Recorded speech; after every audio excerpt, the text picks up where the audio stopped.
We are live at College Football's Peek Around the Corner with your host, Greg Flugar. We are live. Welcome into the Watch Party. Watch Party semifinals. The Buckeyes versus the Bulldogs. The Wolverines versus the Horned Frogs. Welcome in. Do not be shy. Welcome in. Smash that like button. Douglas Hall, you're in the house. Thank you so very much, Mr. Hoosier. Daniel Montecasso, he's in the house. Thanks for coming in, guys. People are going to be flowing in and out of the chat room. We are here for the rest of the afternoon, the evening, and the nighttime. We are here for it all, for both games. It's a watch party marathon, both playoff games. Let me know what you think down in the comment section below the video and what you think is going to happen tonight. I see the lines are starting to move. Did you guys notice that? The Vegas lines are starting to move. The Buckeyes are now only a +5. It keeps going down. It was +6, +5. It started at +7.5. Now it's a +5. And you see where Michigan is. They're at a -8. The late money, the so-called smart money, the big money is going down on the two Big Ten teams in this late hour on Michigan and on Ohio State. Does it have something to do? Does it have something to do with the power that the Big Ten is showing in these bowl games? Are people paying attention to that? Are the big gamblers paying attention to that? I think so. Daniel Montcasso says, save your sweet voice. I tell you what, if the Georgia Bulldogs beat the Buckeyes, I'm going to have to sing their fight song in the very next live show. I will not have a voice to sing. So Monavision's donation on Georgia, because he thinks I'm the cooler, he thinks if he puts a donation on the team that's going against his Buckeyes, he thinks that he's going to secure the win for the Ohio State. I'm going to have to save that song to the next live show if the Georgia Bulldogs win. Come on in. Come on into the house that sits on the corner of Keith Jackson Parkway and Kirk Gowdy Avenue. Welcome on in. This is a big day college football, and we finally made it. We finally made it. Semifinal. Michigan versus TCU. The Horned Frogs are David. Michigan is Goliath. Can TCU pull off the upset? Can they be the first Big 12 team to win a playoff game in the history of the 14 playoff, 14 invitational? Can Max Duggan, the gutsy man, he is a player from Council Bluffs, can he lead TCU in an upset over Michigan? More and more of the late money is dropping in on Michigan. But can TCU be the David to Michigan's Goliath? And what about Michigan? Jim Harbaugh, he seemed to be that close to becoming the new Minnesota Vikings head coach. But suddenly, the interview didn't go so well. Minnesota declined the Vikings. And Jim Harbaugh came back to Ann Arbor with the tail between his legs. But look what he has done. The second Big Ten championship in a row for Jim Harbaugh. Michigan got blown out in last year's playoff. This year, they're in it to win it. I've got Michigan winning this game, and I've got Michigan win the national championship. Let me know your thoughts in the comment section below the video. It's an exciting time for college football. Let's get it going.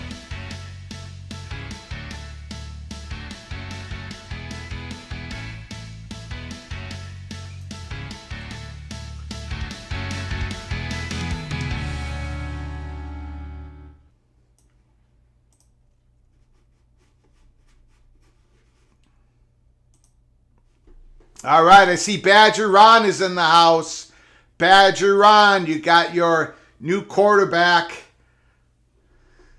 You got your new quarterback. You got a couple new quarterbacks. Wisconsin's changing their complete offense for next year. Nobody's going to recognize the Badgers.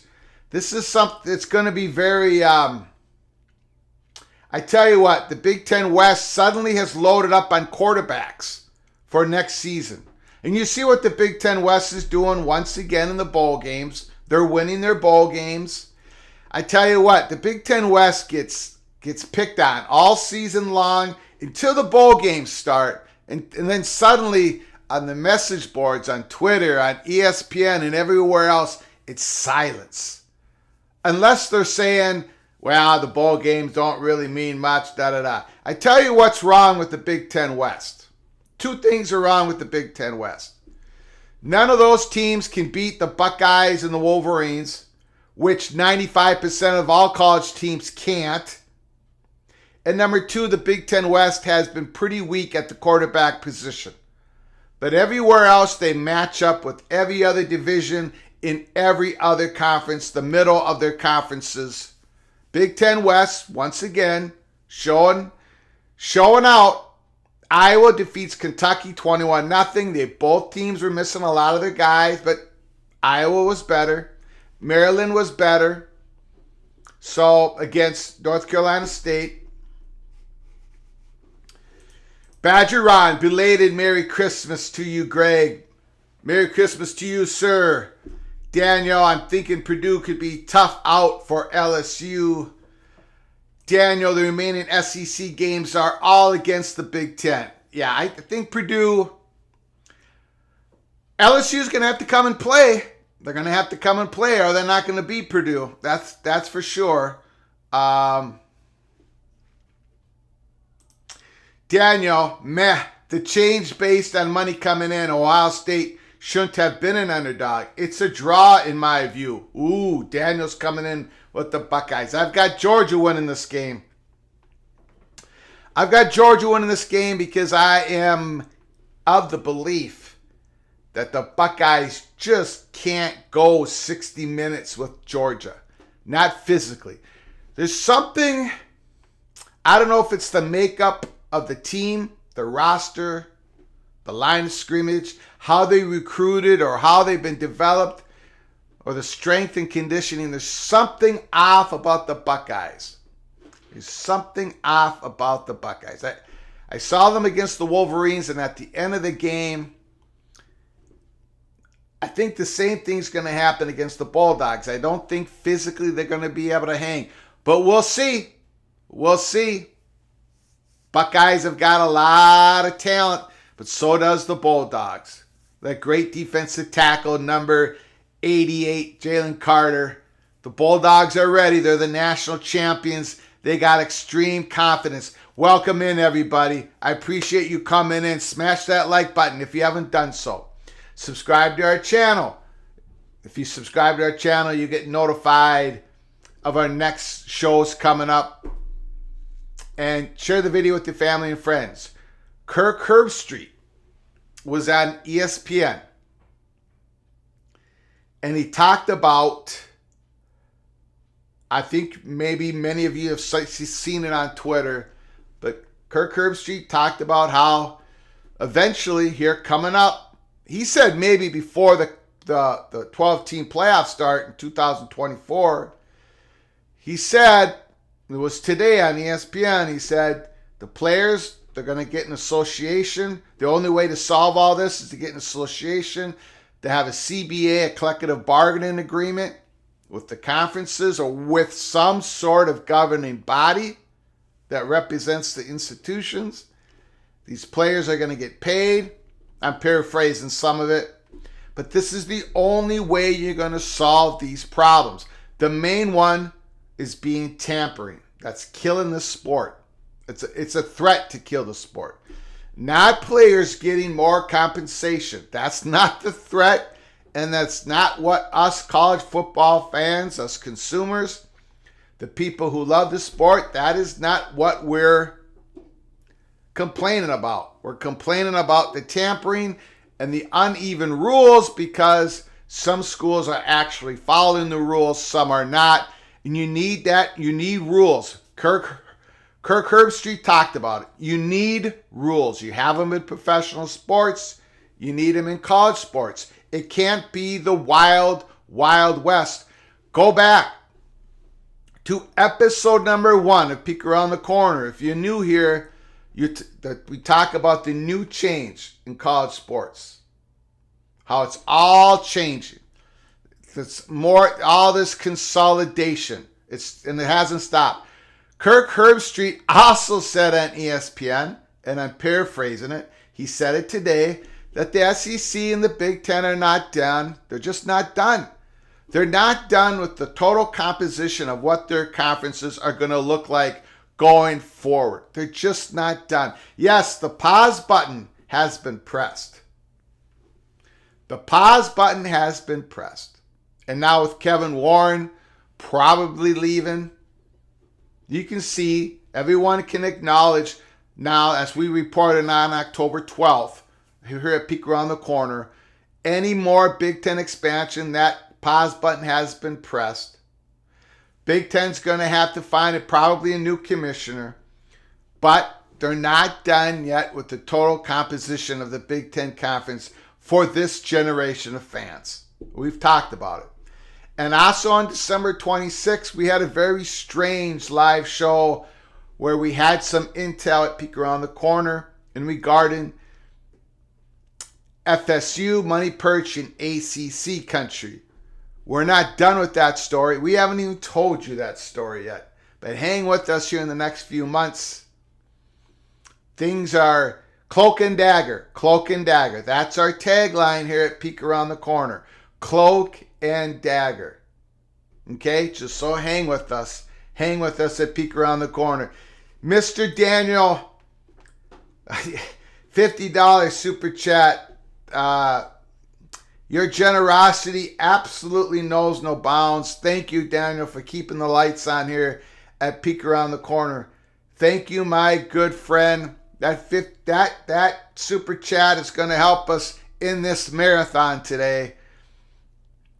I might need voice box surgery after today. Thank you, Daniel. I'm sure you put that super chat in once I said that I wouldn't be singing today. I wouldn't be singing the Georgia fight song if they win today. That will be off on the next live show. I'm sure you celebrated when you heard that. Thank you, sir. Thank you, good friend. Appreciate it. Wow. Daniel is just unbelievable friend to the show. Mr. Hoosier representing the Indiana Hoosiers. Daniel comes in with the Buckeyes 27, Georgia 24. I've got 41-27 Georgia. 41-27 Georgia. And for Michigan and TCU, I've got it about 30-20.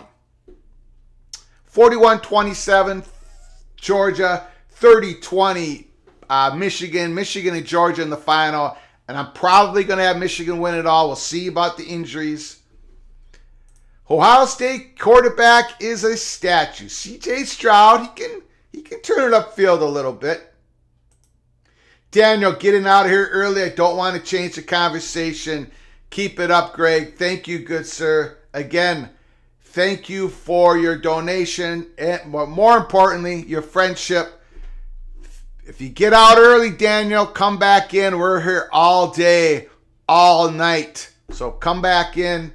Appreciate your support, good sir. Badger Ron, I'm going with the Big Ten Daily Double.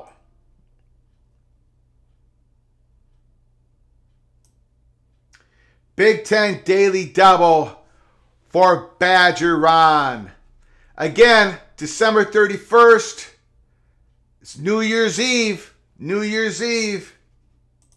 We're going to celebrate it here all day.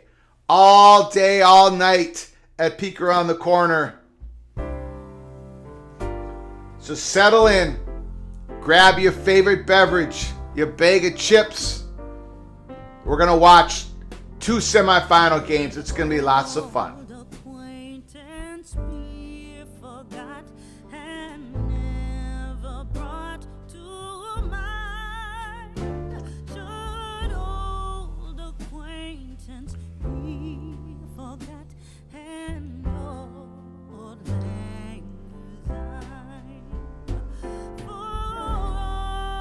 Salute.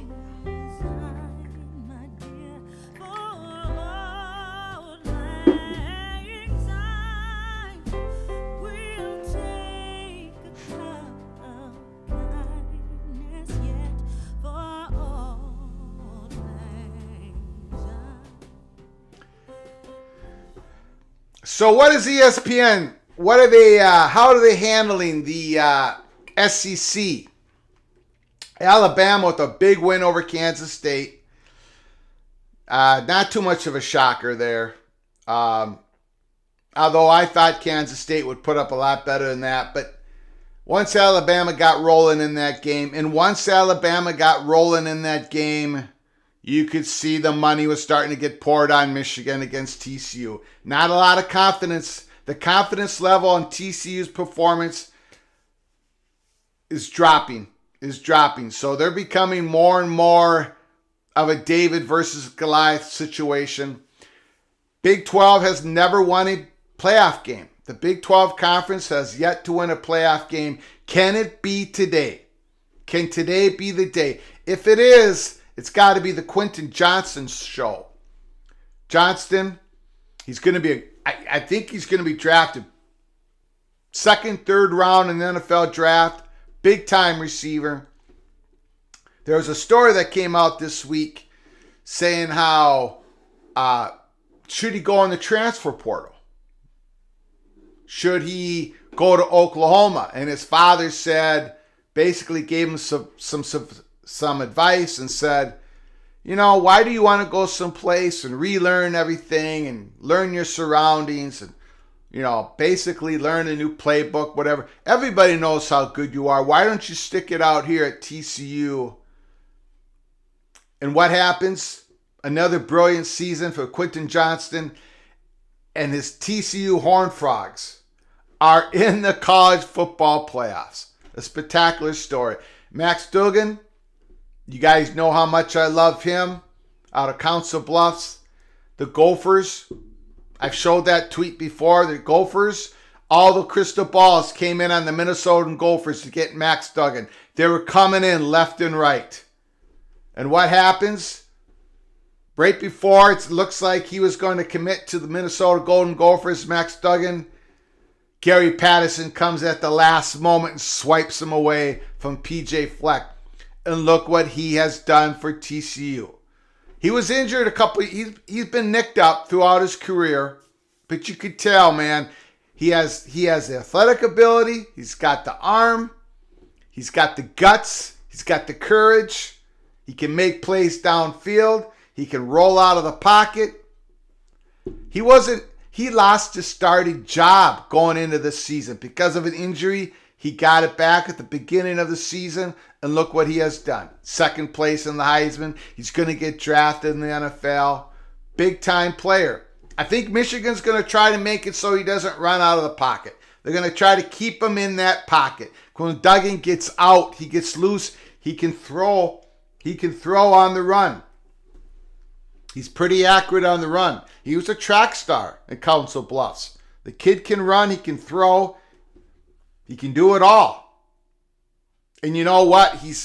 What I think TCU is pretty excited about is the young man is not all nicked up. He got some rest. He's been nicked up all year. He's been in bruising battles. TCU has gotten down in so many games. The first game against Kansas State. All these games, not all the games, but a lot of games TCU got way down. And Max Duggan had to throw with teams coming at him, blitzing, hitting him. He's been hit so many times, and he gets back up. Max Duggan gets back up. What a competitor. So I think Michigan's going to try to keep him in the pocket. I don't think they're going to just come out and blitz the guy, especially those inside blitz. That's not going to work. I think Michigan's just going to have to, be confident that they can beat TCU up front, one-on-one, no trickery. Just keep it basic. And I think they'll be okay. On offense, I think Michigan's going to score a lot of points. I think they're going to score a lot of points. I got them winning 30-20, but I think Michigan, I think they're going to grind it out. And I don't think TCU can hang with them. Much like I don't think the Buckeyes can hang with the Bulldogs. Same thing. Second half, Bulldogs are going to grind it out. Let me know your thoughts in the comment section below the video. We're getting close to kickoff. We are finally here. Kevin Warren is out because he bumped heads with the COPC.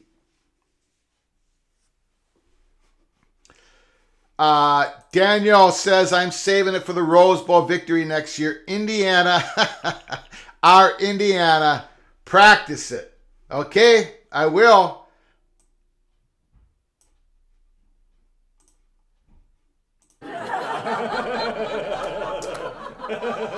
Indiana in the Rose Bowl. That's what Daniel's saying.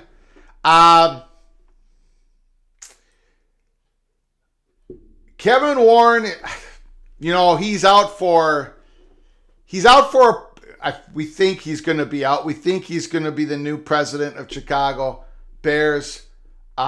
He's out for a couple reasons, let's be honest. One is he probably wants to go back to the NFL. He loved doing what he did with the Vikings. He became the commissioner. He struggled. In his first weeks and months during that pandemic, horrible communicator. He did great with the TV media deal with the Big Ten. And he's also out because, frankly, his vision probably doesn't match the Big Ten president's vision. He wanted to expand beyond 16 right now, but they had to press the pause button. Terry Nort, how great is this? College football Final Four Saturday. Absolutely.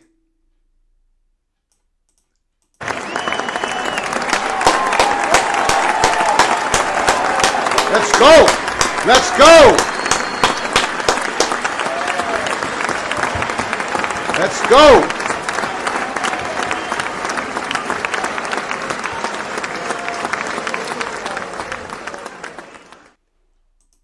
Daniel says, it's great, Terry Nord.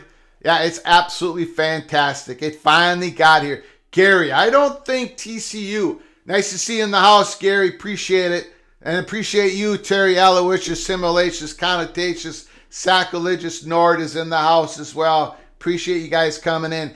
Gary, I don't think TCU has seen anything like Michigan's offense and defensive lines. I agree. The reason why I only have Michigan winning by 10 instead of 17 or 24 is because of Max Duggan. I think he's going to make some plays.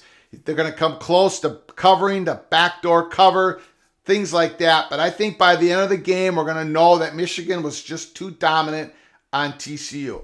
But the money that line keeps creeping up. Michigan's now -8. I'm sure if we checked it, it could be Michigan -8.5. I'll go check it right now, in fact. Big late money's just driving in on the Wolverines. Daniel thinks it'll be close. Jeff Olson, Mr. Badger's in the house. Thank you, Sir Jeff Olson, the godfather of the Smacks.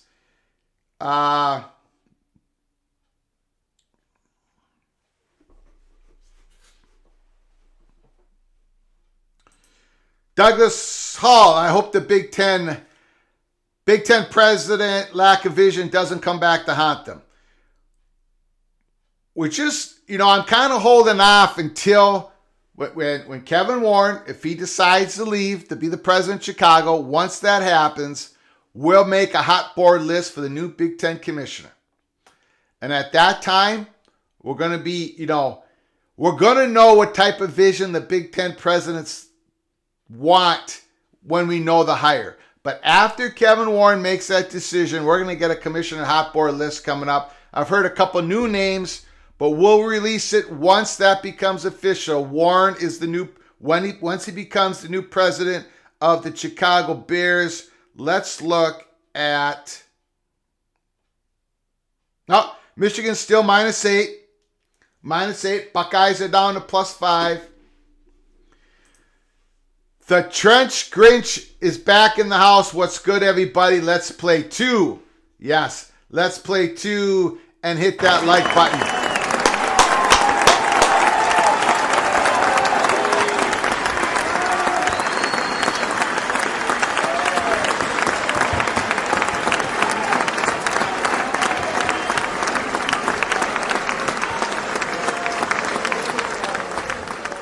Trivia question for everybody in the chat room. Who was the Chicago Cubs baseball player that said, let's play 2? He loved baseball so much, he went out in the field and said, let's play 2. Who was that Chicago Cubs baseball player? Let me know in the chat. Daniel Montecastle, also one last thing on Warren. Delaney got a $20 million bonus after the last expansion. I'm wondering if the Big Ten balked on giving Warren a similar bonus. Very good question. Very good question. Jeff Olson comes in with a Ernie Banks. He is correct.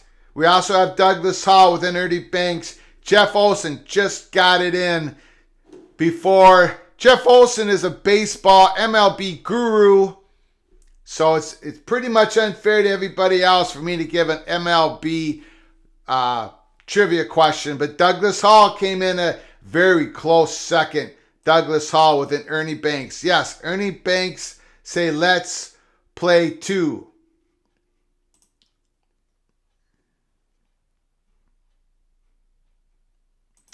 Daniel Dill. Dilly or is it Dill? Thank you for coming in. Appreciate it. If Big Ten don't add more West Coast schools, USC and UCLA might regret going to the Big Ten due to all the long road trips.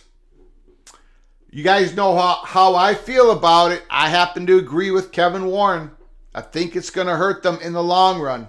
If the composition of the conference is just 2 schools out in the West Coast, because we know that the Big Ten is going to be targeting the East Coast to finish up the composition of this conference for this generation and possibly the next. So I agree. I mean, I think it's going to hurt. So we'll see. We told you guys on June 30th, when it was announced that UCLA and USC was coming to the Big Ten, which we told you all about USC on March 31st. We said that Big Ten, Kevin Warren's plan was not to stop at 16, not to stop at just 2 teams out in the West Coast. Well, we see what happened. Kevin Warren couldn't get what he wanted to get done due to Big Ten presidents not lining up behind him and possibly not being able to get that money, enough money for the media companies, potential new media companies, possibly like Amazon or Apple or ESPN coming back in the mix. Could be a few different things, but it does sound like some Big Ten presidents did not share the same vision as Kevin Warren. And I think that might be a mistake. I do think it's going to be a mistake going forward, but we'll see what happens. First, we got to see if Warren leaves, and then we got to see who replaces him. Because I think who replaces him is going to give us a big hint on what's going to happen here in the possible near future. That's all I'm going to say about that. I think it's good. It gave us a big hint when Kevin Warren was hired. We said on Twitter at Flug Empire, he's an expansionist. We were told that from the get-go. He was an expansionist. But he had to wait for the right time, and he got it done. He got some of what he wanted done. He also wanted to expand to an 8th Big Ten team in the hockey conference, but he was not able to get that done. So, I think Delaney's bonus was based on the last media deal. 24 was the end game, 4 more in the West, 4 in the ACC. Daniel could be correct on that. Tough Tony. Will Pavarotti be blessing our ears today? Pavarotti is not in the Gopher by the Grace of God studios. It's your humble host, Greg Flugar. I don't think I'm going to be singing today. My voice, because of what happened a couple of days ago during the Gophers Orange watch party, it's just starting to come back. I think we have 1 donation in. I'm very grateful for that. If the Georgia Bulldogs win, I will sing the Georgia Bulldogs fight song. But it's going to be at the start of the very next live show after today, because we're doing 2 games today. It's a marathon. I'm not going to have much of a voice.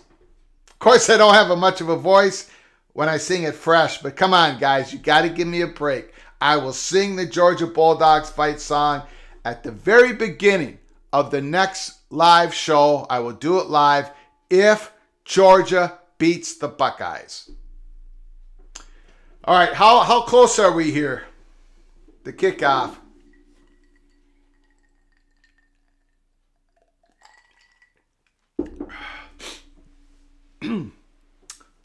Remember, I'm going to be behind you guys. I could be a whole play and a half behind you. So just put your comments down in the comments section. During the flow of the game, I just watch the game. I don't see your comments because your comments give it away to me what's going to happen. I just watch the game. I give my reactions. During injuries and timeouts and commercials, I get back to your comments. But please put your comments down real time. Your emotions. Michigan got blown out last year. This year, they are in it to win it. Absolutely. J.J. McCarthy, Max Duggan. 7 comeback wins for TCU. Wow. Max Duggan won the Davey O'Brien Award. There he is. There he is. Purple and white.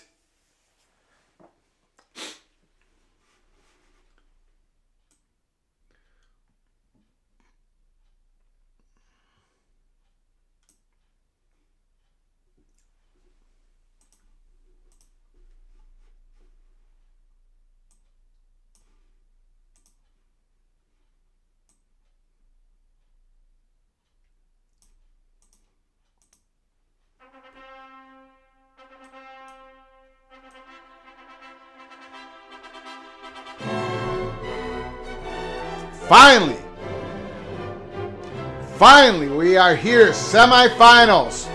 College football invitational. Michigan TCU. Let's go. Let's go.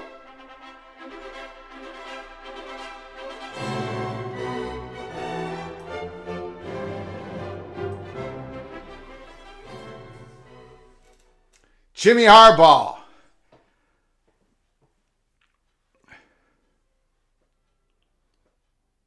I tell you what, he's an odd guy, but Jimmy Harbaugh might be an odd personality. But did you guys see the videotape of Sarkisian, the Texas head coach?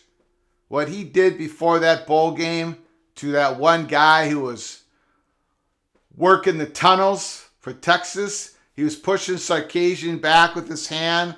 And yeah, he might have hit Sarkisian in the chest a little bit, but he was trying to get the players on the coach's back. And Sarkisian just went after the guy, just yelled, man, he completely lost it. I don't know. I saw that. I said Texas is back. I said Texas is back for next year because of Arch Manning. But after I saw that just little display of the guy he completely lost it before a football game against a guy who's just working the tunnels, working the bowl game. He just went right after him. I don't know. There might be something wrong going on there in Texas. I'm starting to have my doubts. I might have to change my pick, my way too early to win the Big 12 pick. I got Washington winning the Pac-12 in my way too early prediction. I've got Texas Longhorns winning the Big 12 in my way too early predictions, which I haven't released yet. But after seeing that, I don't know, man. I do not know. Son of Sarek, nice to see you back in the house. I'm in Atlanta. Woo! I'm in Atlanta for the Buckeye Bulldog game. Tons of Buckeye fans here. Will be interesting to see the breakdown of fans in the stadium. Son of Sarek, if you can, keep us updates throughout the evening. Keep us updates.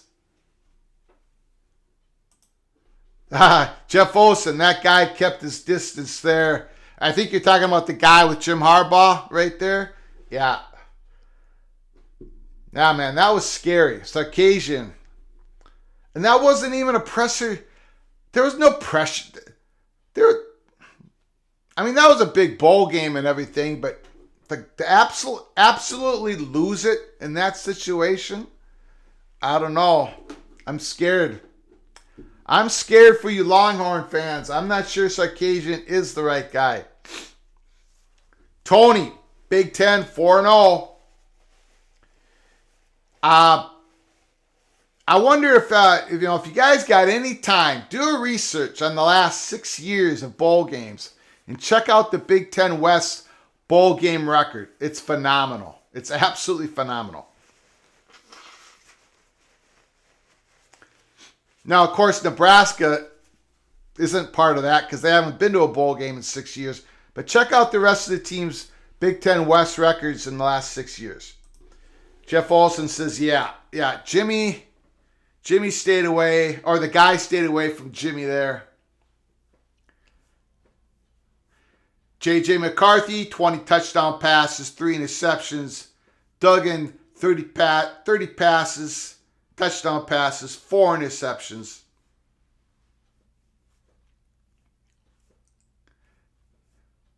Let's go. Let's go. We got our high-tech graphic scoreboard here at Peek Around the Corner. We've got it turned up. We've got it turned on.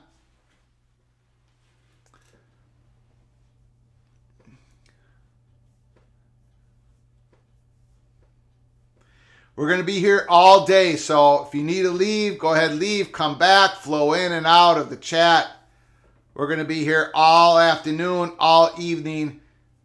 When that Bulldogs and Buckeye game ends, maybe we'll stick around even a little bit longer to do a post-game analysis to figure out what we think is going to happen in the championship game. So we're going to be here all night long. It's a marathon here at Peek Around the Corner. Thanks for coming on in.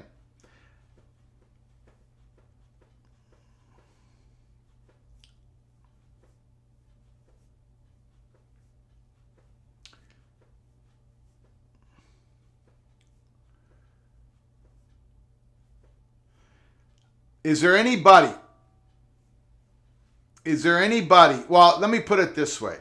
In the chat, go put down who you think's going to win and by how much. Just put down Michigan with the number, TCU with the number. Put it down in the chat so I can read them off. Michigan, how much do you think they're going to win by? Or TCU, how much they're going to win by? Just put it down in the chat. I'll read them off. I've got Michigan 10. I've got Michigan winning by 10. All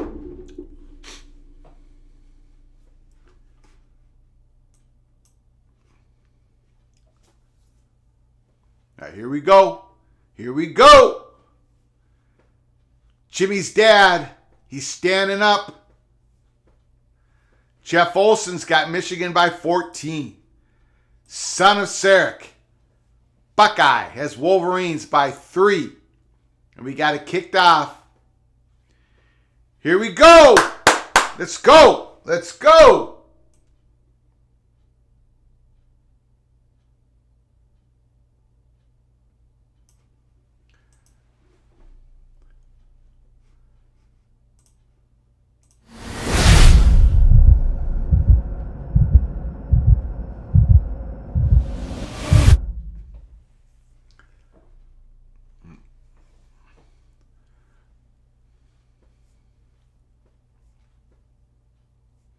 65% completion percentage, 2,300 yards.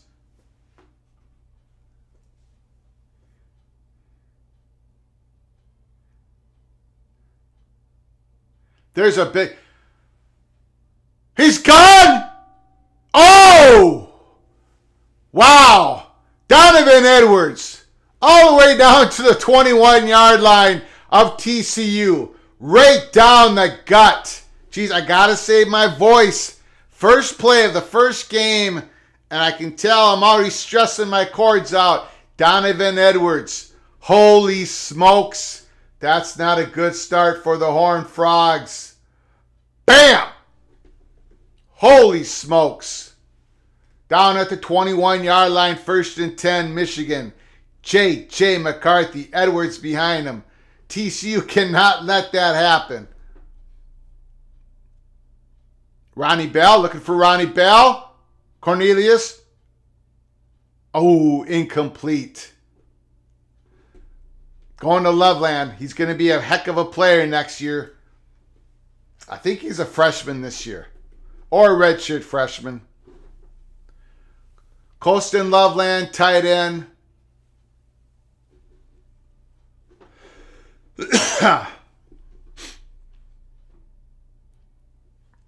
Yeah, Tomlinson, cornerback at TCU. He's got about 4 or 5 interceptions, I think. Got to be wary of him. Can't throw at him too much. Ooh, J.J. McCarthy slipped a little bit. Edwards got stopped. We got about a 2nd and 8. 2nd and 8. Susan Murray says, Jerry says Michigan by 10. Jerry Flugar comes in. My father, of course he goes Big Ten. He's an old Big Ten man. He's not the Big Ten man. He's not BTM. What I'm saying is he's a Big Ten guy. Jerry Flugar, Michigan by 10. 3rd and 7.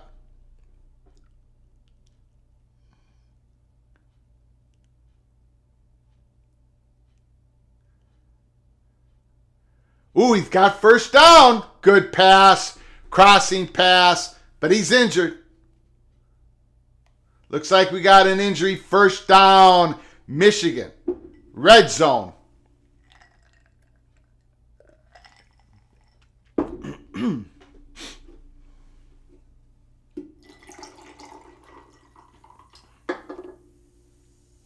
First and goal at the 9-yard line. Can Michigan punch it in? Their first time down the field. Now remember, TCU is used to getting blown out in the first half. This is what they do. Then they come roaring back. Ooh. Good run by Edwards. Got a few yards. But Michigan is also a great second half team here in 2022. Taking Edwards out for second and goal. The Fiesta Bowl. Last 2 games, Edwards has 401 yards rushing. That's not too bad.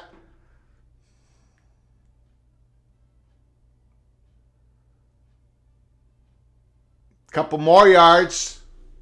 We got a flag.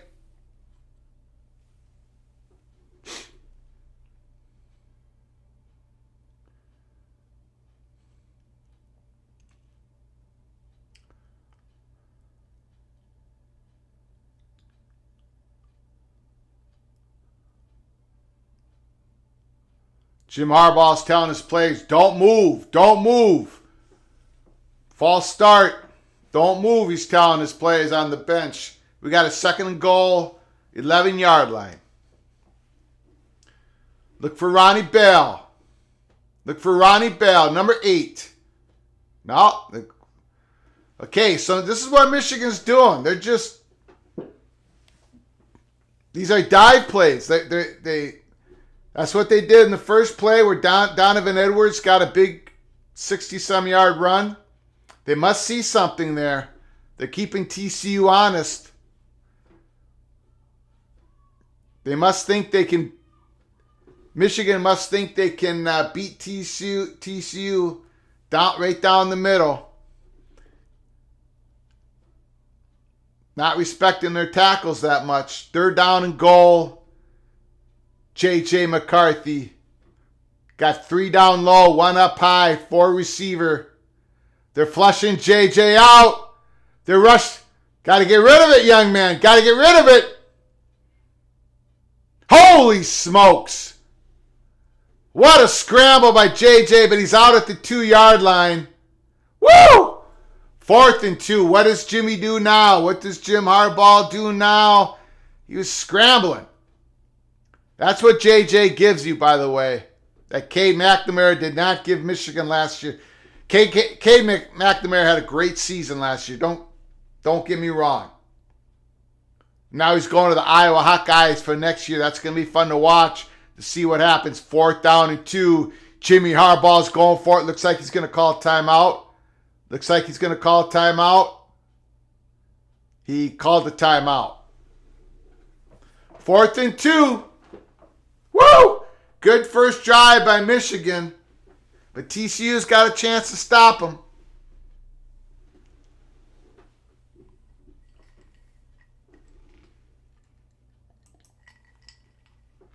Joey's back in the house. Joey says, Happy New Year's to all. I can't believe I'm rooting for Michigan and Ohio State. Being a Penn State diehard. Go Big Ten. Win this national championship. Yeah, I would say it's time for the Big Ten to win the national championship. The last time they won it was, 2014? The first year of the playoffs. 14 playoffs. The Buckeyes won it all. Well, they got a shot this year. I think I still favor the Bulldogs. I'm so sorry for everybody, all the Big Ten fans out there. I've been hearing it on Twitter. I got a few DMs. People disagree with me, but I think the Georgia Bulldogs are going to win the national championship for the 2nd year in a row. But the Buckeyes have something to say about that tonight. Joey, thank you so much for your super chat. Thank you, sir. Appreciate your generosity. Your ongoing generosity to this channel, Joey. You're too kind. You're too kind to this old gopher. Thank you so much, Mr. Nittly Lion. Appreciate ya. Penn State in the Rose Bowl against the Utah Utes. That should be a good game. Thanks, Joey, for your generous donation. Appreciate it. Joey.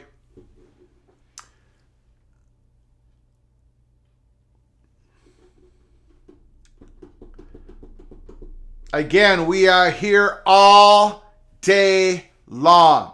All day long. All night long, I should say. We're not leaving. I will have to take a couple breaks, but we're not leaving. We're going to watch this whole game. Then we're going to watch the Buckeyes versus the Bulldogs. So settle in. If you need to flow out, come flow back in. We're going to have lots of fun tonight. Hopefully we see some good games. We got a big play here. Is Jimmy kicking the field goal or is he going for it? He's going for it. Michigan's going for it. 4th and 2. What do you call?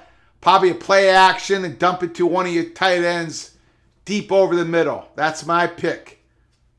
Throw to the tight end.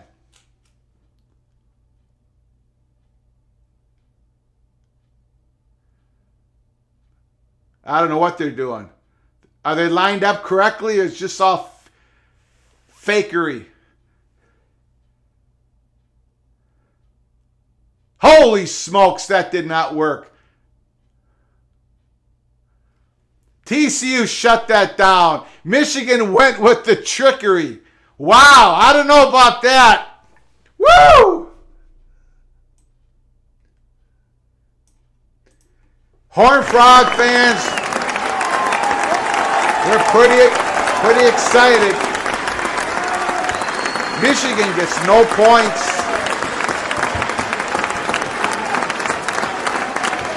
Wow.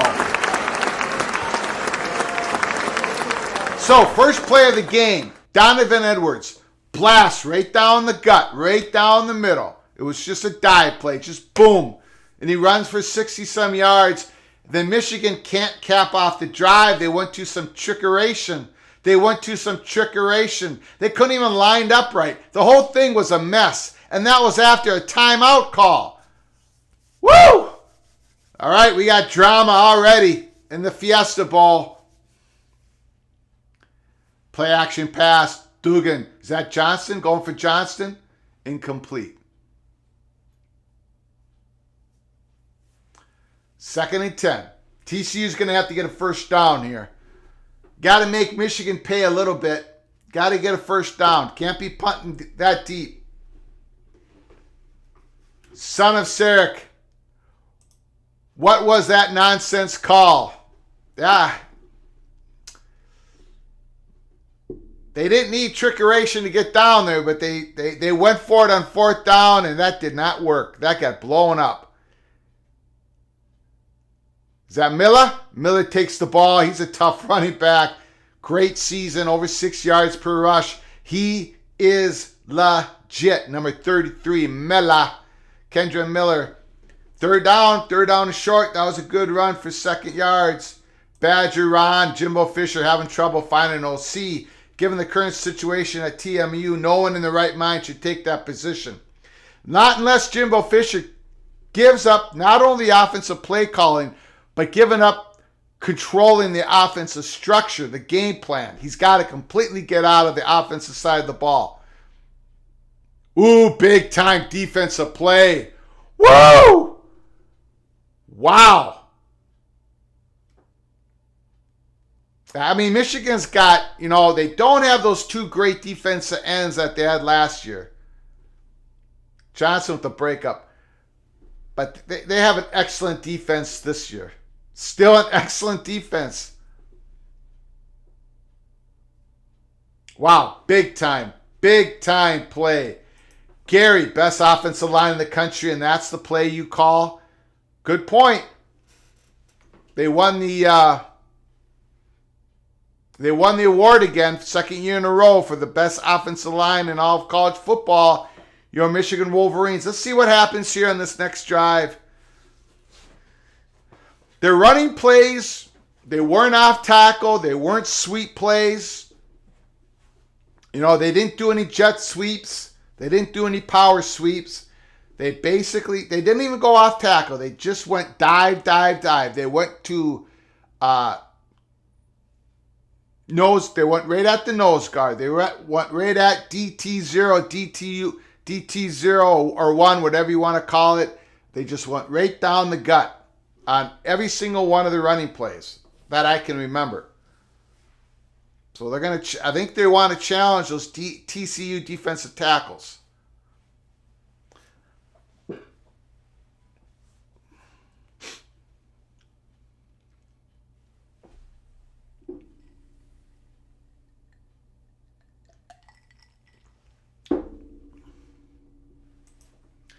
Tony, both these teams are fantastic second half teams. Should be entertaining. Yep. They both were explosive in the second half. TCU was explosive in the second half, and they needed to be because they had 7 comebacks this season. 7 comeback wins. TCU, a team that's in the playoffs, had to come back in 7 of their victories in the second half. A lot of them were exciting, thrilling games. Michigan, they just poured it on in the second half. Most of their games, they just dominated.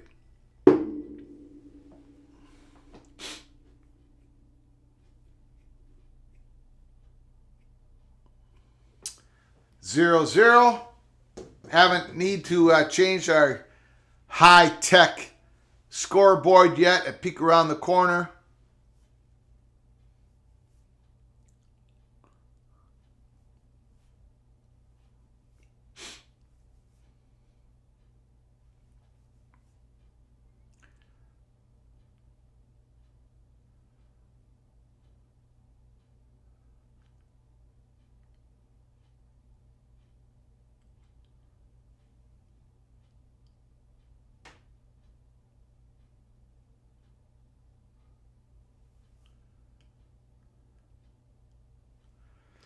Has Michigan and TCU ever played each other before?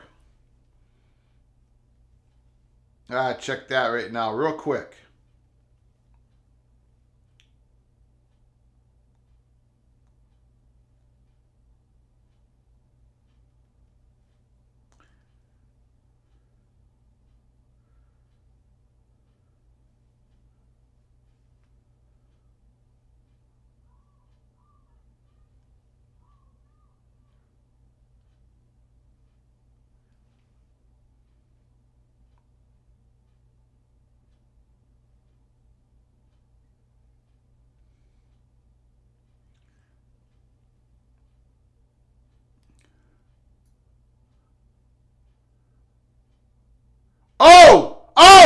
Interception!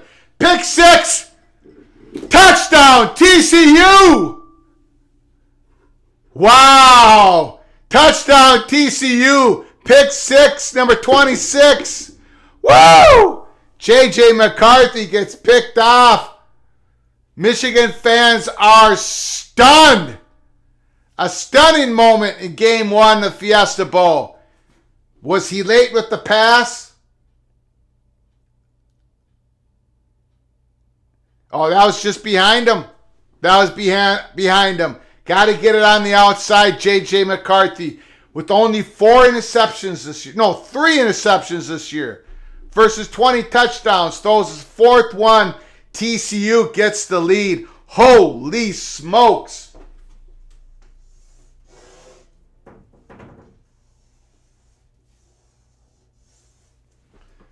There it is. There it is, ladies and gentlemen. The Big 12 has never won a playoff game, but they're up 7-0 against the mighty Michigan Wolverines. A defensive touchdown. Holy smokes. Holy smokes. Touchdown! Touchdown! Touchdown!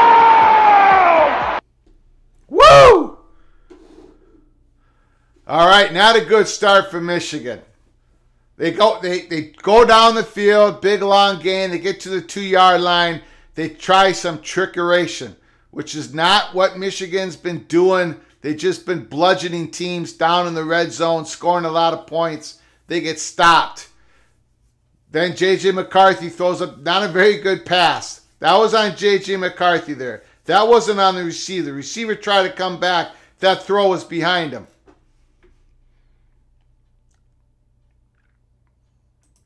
Can Michigan respond? They've been responding all season. So no panic time for Michigan. No panic time. Tony Harbaugh in the hot seat on the message boards. Wow. Wolverine fans, calm down. Calm down. Couple mistakes early. One by your coach. One by your quarterback. Let's see what happens here. 25-yard line, Michigan. Douglas Hall, good defense with speed. TCU was ranked 33rd in FBS in defense. They're okay on defense. Okay on defense. They gave up a lot of yards and some points. Michigan should be able to get in the 30s versus TCU. But we'll see. Michigan's at 0 so far here in the first quarter.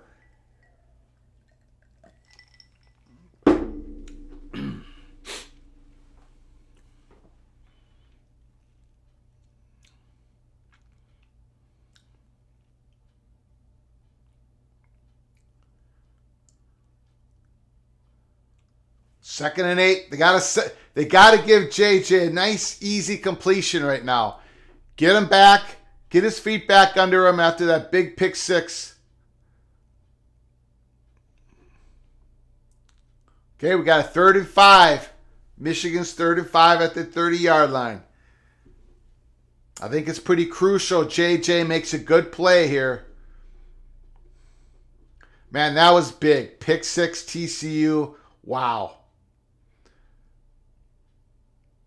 All right, little crossing pass, little 5-yard crossing pass, middle of the field.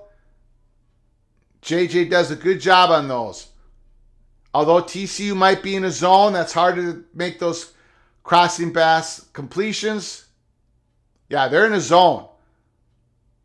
That's incomplete. Receiver fell down. Michigan's got to punt the ball.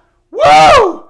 TCU's up 7. They're going to get the ball. Michigan, 3 and out. They got to punt the ball. No first downs. Yeah, receiver just slipped. No penalty there. Can't call that.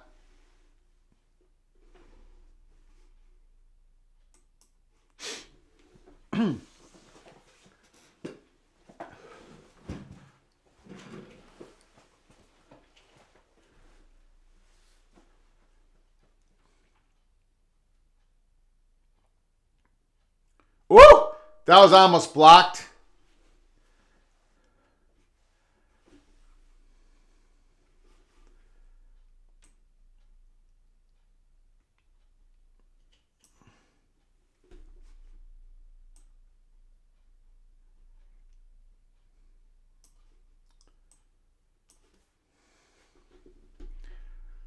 Seven nothing TCU, and they've got the ball. What is Michigan feeling right now? They feeling a little anxiety, a little stressed. I think so. A little stressed. They were not expected to be down 7-0. I got nightmares in my head, I fear that the thoughts build up until I can't hear, that my mind fills up into a creature, and it haunts me somewhere much deeper. Anxiety, filling up every space, no privacy. And silently, it could build and build until you finally see. Now, what can Max Duggan do here for TCU? If they go down the field, remember, they went 3 and out the only time they had the ball in offense. 3 and out. So Michigan's defense had no problem stopping TCU. Let's see what Max Duggan does here. Let's see what Dykes, the head coach, let's see what he does here. I think they should give the ball to Miller. I think they should challenge that defensive line on this set of offensive plays. Get the ball into Miller's hands. Challenge Michigan.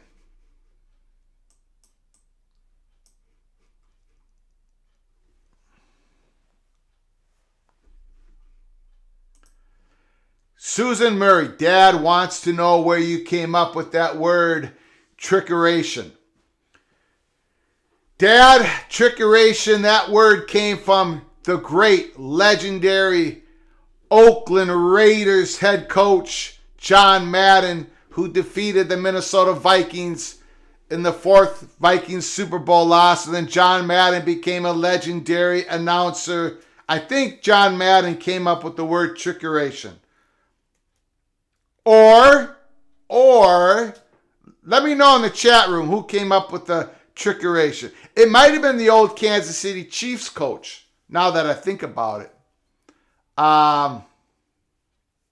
The guy who led the Chiefs to their first Super Bowl victory against the Vikings. Super Bowl 2 or Super Bowl 3 or something like that. Super Bowl number 3 or Super Bowl 4. Hank Stram. Hank Stram or John Madden came up with trickeration. I think. Someone looked that up. Who came up with the word trickeration? Tony says it was Hank Stram. It might have been Hank Stram. I think there's an old video of Hank Stram saying that word on the sidelines, trickeration, but I'm pretty sure John Madden used it over and over again when he was announcing football games. Tony says, no, it was Madden.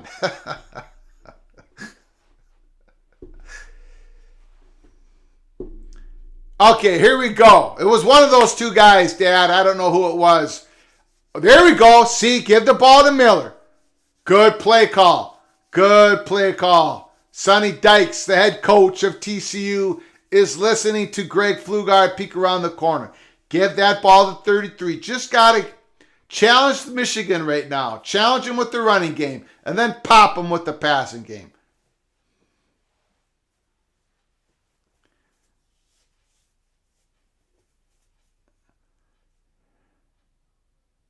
There you go. Good call.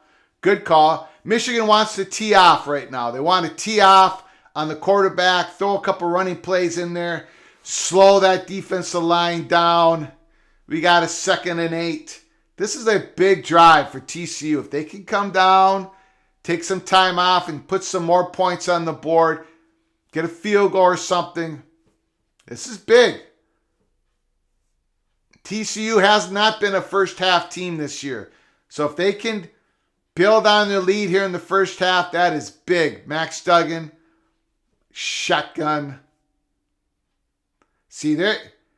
Okay, so TCU's offensive line cannot pass block against this Michigan's defensive line. In the very small sample we see so far, they cannot hold their blocks and passing. I think TCU is going to have to think about dumping it off to the running backs, tight ends, quick passes, and run that ball. Run that ball. I'd give this, well, looks like Miller's not in for the 3rd down and 7. They're coming. They're blitzing. They're blitzing. They got him on an offsides. Duggan's got a free play. Throw it up, young man. Throw it up. Oh, he's running it. Big first down, Max Duggan. We said in pregame, we don't keep Duggan in the pocket, and they did. But I don't know if I'd be blitzing him. I don't think you should be blitzing Duggan. I think you should sit back. We talked about that pregame. Let TCU get down the field by making consistently good decisions and good throws. Don't be firing at Duggan because he can get out and run so easily. Track star out of Council Bluffs. I think Michigan can beat the offensive line one-on-one and pass plays. Don't need to blitz.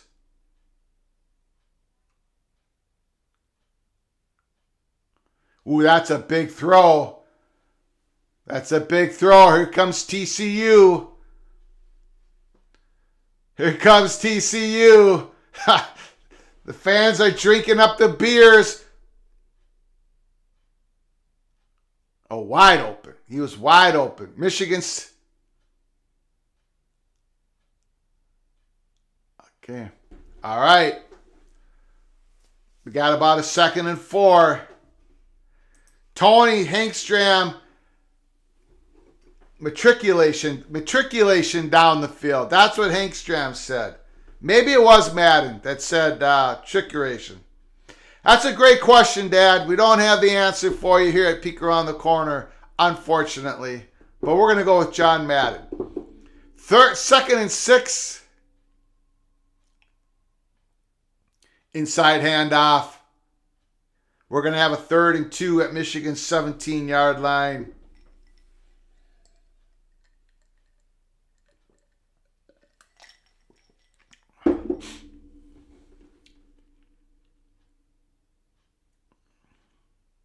Oh! Breaks a tackle. First down. TCU is in the red zone. Michigan fans are in shock. You remember they got blown out in the playoffs last year. This year they're in it to win it. And so far in the first quarter, TCU with the pick six, and now they're driving down the field. Get some points, Horned Frogs. Get up on the Wolverines by 2 touchdowns if you can.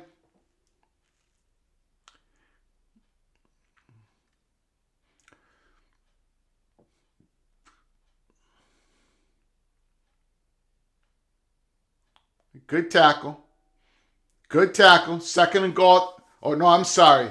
They can get a first down. Second down at the 5. I think they can get a first down at the 1 yard line. Second and 4.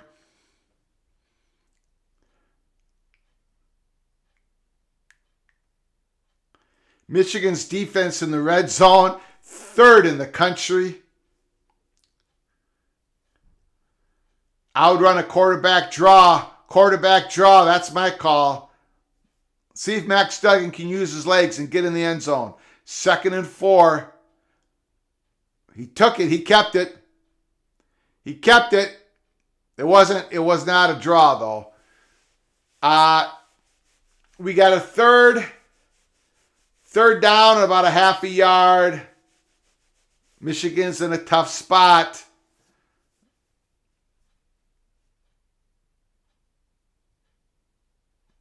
That was a great block by that running back for TCU. Michigan is in danger going down 2 touchdowns. Wow, I did not expect this. Not in the first quarter. No way, no how. Michigan's having a hard time lining up. Duggan, keeper. He got a first down. It's first down and goal at the Michigan's inside the 1 yard line. Son of Sarek has changed his prediction. He's got TCU by 56 points.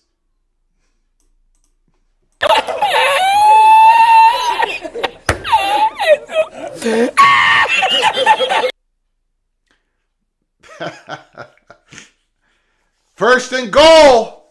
What do you got? What do you got, Michigan?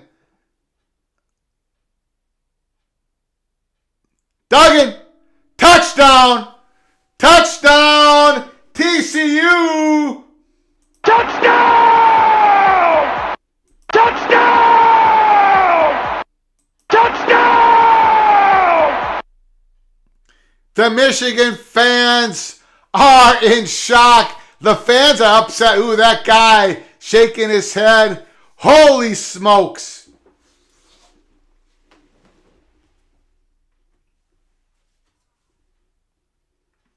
Holy smokes.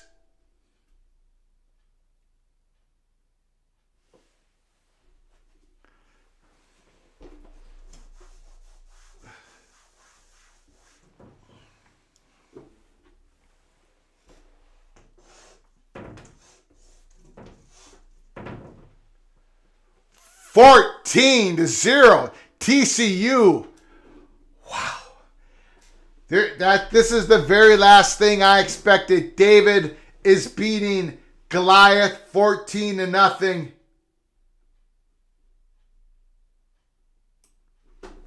Holy smokes.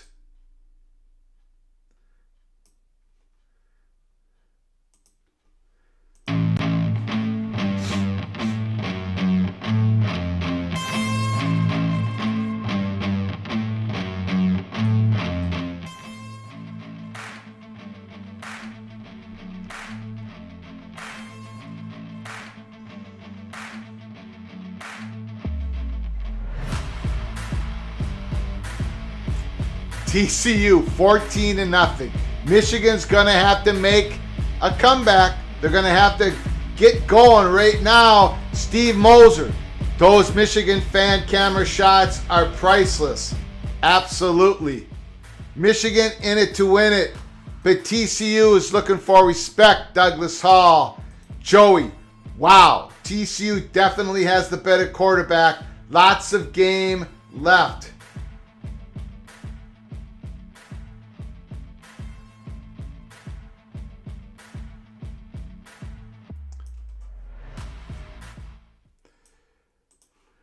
Matt Higgins, nice to see you in the house, sir. I watched Get Up on Thursday morning, Get Up on ESPN. They talked about the bowl games from Wednesday night, except not a word about the Holiday Bowl, a thrilling game between Oregon and North Carolina on Fox. Will ESPN ignore Big Ten? I don't think they will, but they'll pull back on talking about them.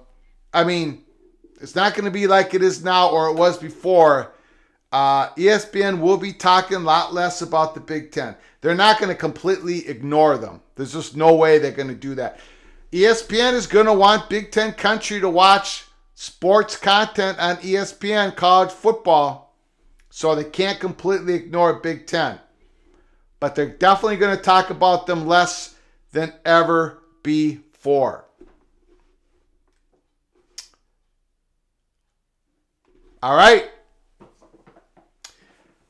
Nice to see you all in the chat room. We're going to be here all day, all night. It's a marathon. TCU, Michigan, Buckeyes, Bulldogs. Please smash that like button if you like our content.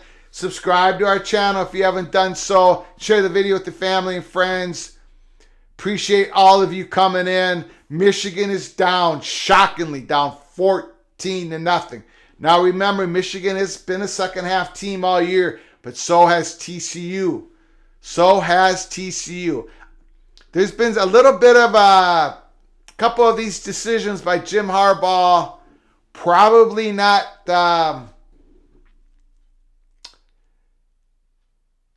probably Michigan fans are questioning that trickeration play at 4th and 2 down in the red zone. I think that stung the Michigan Wolverine fans, maybe their players. First down and 10, Michigan 25. Okay, it's time to play some bully ball, and they're going with a jet sweep. Minus 5 yards. I don't quite understand what Michigan's doing on offense. I'd go right after them. Do some power sweeps. Go back to that dive play. Get in between the tackles again. That's where your success is. That's where you're strong at. I'm not sure what Michigan's doing. I mean, are they going to run the flea flicker next? It's kind of 2nd and 15.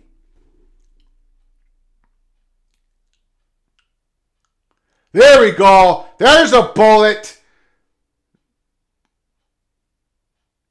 I think that's the Schooner there. Nope. That's to the other tight end.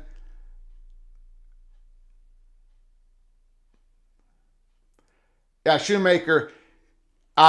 Big gain from Michigan. 1st and 10. He's playing nicked up. That's why you're seeing Loveland in there a lot more. Sonny Dykes, Coach of the Year. He was the Associated Press Coach of the Year, Tony. Yeah, that 86 is nicked up. And that hurts Michigan. He's their number 1 tight end. That's why they're going to Colston Loveland. Their number 2 tight end in this game. That's how it is. Injuries, guys being nicked up. Depth is so important, especially at this level of college football. 2nd and 7. There's Loveland. He's back in the game. They're going to have to go to number 18 because Michigan utilizes their tight end in their offense. Ronnie Bell in motion. Plenty of time. Whoa! They went to Loveland. Just like that. Back to the tight end. Oh, there's a flag. Are they calling this back? Is there a holding?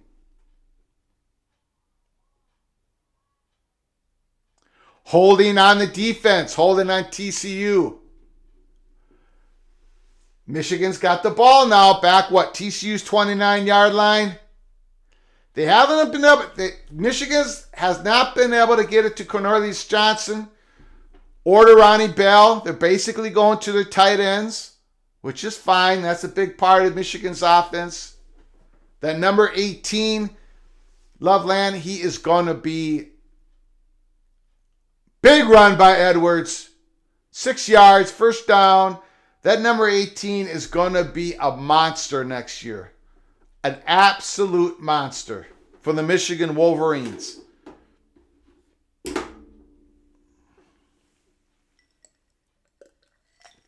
He could be the monster that wakes him up here for Michigan in this game. And I think he's a true freshman.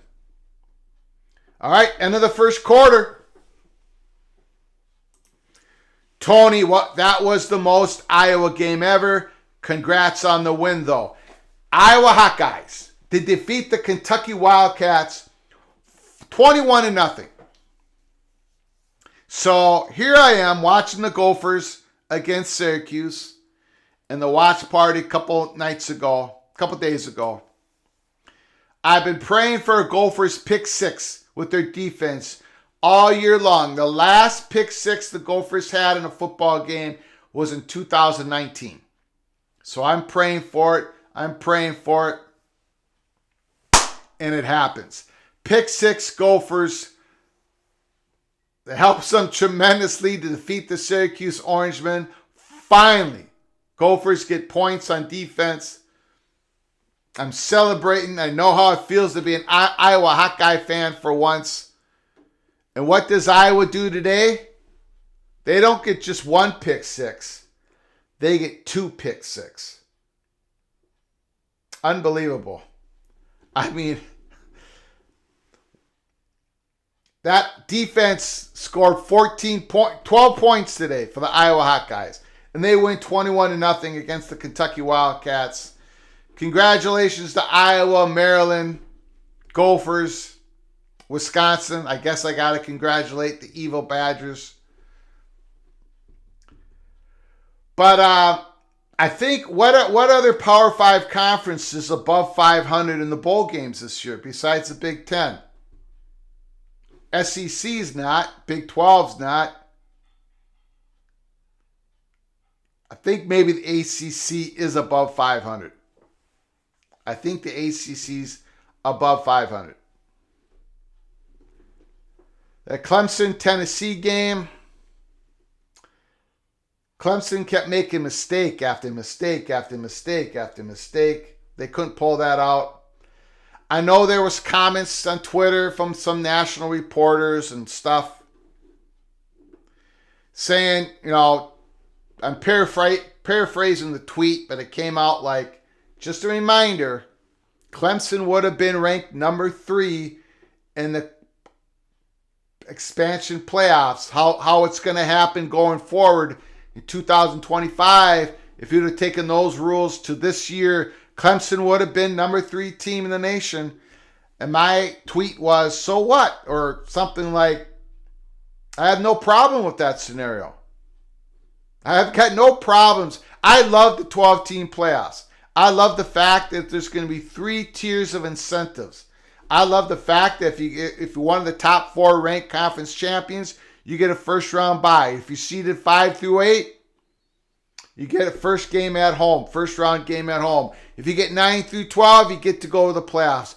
And conference championships, there's an incentive to be a conference champion. Clemson would have been the number 3 ranked team. Maybe they would have lost. They would have gotten a bye in the first round. So what? I think that's great. I got no problems with it. Just because they lost to Tennessee doesn't mean that the 12-team playoffs is a bad idea. That makes no sense to me.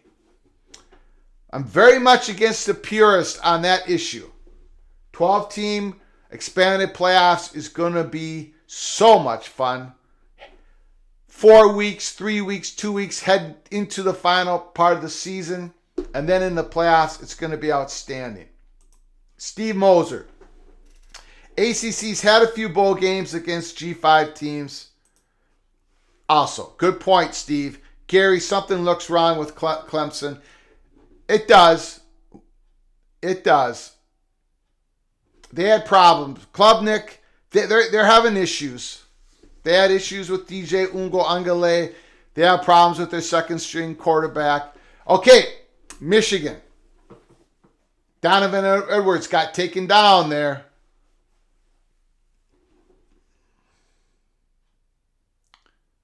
Fourth down.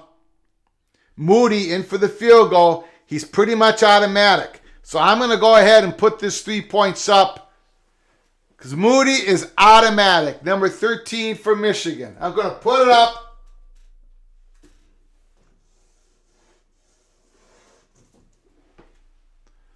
Michigan is on the board. 14-3. The fans still don't look all that excited. Jimmy Harbaugh took the points this drive. Now it's time, if Michigan wants to get back into it, Michigan's defense has got to get it going right now. And I would say, don't quit with this blitzing. Do not blitz.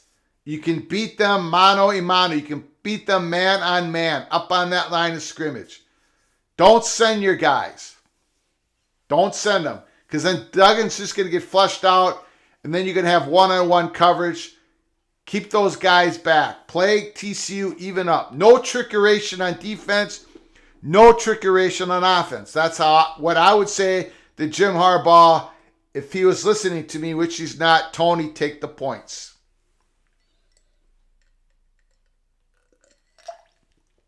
D. Winters is already having a big game. Big time player for TCU. Leads their team in tackles for the season.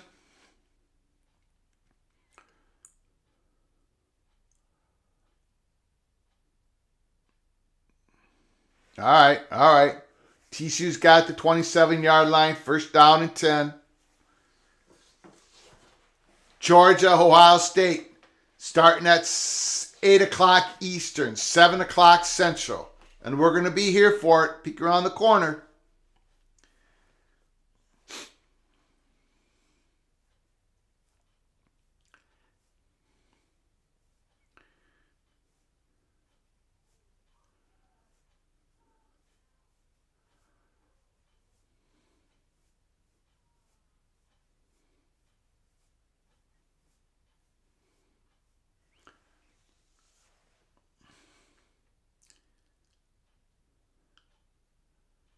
Four-man rush. That's how I would do it. Interception, Michigan. They got the interception. Is that good? Did he get it in? That's how I would play your defense, Michigan. Four-man rush. Just sit back. Let them make some plays downfield without having Flushing Duggan out. Let them come at you. That's an interception, Michigan. All right, here we go. Goliath has got his win back.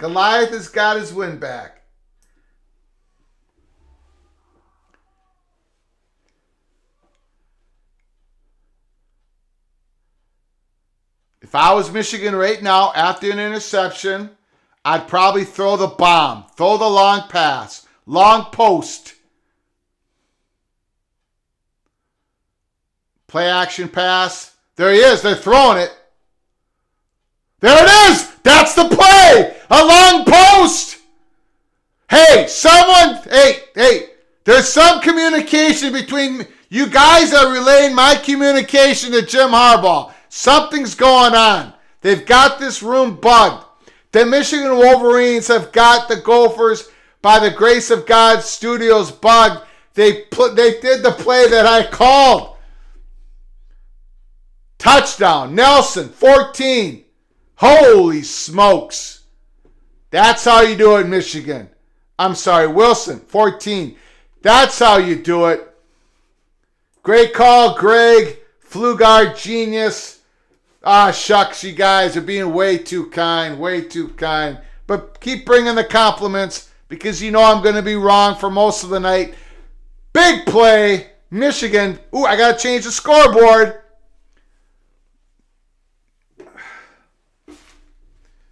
You know, this high-tech graphic scoreboard doesn't change on its own.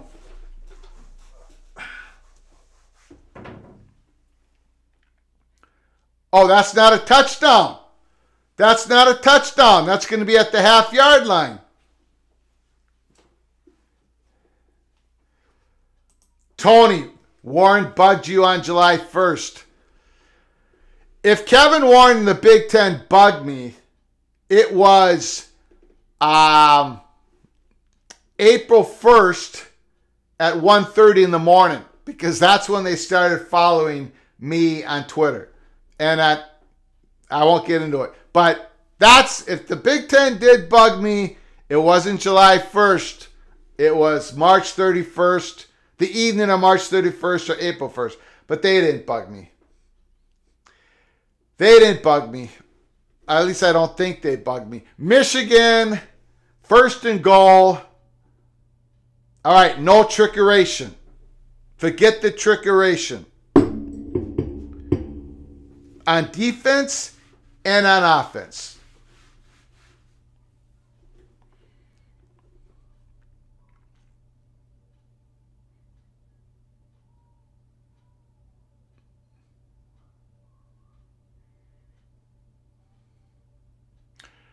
We got a fumble.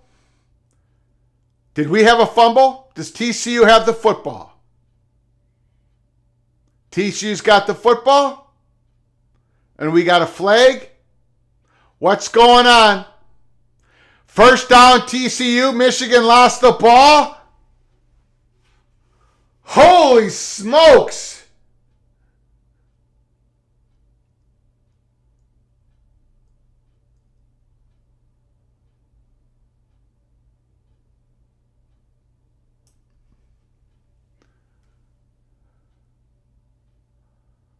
Oh my gosh. The handoff wasn't even made. It was a messed up handoff.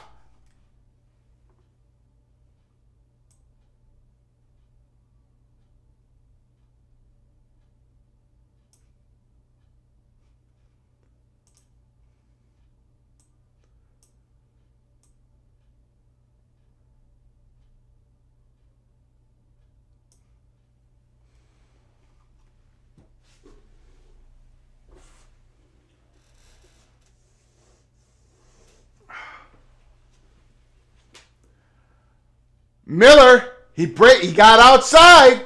Big time run. Wow. Unbelievable. Change of events. Fumble. I don't even know what happened. The Michigan wide receiver did not get in on that catch from Wilson. I don't think he did. And did the running back even expect the ball? Was number 20 even expecting the football?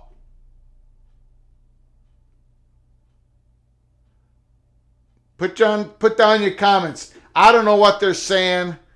It looks like he wasn't even expecting the handoff. Did J.J. McCarthy make a wrong decision there? I just give that ball to number 33 if I was TCU. Michigan is absolutely shocked. It's going to take a lot of fortitude to come back after that. A lot of fortitude. Mullings, did he even expect that football?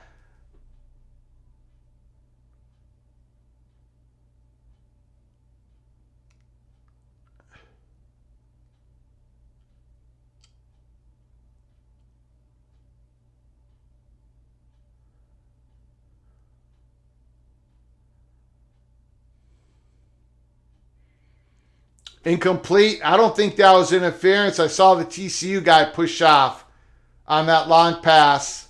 It's 3rd and 4. That's how Michigan has to defend it. They got some TCU guy pushed off.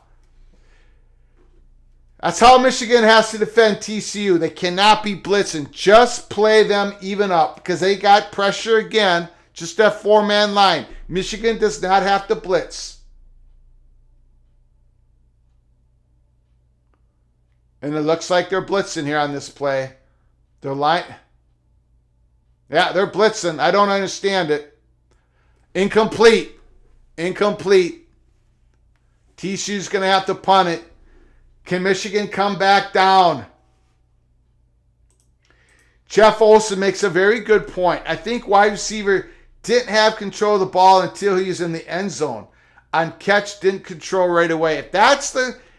If he did not have control right away and it took him a while to get it, then that would be a touchdown.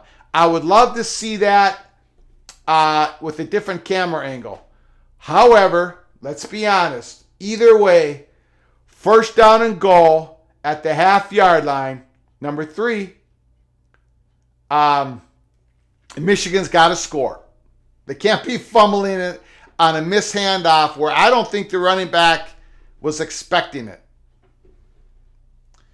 Maybe the refs blew that call, but that pass, but that reminded me of the Gophers. When the Gophers threw a pass, it looked like they beat the Michigan Wolverines in 2016. Tracy Clay's 1 year of being the head coach of the Gophers.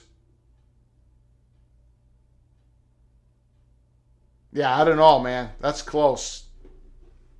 Where it looked like the Gophers won. Pass, but the wide receiver, his butt was down. It was like at the half-yard line. And then the Gophers completely screwed up the next play. They ran like 21 seconds. They had like 23 seconds left on the clock, and they ran 21 seconds off in the next play. It was just incompetency. But Jeff, you might have bring up a good point there. He might have scored. But again, you got the ball at the 1 yard line, half-yard line. I don't know, Michigan fans must be just losing their minds right now.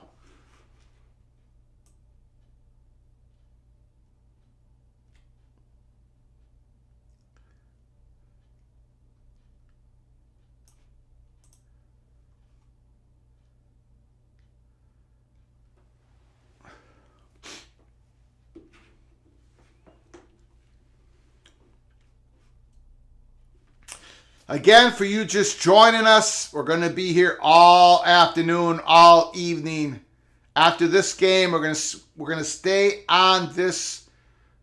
We're going to stay right here. We're not going to change streams. We're going to stay right here. We're just going to roll into the next game. Georgia Bulldogs, Ohio State Buckeyes. Thanks for joining. I know people are going to be coming in and out of here. Fantastic. When you come in here, please smash the like button if you like our content. If you haven't subscribed to our channel, please do so. You guys know the rest. Appreciate you all coming in. It's the marathon, peek around the corner, semifinals. Shocker so far in game number 1. TCU's up 14-3. Michigan with just mistake after mistake. Trickeration on 4th and 2. They just fumbled the ball at the 1 yard line. They've had the ball at the 2 and 1 yard line of TCU and come up with 0 points. 0 points. 0 points.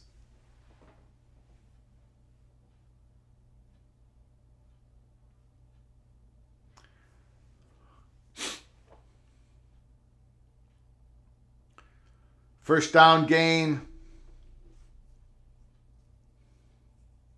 About 4 yards, 2nd and 6.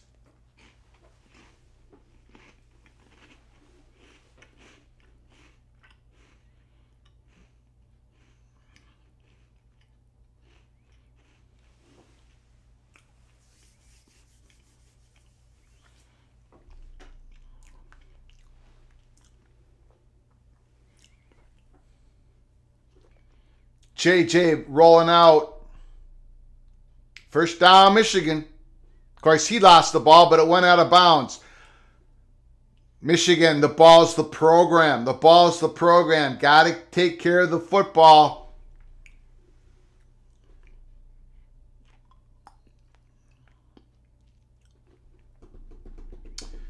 Michigan's trying to get back in this game. If they go down the field here in the Fiesta Bowl, if they go down here and score a touchdown, they're going to feel better. But right now, man, they are shocked. Donovan Edwards, good run again. Don't like how he's carrying the football, though, but good run. No trickeration, Michigan. Just go right at TCU on offense and on defense. Tony still remembers that horrible play. Something told me Clays was not the man for the job after the last 25 seconds. And if you notice, TCU shuts down that running play. If you notice, Tony and the rest of the Gopher fans in the chat room, Tracy Claeys was not hired for any other head coaching job or basically any real defensive coordinator job after his stint was over with Minnesota because there were problems with the program behind the scenes. I'm not going to go into it any further than that. But there was a reason Tracy Claeys was let go even after a 9-win season. Minnesota had no choice. 3rd and 4.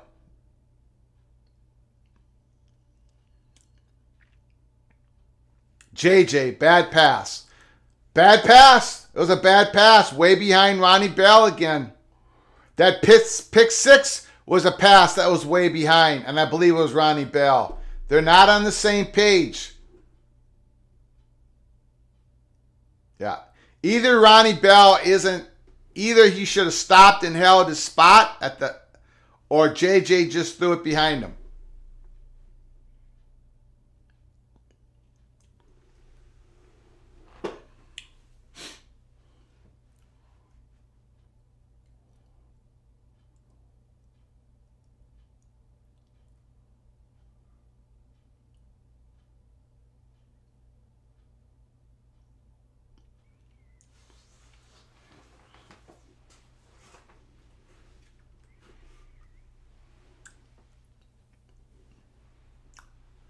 All right, TCU's got the ball.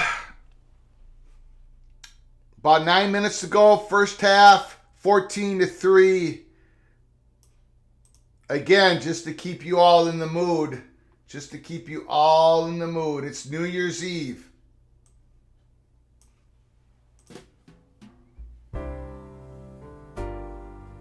Happy New Year's Eve.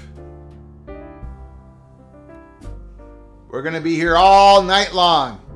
Should old acquaintance be forgot and never brought to mind? 2022 heading towards 2023. I wish you all a good New Year's.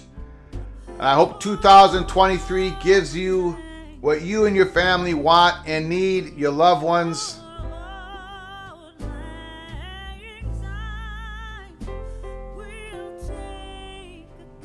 And we remember who we lost in the college football world in 2022, the Pirate Mike Leach.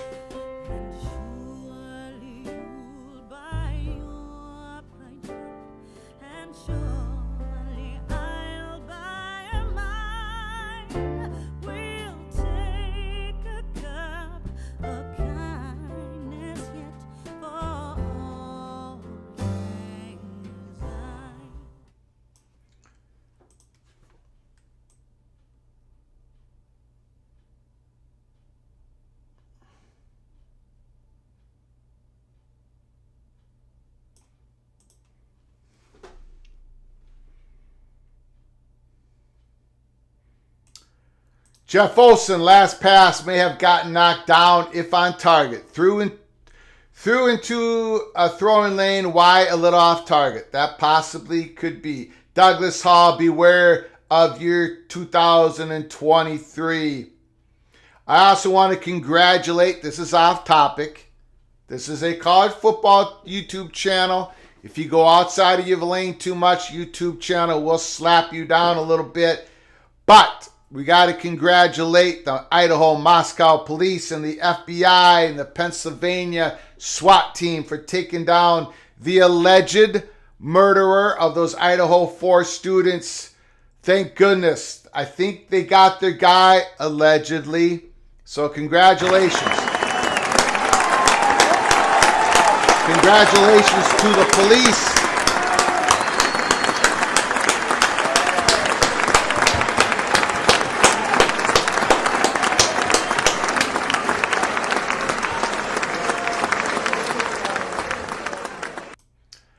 TCU with the ball, 1st and 10. Don't blitz. All right. There you go. He still got 3 yards. Wow, that guy's a running back. That number 33, Mela. Kendra Miller, he is a running back. He's looked sharp tonight. He's ready to play.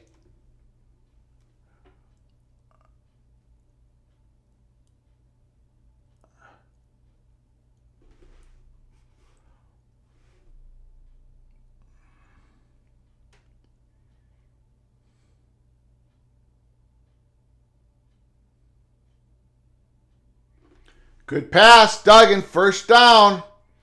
Tony, any hot tips on the Gophers getting anybody else in the portal? No, I don't have any names for you, Tony, but I know they're going to look at offensive line still. Looking for an offensive lineman to give them some help. Possibly a cornerback still, but offensive line is the number one need. I think you're going to be seeing the next wave of the portal madness will be after the spring football games, where everybody kind of figures out where they are on the rosters throughout college football, and that will be your next big wave. Although this window isn't over yet as well. I think you can have visits or something between January 4th and January 8th. Correct me if anybody knows in the chat. There's something to do with January 4th and January 8th, but there's still guys out there that are going to be picked up. But the next big wave is after the spring football game. 2nd down and 10. Can TCU put some more points up right now? Wow, Duggan keeps it. Man, is he a player or what? They got a good 7-8 yard gain. 3rd down and 2. Gopher fans. We were that close to getting Max Duggan as our quarterback. If it wasn't for TCU, Duggan would have worn the maroon and gold for the last 5 or 6 years. 3rd and 2. Patrick Henry through January 4th through the 8th. They tried a bubble screen, but see, it didn't work. But Duggan, with that speed, with those legs, he still was able to pick up a 1st down. That was a busted play, good defense, but Duggan was too much. It's nice to have that in college football for a quarterback that can make off-schedule plays that aren't there, but yet you still make it.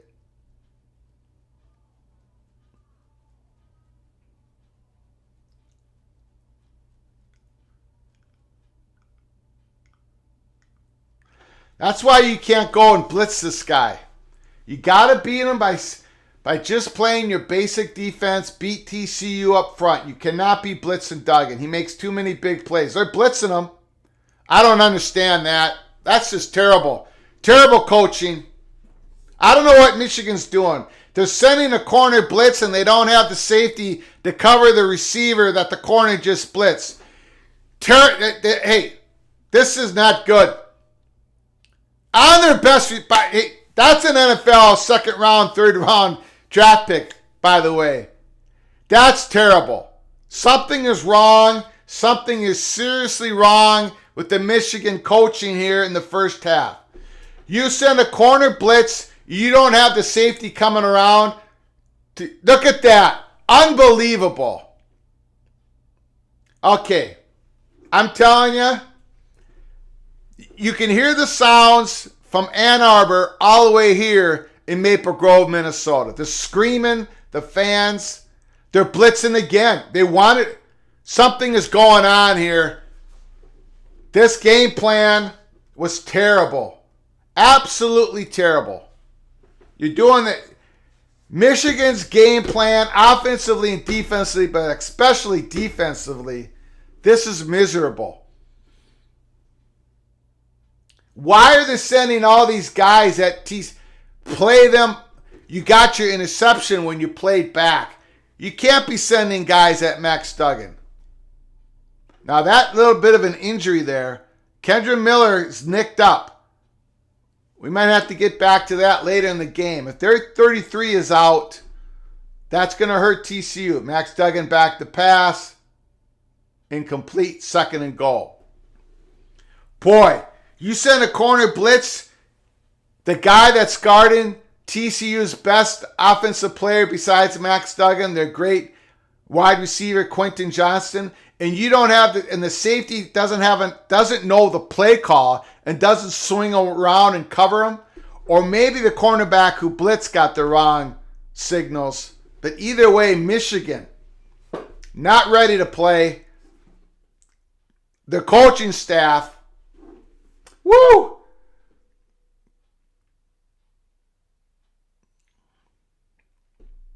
They're blitzing again.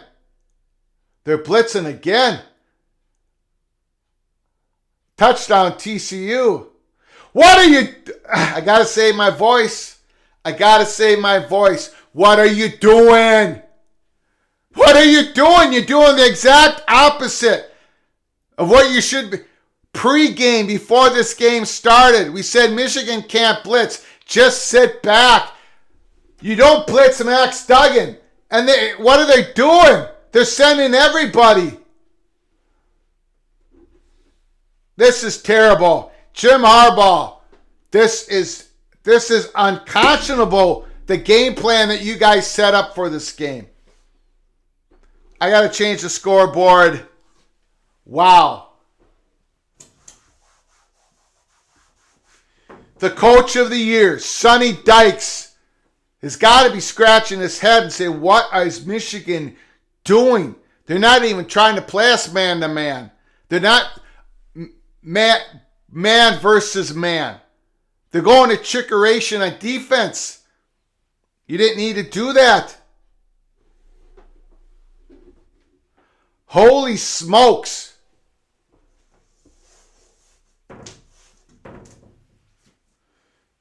And hey, and it wasn't just your loudmouth host, Greg Flugar, that talked about this. You do not send your guys at Max Duggan.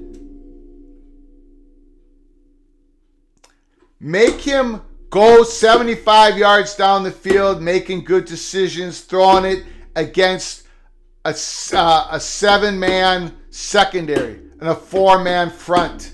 You don't be blitzing these guys. You don't be trying to catch up with one defensive play.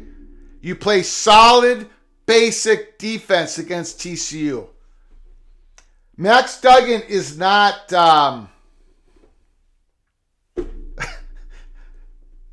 he uses his legs to beat you. This is unconscionable. This is horrific on an unbelievable scale. That's the story for you guys in this first half. Jim Harbaugh decided to do everything wrong in this game. Why?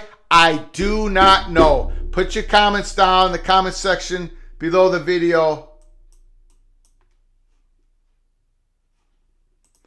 Condoleezza Rice, the new commissioner. Is that a rumor, Tony, or is that some information that's flown around? I don't think Condoleezza Rice would be interested in commissioner of the Big Ten. Ted, fight in Illini. Michigan digging themselves a big hole. If Michigan is digging themselves the big hole, Jim Harbaugh is not only holding the shovel, but he's using the shovel himself. Jim Harbaugh has dug the hole for the Michigan Wolverines. He's done the absolute opposite. We did a pregame. This is why we do the pregame. We talk about the game, what we expect, what's going to happen, we believe. We talked about Michigan's defense. You don't need these blitz against TCU. Blitzing TCU is a bad move against Max Duggan. You got to keep him in the pocket. Let TCU try to drive the field down on your 7, got on a 4-man front, 7 in the back. Holy cow. Ted, what content do you have available if this becomes a laugher? That's a good question. Maybe I'll tell my favorite joke I'll keep that in my back pocket. Maybe I'll tell my favorite joke here in the second half. I'm not going to be doing any singing because my voice is pretty much already gone, and we still have a game and a half left to do. So, Son of Sarek, running quarterbacks will give the Wolverines issues unless they figure things out at halftime. This one is over. Son of Sarek. Wow.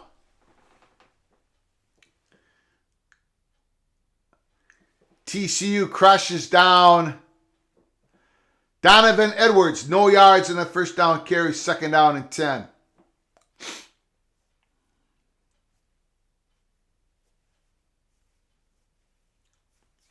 Michigan needs points right here, right now. Michigan Wolverines need points. They need a touchdown.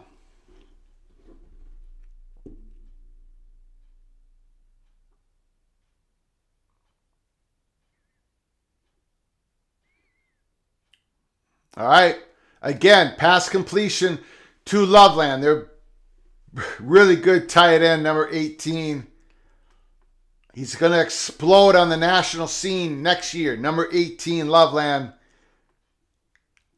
J.J. McCarthy, he can't get it out to Cornelius Johnson. He can't get that ball out. Can't get any completions to Ronnie Bell. So far, the offense has been Donovan Edwards, Loveland.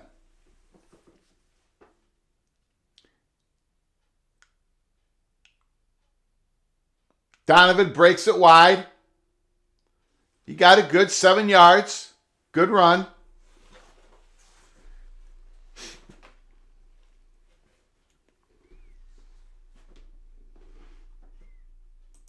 Terry Nord, Clackamanus will carve up the Michigan next year.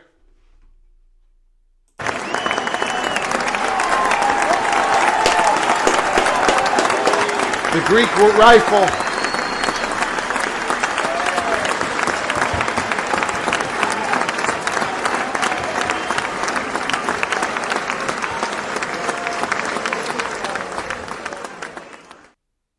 I don't know what happened there. First of all, that play action pass was so slow. It's going to be roughing the passer. Okay, that's a break for Michigan.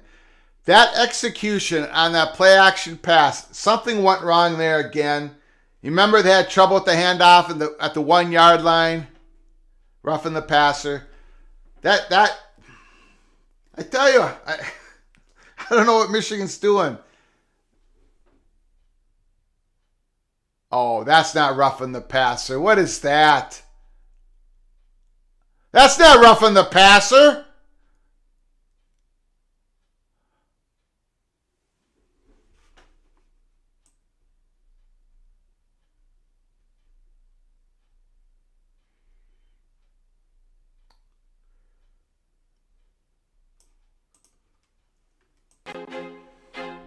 I feel like I'm losing my mind. Is everybody in the world blind? Please, Lord, give me a sign, a sign. Terrible call. Just terrible. Again, J.J. McCarthy, bubble screen, and he throws it behind the receiver. J.J. McCarthy has been just not accurate. We talked about how the Michigan passing game was broken going into that game against Ohio State, and then J.J. McCarthy looked like John Elway. These officials are horrible. Son of Sarek. That was a terrible roughing the call penalty on TCU. 2nd and 8. Can Michigan take advantage? Penalty flags. False starts. I don't know what's going on. This is, ladies and gentlemen, we have a meltdown at the Fiesta Bowl. Michigan Wolverines are totally discombobulated.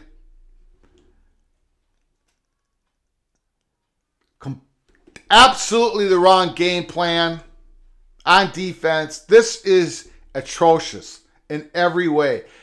2nd down and 13. Michigan needs to get it going right now. They need points before the end of the half. They need a touchdown here.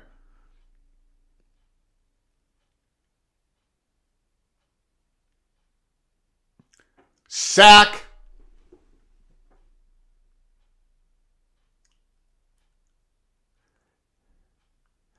The Michigan fans in the stands, they can't believe what they are seeing.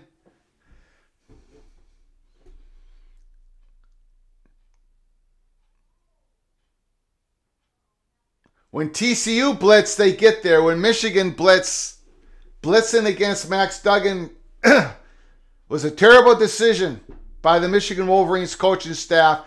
3rd and 20. I do a quick kick here. Quick kick.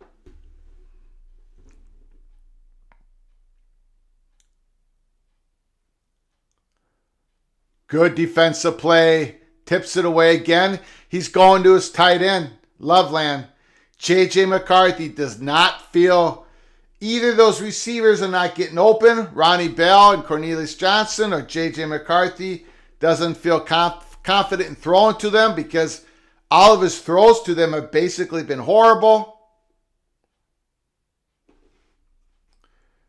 Joey says McCarthy hit the big passes against Ohio State because Ohio State basically playing a cover 0. TCU does have their safeties back.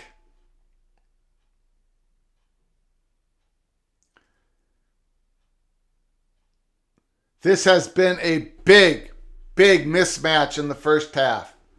And I'm talking Sonny Dykes versus Jimmy Harbaugh.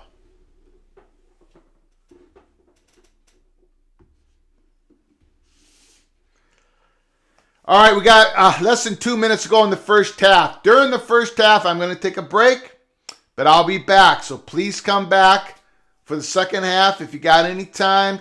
I know people are going to be flowing in and out of our in and out of our YouTube channel, Watch Party.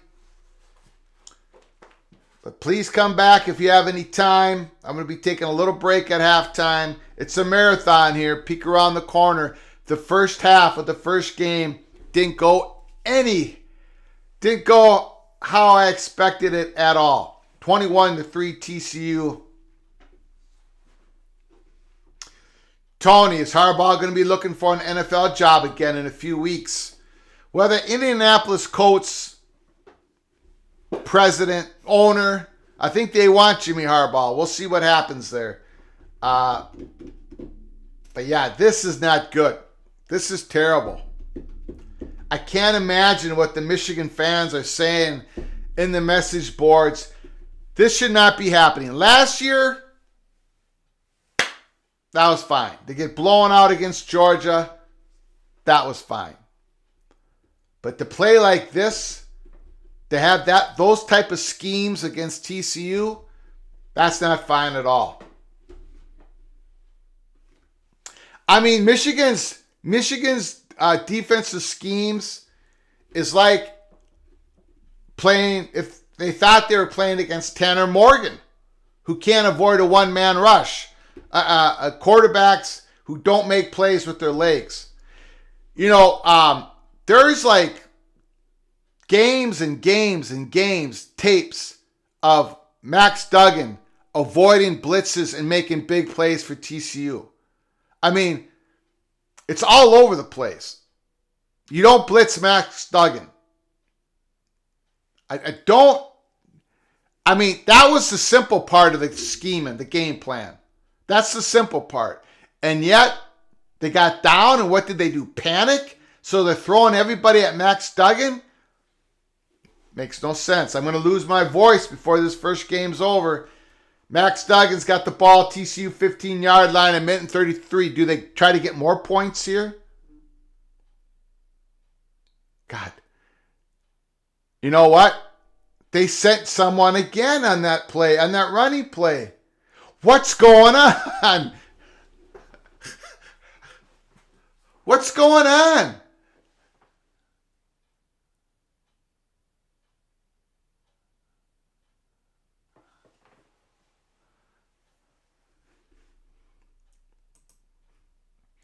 Cardinals, Arizona will probably be firing their coach in a few weeks as well, Tony says.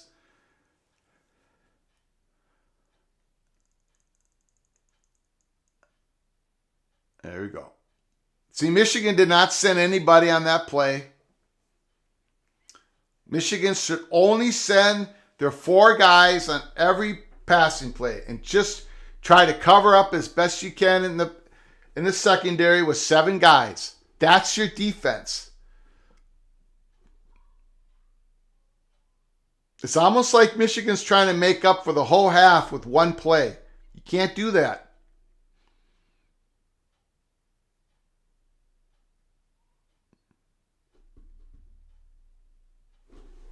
Third and 3.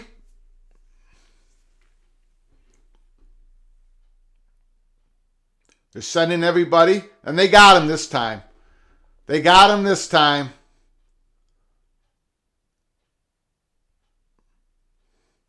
Michigan's going to stick to this scheme. They're going to do it in the second half as well. I don't know. I might have to bring a blanket into the studios and just cover my head with it. I think it's going to get ugly in the second half for the Michigan Wolverines.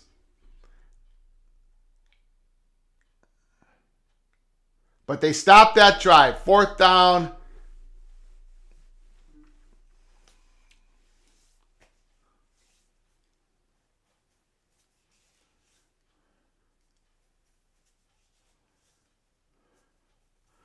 TCU punting the ball.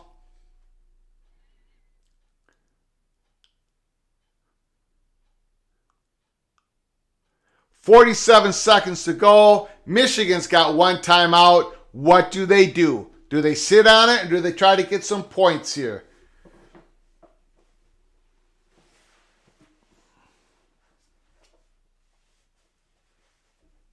I think TCU starts the ball in the second half, correct? So Michigan will probably be aggressive here, because I think TCU starts the ball in the second half. 21-3, Horned Frogs. Wow.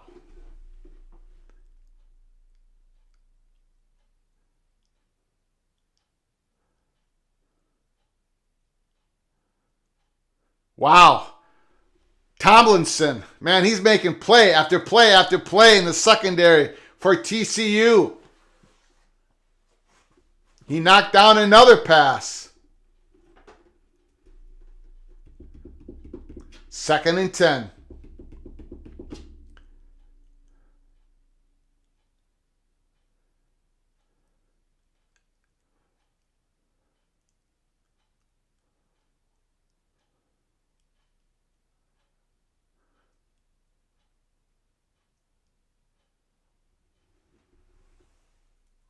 All right, Cornelius got a catch. That should loosen that up a bit. Number 6. 35 seconds, 1st down and 10. Michigan at their 48-yard line. And now they're going to check the play. All right, 35 seconds to go. We're going to have a review.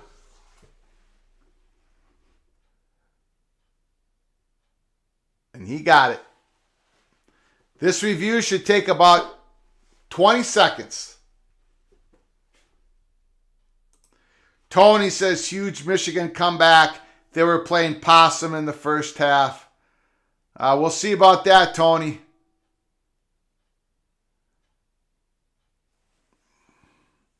That's a catch.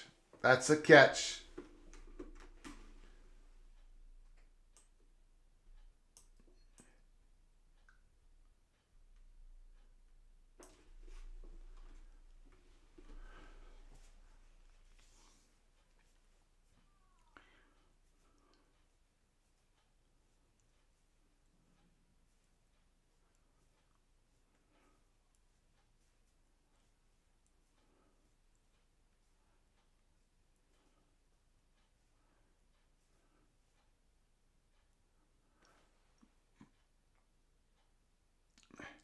Plenty of time for JJ. Strip sack. Ball goes out of bounds. JJ McCarthy, man. Woo! Yikes. Yikes. Terrible first half for that young man.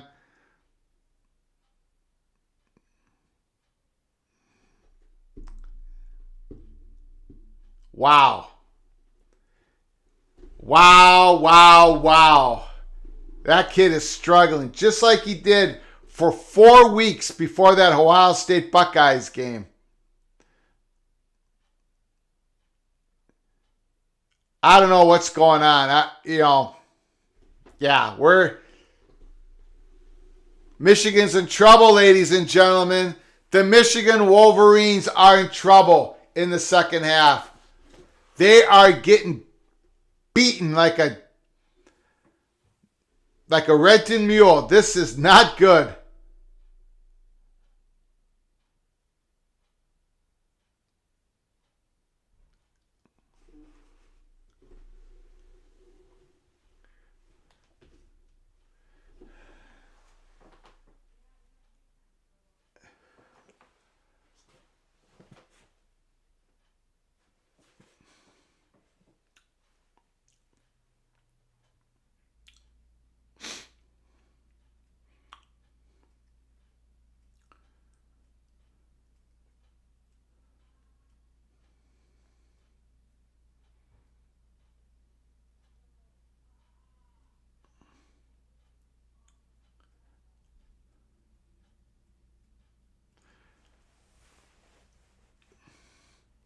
Third and 14, 15 seconds to go.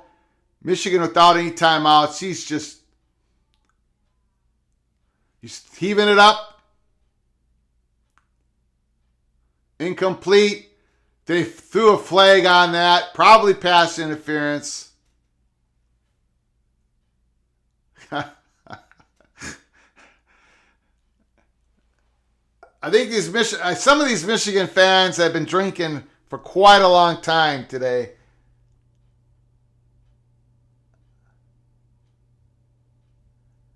Yeah, Tomlinson.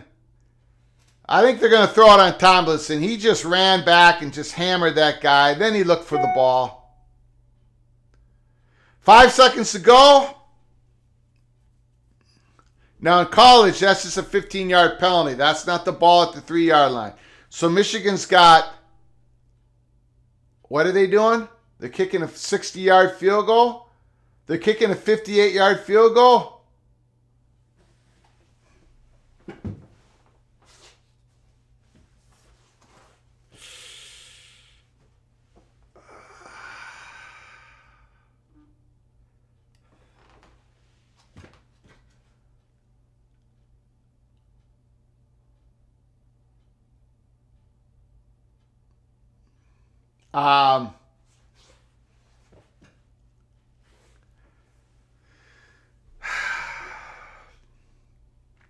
I would throw this up in the end zone.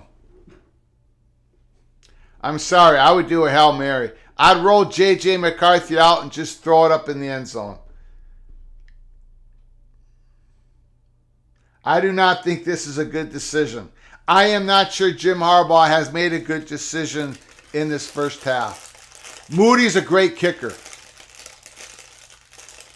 Fantastic kicker. But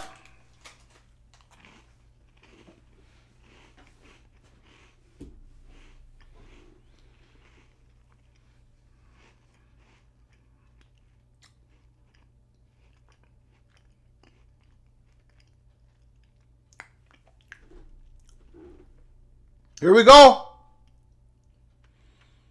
59-yard field goal. The kick is up. Oh, he drilled it. It's good. All right, they made the right decision. They made the right decision. Jim Harbaugh did not listen to me.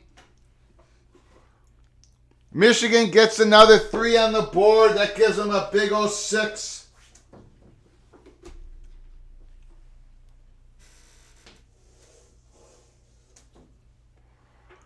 Look at that score. Look at that score before we go to halftime. 21-6 TCU. Unfathomable. I did not expect this at all. I thought maybe TCU would come back in the second half. Maybe do a backdoor cover on the spread. But for them to be up 15 points, the Horned Frogs be up 15 points at halftime. Buckle in. Brace for impact. Come back in the second half. Let's see if Goliath can come back on David in the second half. We'll see what happens here. Tony says 2-score game instead of 3-score game. Jeff Olson is saying the same thing. At least within 2 scores. Bad half. Bad half. Terrible half by Michigan. Terrible half by Michigan. We'll see what happens. Come back. I'm going to take a little bit of a break. I'll be back in about 15 minutes. Come back to Peek Around the Corner. Big time watch party. Marathon watch party. First game, Michigan TCU. Second game, Georgia Bulldogs. I got Chicago on my mind. I wonder why. Georgia Bulldogs versus the Ohio State Buckeyes. Stick with us. I'm going to take a little bit of a break. I'll see you back in 15 minutes.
All right, we are back.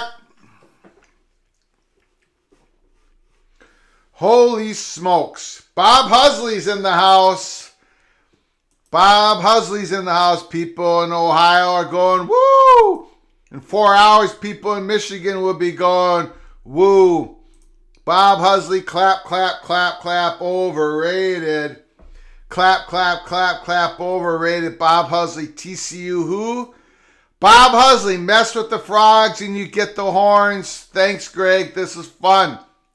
Bob Husley has made his... He's come on in. He's come on into the house. Any remarks back to Bob Husley? Son of Sarek, 1, 2, 3, 4. We've been down this road before. Michigan chokes and sucks after the game. Go Bucks. See you after the game. Buckeyes, son of Sarek. Going to the game. Buckeyes, Georgia. He's down in Atlanta. Big game. Big game. I'm not sure what Mike Williams is saying there, but that's probably not going to happen. All right, let's go.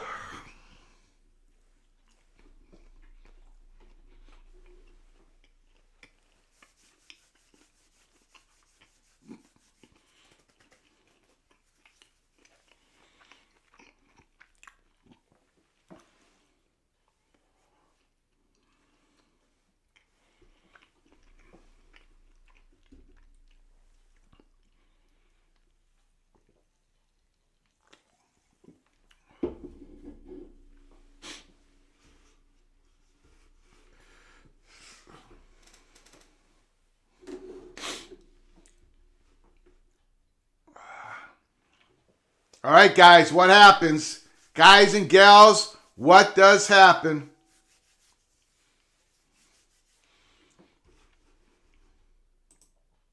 Your mic was in while you were setting up. Yeah, I don't really turn off that mic. I don't care. I have some mic problems once in a while, so I just leave it on. Okay. Does Michigan make a comeback? What say you? What say you?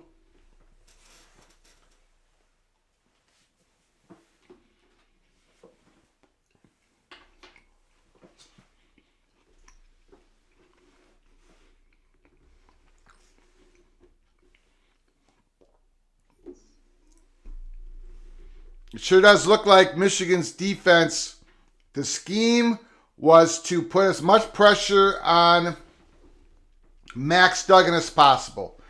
They were going to gamble. They were going to blitz. They were going to bring some corner blitz, inside blitz. And I would have done the opposite. I don't know what you all think, but man, I would have done the exact opposite. So I expect in the second half, being down 15, Jim Harbaugh is just going to keep gambling, just keep rolling the dice and see if they can catch Max Duggan. I don't know, man. I just don't like the situation. TCU, the only worry I have for TCU going in the second half is Miller was nicked up. Some other guys were getting the ball at the end of the first half. Number 33, Kendra Miller. He's a horse. He is a horse. He made a difference in the first half. He made some plays that should have been only 1 yard or 2 yards in the 8-yard, 9-yard carries. If he's nicked up, that might change something here in the second half. We shall see. We'll see if 33 comes out here in the second half. Buckeye fans, I think they're getting a little excited. They're seeing Michigan go down. But I think they better focus on the Georgia Bulldogs, the national champions.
TCU is the ninth team. The ninth team to lead by 15 or more points at the half in a college football playoff game, semifinal or final, and the previous teams to be up by 15 or more points at the end of the first half are 8-0 in those games. So Michigan is going to try to do what no other team has been able to do in a playoff game, being down by 15 or more points after the first half and come back and win. I think the chances are extremely slim for the Michigan Wolverines, but that's why we're here. That's why we're here to watch the games. TCU, 30 minutes away from going to the championship game. TCU Horned Frogs with 7 comeback victories during the season. They're only 30 minutes away. 30 minutes. Being the first Big 12 team to win a playoff game. It wasn't Texas. It wasn't Oklahoma. It could be TCU.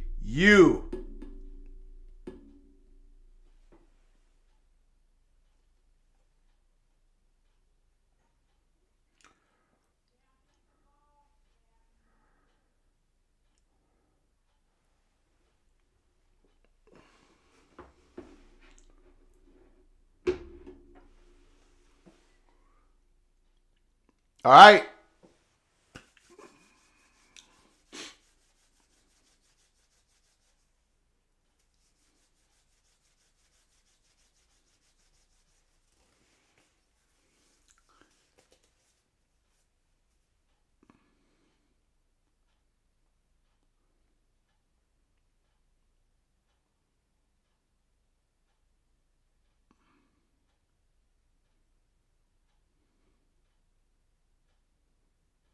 Jim Harbaugh says they have made us mad because we spotted them some points. I'm not sure how that interview went.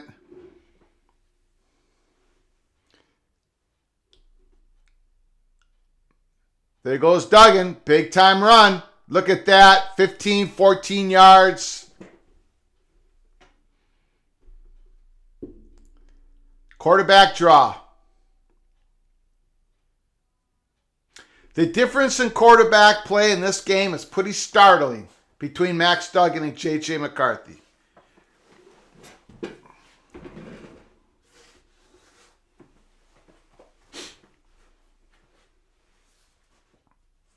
Okay, so Miller's in the game. He got stopped. 2nd and 9.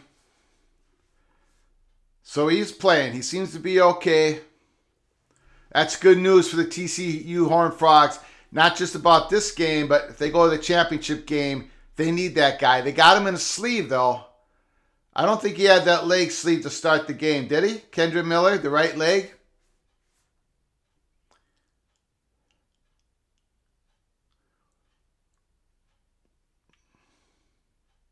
Ooh! They almost got to him. Incomplete. Got a 3rd and 8. Yeah, Miller's not okay. 33 is not okay out there. That's a big loss for TCU. He doesn't have the juice. You can see him limping off the field. We talked about it right at the start of this half, at the end of at the end of the first half. The one thing that didn't go their way is Miller might have gotten hurt, might have gotten injured in the first half. Another blitz. Incomplete. Okay, Michigan's going to get the ball here. Going to get the ball. Here we go. Let's see what Goliath can do. Can Michigan get back in this game?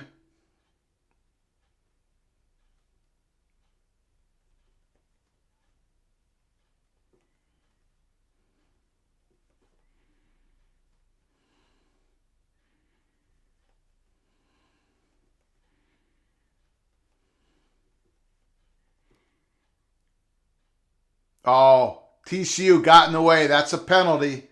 Okay, TCU made the first mistake here in the second half.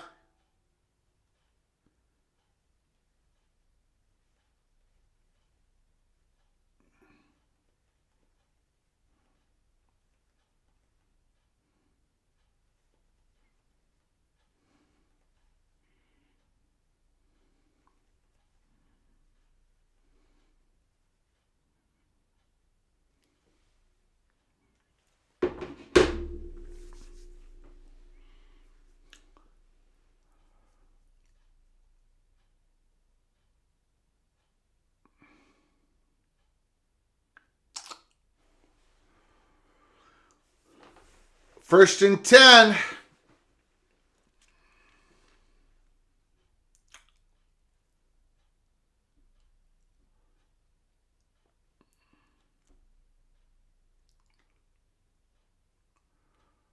Oh, man. Michigan tries to go wide and Donovan Edwards gets crushed. I don't think he got back to the line of scrimmage.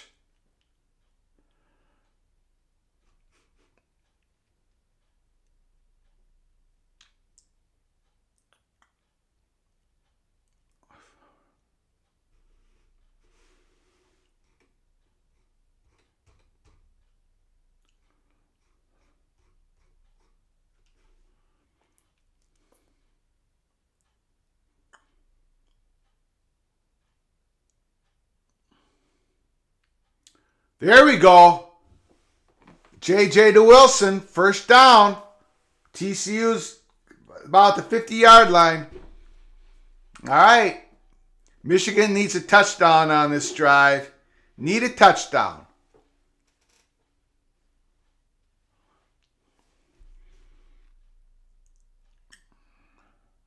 Something's got to go right for Michigan early in this third quarter.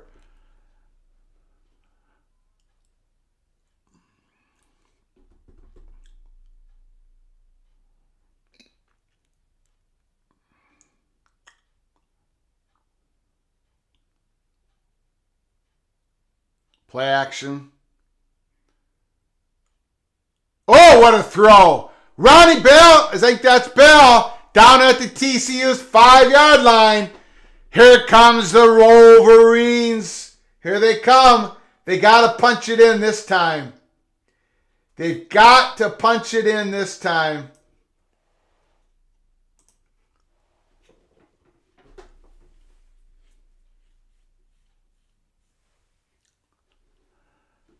About the 5-yard line. Michigan's got to punch it in.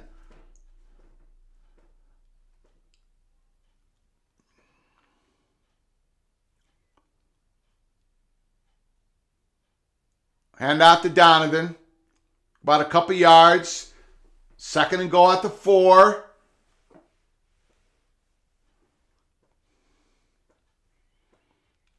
If they punch this in,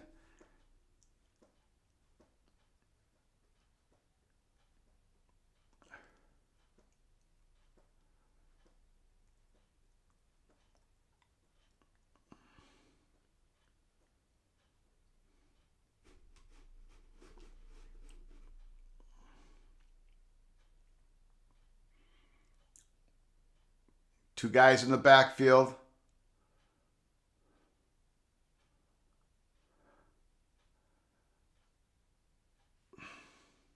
Man, Michigan lined up with a fullback, halfback. They just couldn't punch it in. Mullins gets stopped. It's third and goal. Michigan has been at the 1-yard line, at the 2-yard line with no points. Now they got the ball at the 3-yard line. It's third and goal. Michigan cannot kick a field goal here. They have got to punch this in. They can't get stopped again here and expect to win the game. I know there's still 10 minutes to go in the third quarter, but man, they've got to punch it in right here, right now. Third and goal. I have no idea what the heck's going on. Did you see that? TCU know what the play was. Did you see the defender? He's caught. Look at 14. Look at 14. 14 had that play all scouted out. I don't know what's going on here. What play is that? What play is that on a 3rd and goal at the 3? You run that type of bubble screen. That is, what is going on?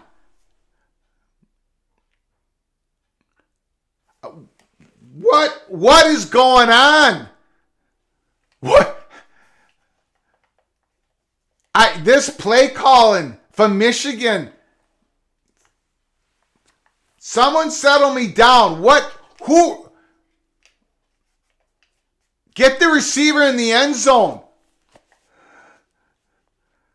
When's the last time you seen a bubble screen at the 3-yard line? Of course the defensive players are up at the line of scrimmage.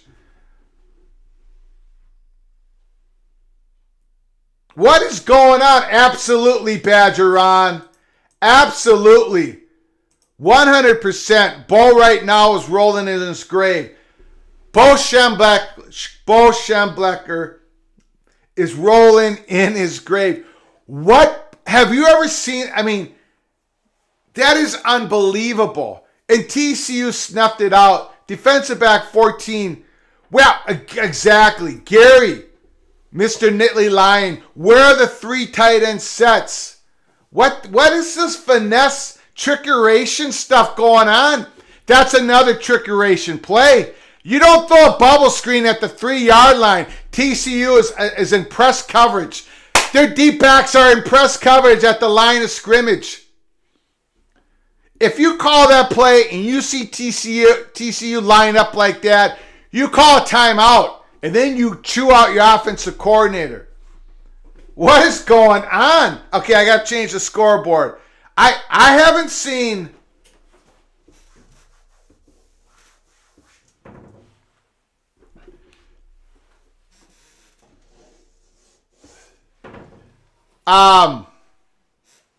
Look, Michigan Wolverines are the coaching staff is having a mental, emotional breakdown, allegedly. Okay, to protect myself, I'll say allegedly. What is going on? Please let me know in the chat. Unbelievable. This is dreadful. Thank goodness I'm not a Michigan Wolverine doing this game. Tony, you're not Tough Tony anymore. You're Tony, take the points. Of course they're going to take the points when it's 4th and 3. But you got to give yourself the best chance not to go 4th and 3, to get the touchdown. A bubble screen at the 3-yard line, an end-around play at the 2-yard line, a handoff. You're at the 1-yard line and your running back's not even expect to get it. What is going on with Michigan this game?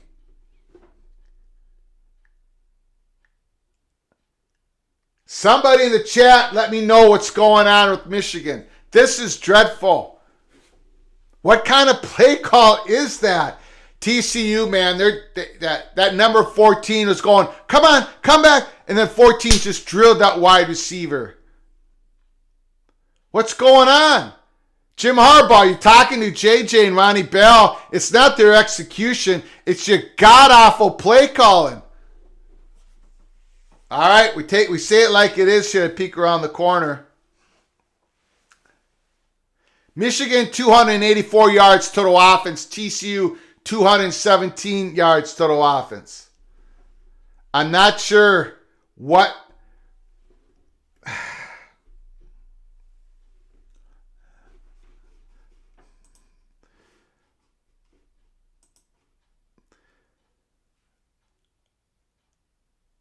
They're lulling TCU into a trap.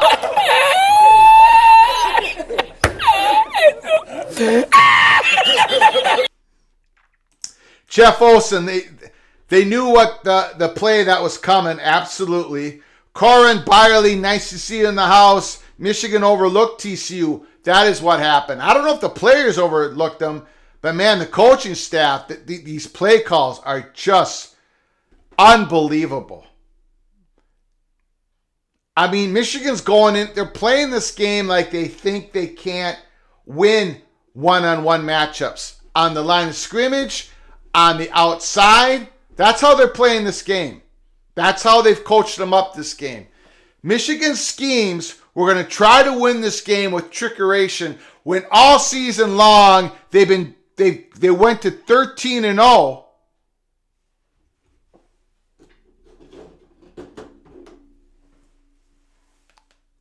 They went to 13-0 by being just better than you are. By being man-to-man better than you are. That's how Michigan got to 13-0. This game, suddenly they think they have to throw all these tricks in the game to win the game.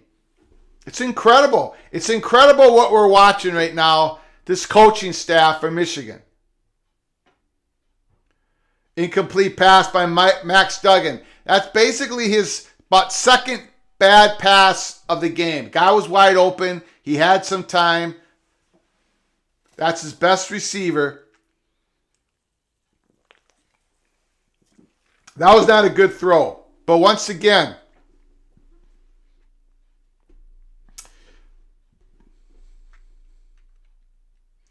this game reminds me of Michigan versus Illinois when Moody kicked all those field goals and they won because Michigan couldn't run a play in the red zone. They're blitzing Duggan again. He throws it away. Michigan is just gambling now. They're rolling the dice.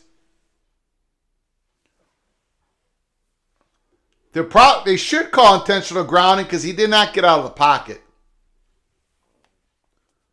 All right, it's 3rd and 10.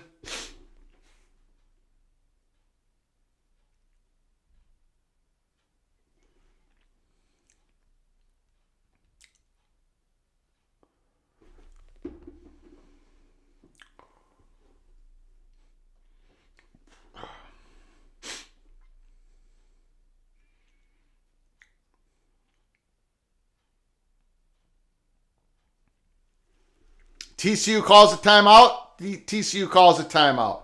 3rd and 10. So far, TCU had the ball 3 and out, or maybe they got a first down. They punted it. Michigan goes down, kicks a field goal. 21-9. Wow. Watch parties that peek around the corner. We just don't watch them and just gently go watch them. We say it like it is here in the chat room. Your host did not expect this at all. I did not expect these type of play calls.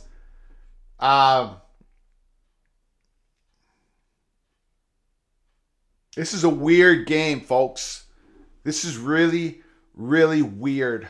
Michigan, Jimmy Harbaugh is, great career, great success, great results. He's a little bit of an oddball, right, in his interviews. But no, he's got great credentials.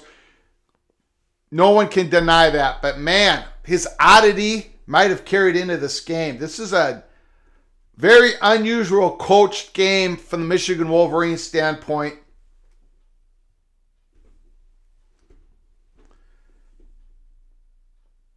TCU's up in a man press.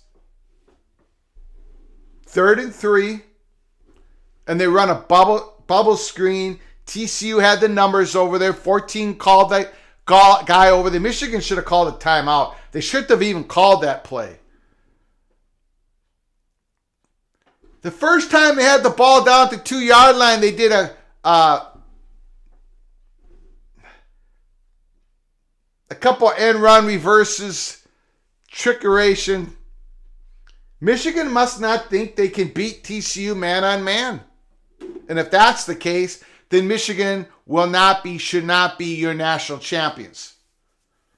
But man, oh man, talking about not having trust in your players. I don't know who said it earlier. It might have been Tony. But Bo Schembechler, man, he is rolling in his grave tonight. I mean, Michigan out-physicaled Ohio State and everybody else on the schedule. Against TCU, they don't want to lean in on TCU. They want to run these strange play calls in the red zone. Tony, hope Ohio State is ready for a physical game. Yep. Yeah, they better be ready because the Bulldogs are going to bring it to them all 60 minutes. 3rd down and 10. Here's a big play. Smash that like button if you like our content. Please subscribe to our ever-growing channel. You'll be notified of our episodes and our live shows. Thank you so very much. Share the video with your family and friends. If you want to make a small donation, hit the $sign. Help us keep the lights on. Thank you for coming to Peek Around the Corner. We're going to be doing the next game as well. It's a marathon here at Peek Around the Corner. Buckeyes and the Bulldogs, 3rd and 10. Duggan. Looks like Michigan's going to blitz again. No, they called it off. They called the blitz off. Ooh, picked off. It was dropped by the TCU receiver. That's an interception. That's the break that Michigan needed. I think that went right through the hands. Second interception for Max Duggan. Okay, now Michigan's got to turn this into a touchdown. No more field goals. No more trickeration in the red zone. Yeah, that should have been a catch. Good pass by Max Duggan.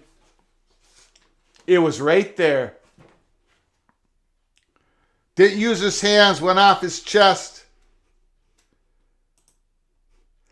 Jeff Olson, looks like Jimmy's not going to stop bringing the heat on D in the second half. Worked that time. Can't let Duggan get out and run. Might be delayed blitzes.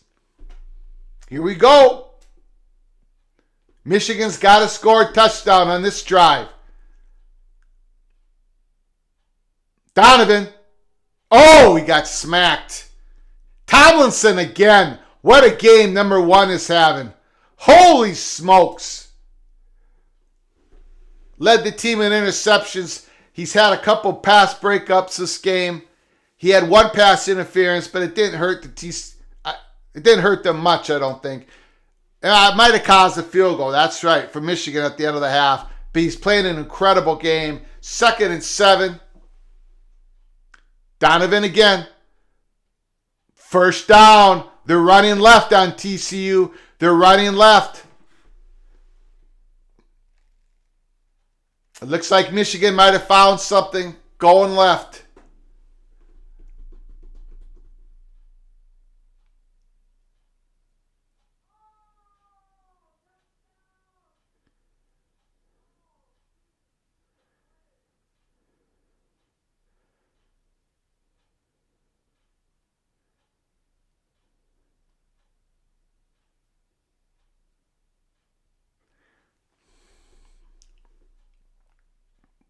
Flea flicker, trickeration. Touchdown, Michigan! Touchdown, Michigan. They went to the trickeration once again, and this time it worked. Holy cow. He was wide open. Ronnie Bell finally got loose.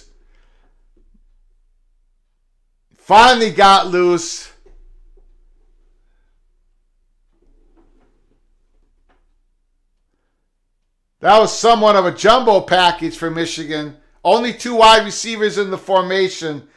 Touchdown, Michigan. Woo! Going for 1 point, not the 2 points. Going for 1. It's good. Now we got ourselves a ball game. It's 21-16. Goliath has come back on David.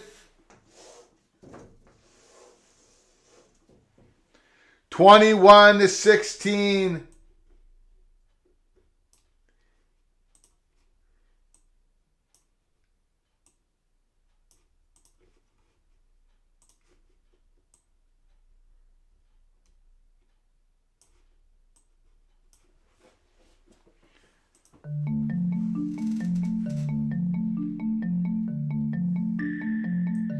Michigan's coming back. They are lurking.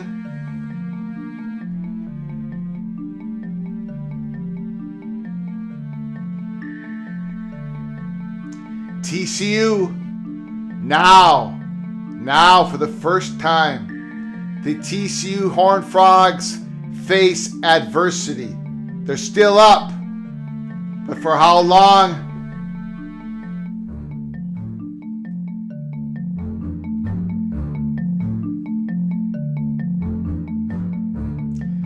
Jeff Olson says, quick strike. Let's go. Tony, you just gotta lull him.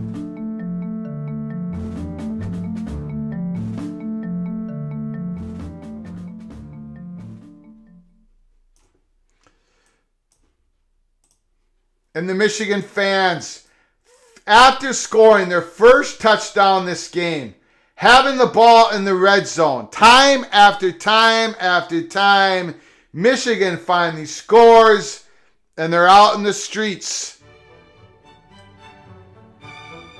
And they're singing.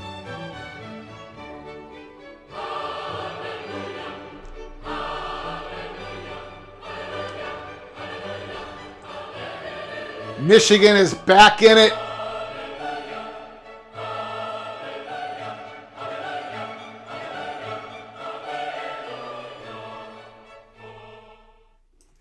All right. We got a game. Game 1. Game 2 is the Buckeyes and the Bulldogs. But finally we got ourselves a game. 21-16. TCU.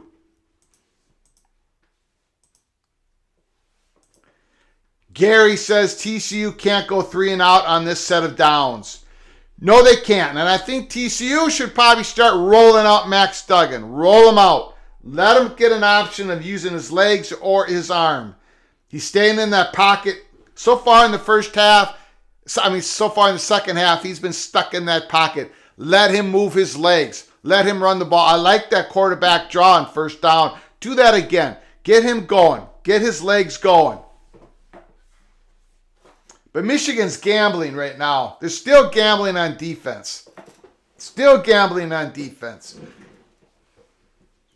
But yeah, this is a brand new game now. 21-16 TCU. Michigan has come back.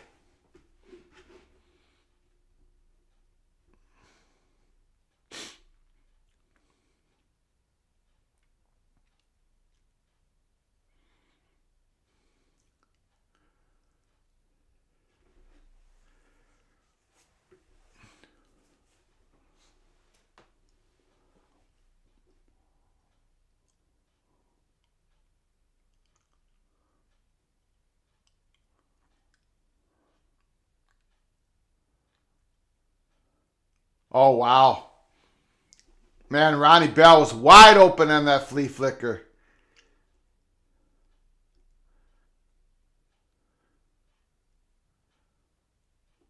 Okay, here we go.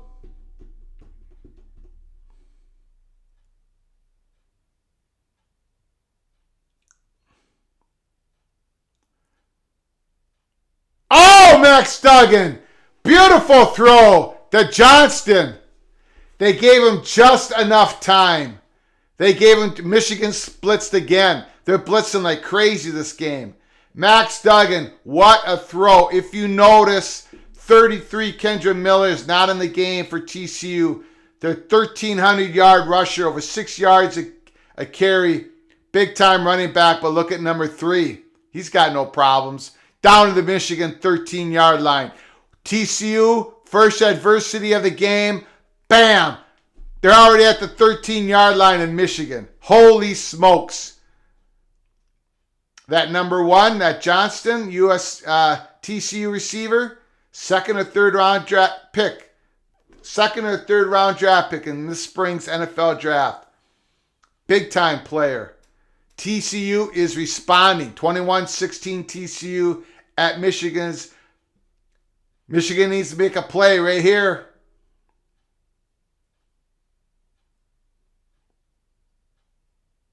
All right, that's a yard gain, 2nd and 8. Well, we got ourselves a game. This is what we wanted.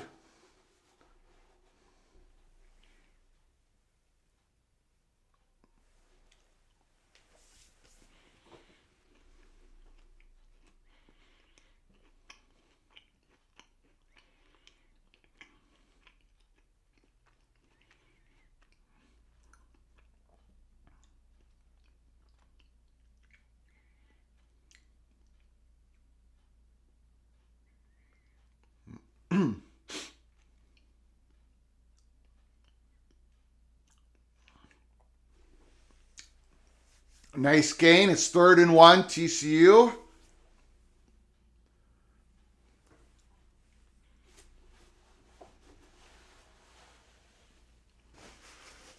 Hurry up offense. They're running again. First down TCU. First and goal at the 1.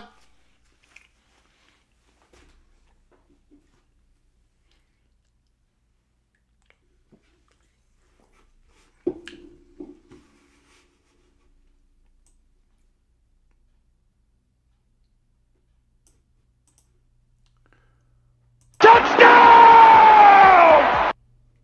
Touchdown! Touchdown! The Horned Frogs go right back down the field and they score a touchdown. They're looking to get back up by 12 again. TCU responded with adversity. That's what you call a championship drive. Wow, they came out. Michigan's defense, all that gambling they've been doing all game long.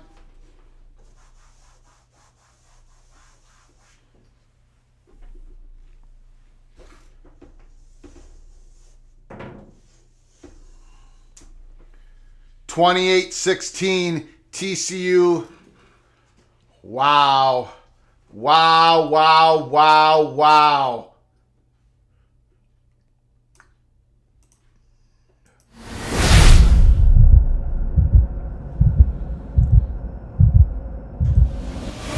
TCU fans have got to be ecstatic. They got to be going crazy right now. The Horned Frogs, about 20 minutes away in game time? 20 minutes away? 5 minutes ago in the third quarter, 15 minutes ago in the fourth quarter, 20 minutes away from going to the college football championship game. TCU Horned Frogs. TCU Horned Frogs don't have the blue chip ratio of over 50% of their players are either 4 or 5 stars. They don't have that. The other 3 teams do. But look what TCU's doing. They are so close to getting to the college football championship game. So close.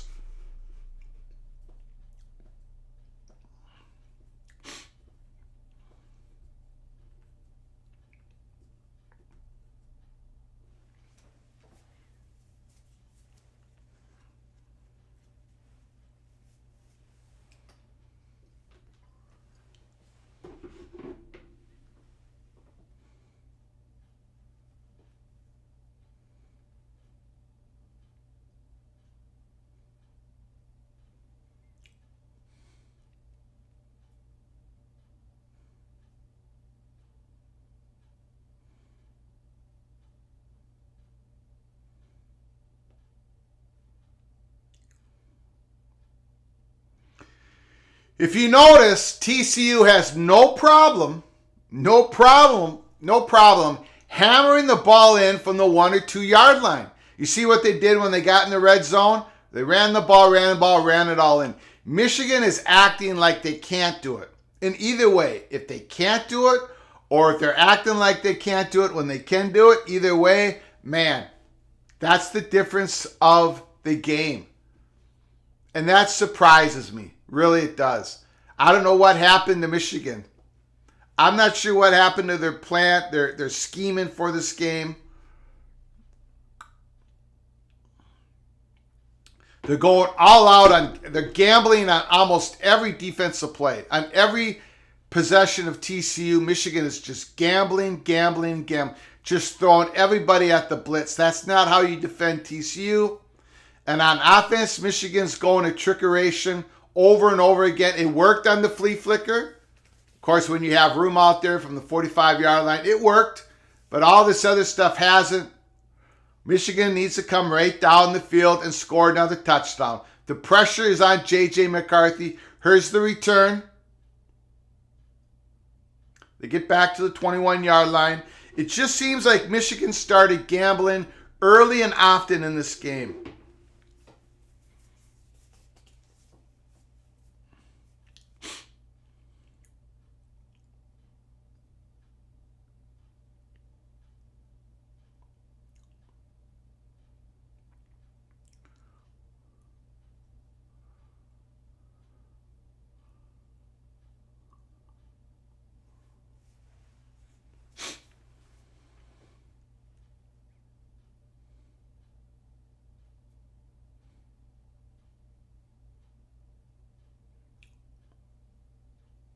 That was a good play by McCarthy. Just to get that ball out, have him roll out. Ronnie Bell. Looks like Michigan's going to the speed up offense here. T. Winters with another tackle for TCU, number 13. Bell's limping off the field. Johnson's going out. Looks like they're going to a big jumbo package. 2nd and 2.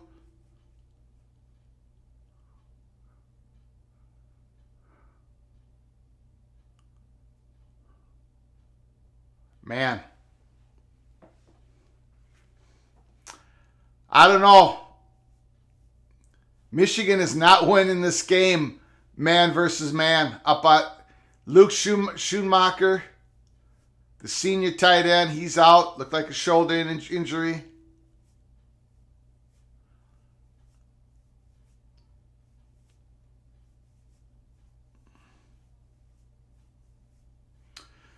Third and 3. They can't afford to punt it here. They got to go for it. 3rd and 3. They got to get this first down.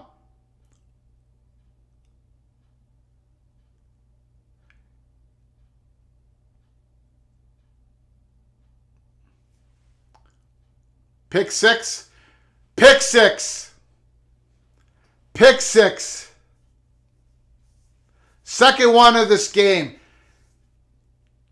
J.J. McCarthy has absolutely imploded. TCU. Mike Patina. Looks like TCU has their playbook and their signals. Wow, that's a good point. That's an interesting comment. Very interesting. Something is drastically wrong this game.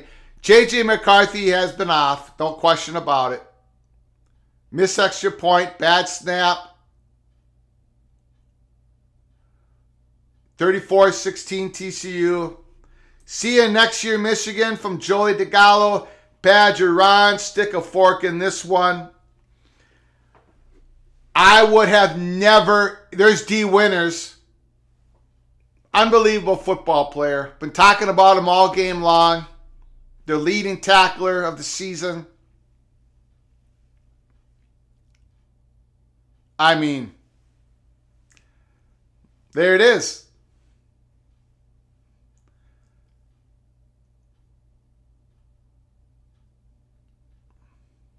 Wow. Motivision, I'm going to make an extra mortgage payment this month thanks to Greg the Cooler Flugar. Because I had Michigan. So, it looks good for the Buckeyes because I have Georgia. Right? I am the Cooler. Greg the Cooler Flugar. It's 34-16.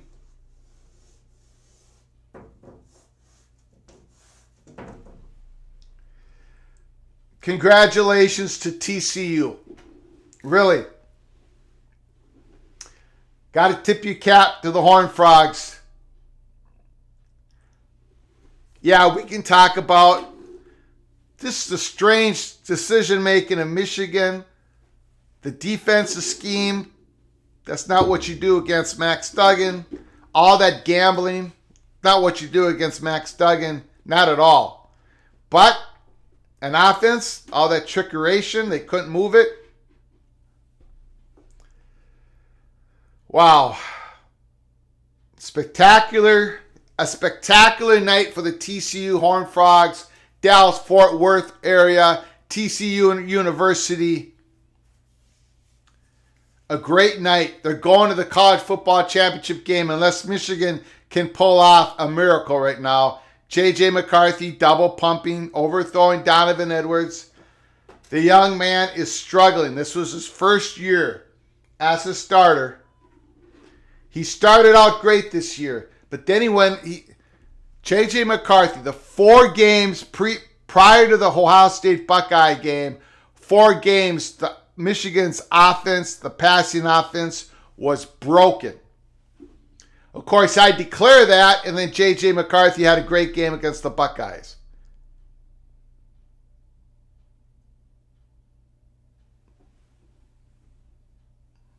So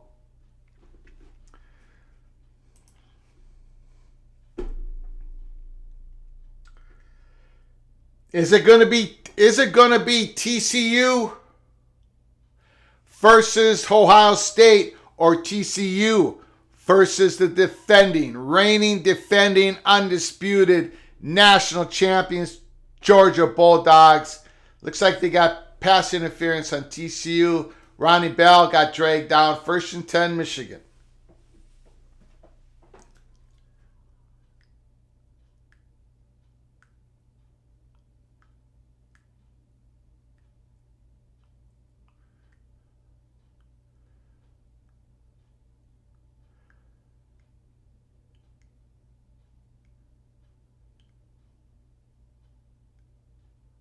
Big time run by JJ. Big time run. Wow. All the way down to TCU's 20-yard line. No more field goals, Michigan. Got to punch it in.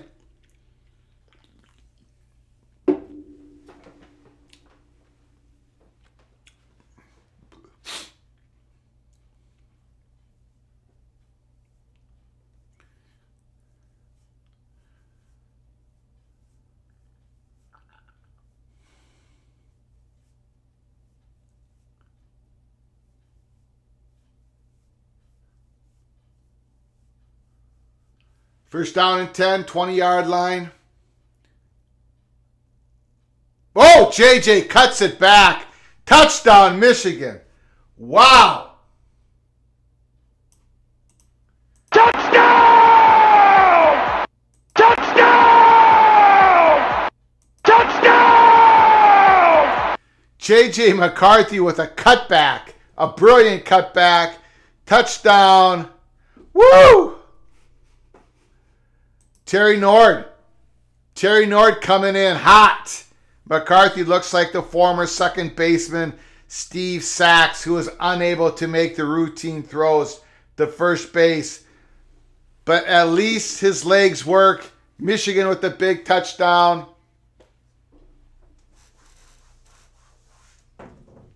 They're going for 2 points. They'll probably, who knows what play call they're going to call here.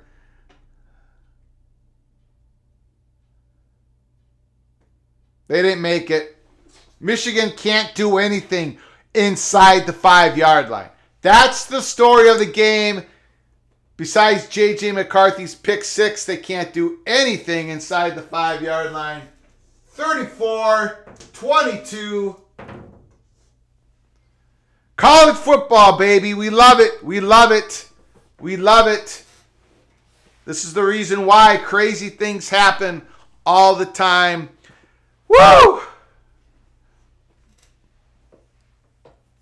right, now what? Now what happens? We still got a whole quarter to go, and then we got the Bulldogs versus the Buckeyes. We're going to be covering here. We're not changing streams. We're using this very stream. So just come back for the Bulldogs and the Buckeyes. C.J. Stroud versus Stetson Bennett. Kirby Smart versus Day, who's on the hot seat, I think, and he shouldn't be. But man, the Buckeye fans, they keep showing McCarthy's family here, and it's making me uncomfortable. They keep showing his family, and it's making me very uncomfortable, I gotta tell you.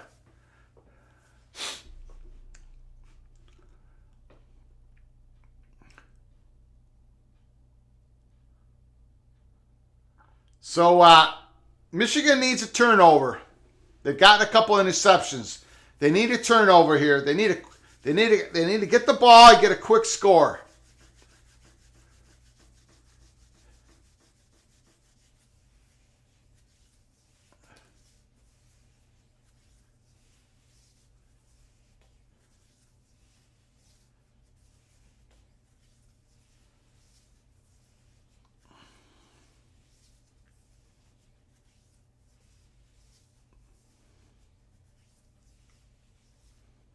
First and 10.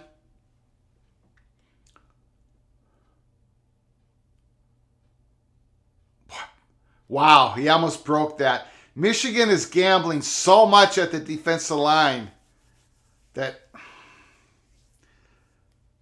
Wow. They're running all these blitzes, all these stunts. Safeties are pouring in on these blitzes. TCU, they're going to pop one again. This defense has been just gambling all game long. It's just nuts.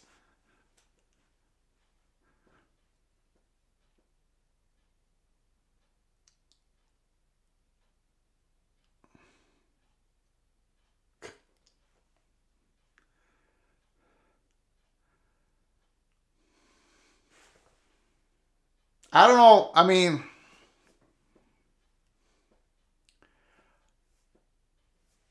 I don't know what's going on. Who is Michigan's defensive coordinator again? Someone give me the name. Someone look it up and give me the name. Who's Michigan's defensive coordinator? Touchdown! Touchdown! Touchdown! Touchdown!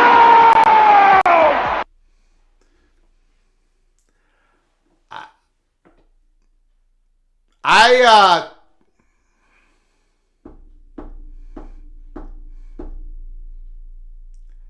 mean, what are they doing? What are they doing? What is Michigan doing? What are they doing? I mean, this defense, I've never seen a team gamble on defense like this for a whole game against a team that you should be gambling against. They're doing the opposite. They're doing the George Costanza opposite. And it's cost them the game. It's cost them a chance to go to the college football championship game. What are they doing? TCU's got to be just scratching their heads. Badger on. Losing Michigan's tight end put a monkey wrench offensive game plan. No doubt they lost their starter. They have a really good backup tight end. TCU, they lost the ability to give it to Kendra Miller, number 33. The game is Michigan's. They're blitzing on every play. Every single play, almost every play. And when they don't, something good happens.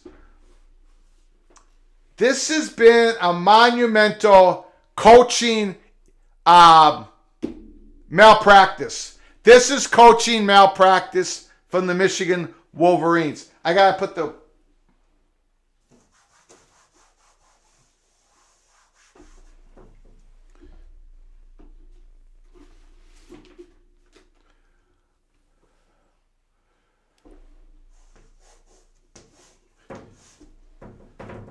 This is coaching malpractice.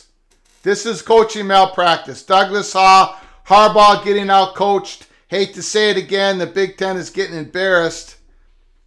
In the playoffs they are, but not in the bowl games. Bowl games are 4-0. It seems like when the Big Ten doesn't do something good, they get really trashed hard. But yeah, I mean, this is... I don't know. I mean, every single play on that drive, Michigan sent all the guys to the line of scrimmage. Against the team that you don't want to do that against. Badger on. Jesse Minter is the defensive coordinator. Jesse Minter should be fired. He should be let go. He should be absolutely fired.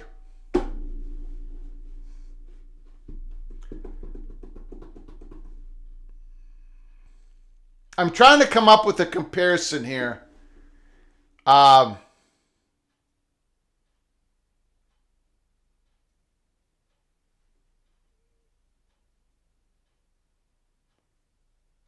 This is like kicking it.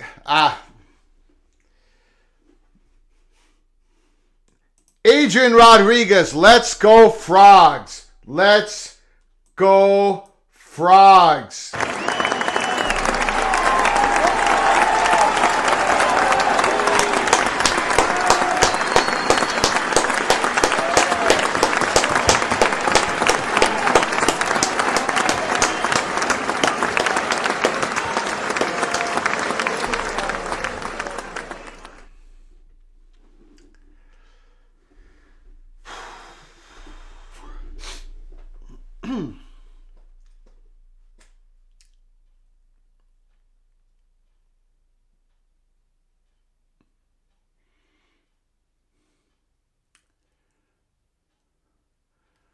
J.J. McCarthy with a strike.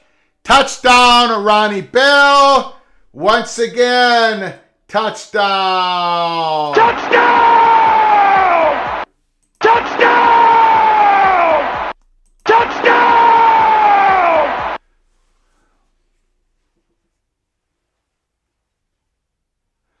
That was a great throw by J.J. It was right on stride. I think he got over.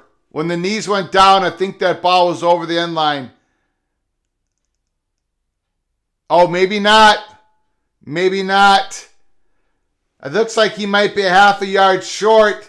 And I don't know, can Michigan score a touchdown when they're half a yard short? We'll see. Terry Nord, no quitting the Wolverines. Yeah, there's no quit, but there's a whole lot of gambling going on the defensive side. Holy smokes. Let's just send everybody on every down and hope that TCU doesn't figure it out. Well, they figured it out. They had it figured out in the middle of the first quarter, what Michigan was doing on defense. Jeff Olson, Mr. Badger, no TD short. Can Michigan punch it in? Maybe they should do a 3 reverses, end run, running back, toss, back to the quarterback, trickeration play. Badger on, no stop from the Wolverines.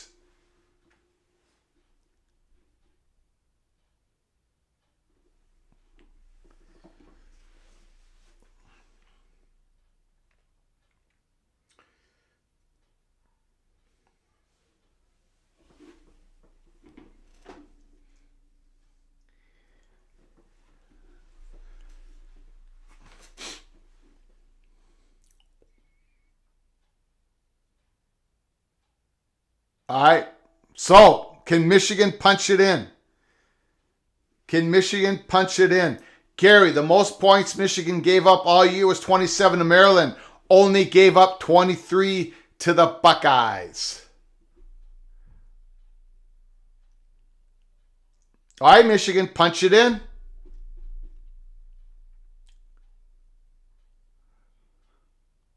All right, touchdown. Touchdown! Touchdown! Touchdown!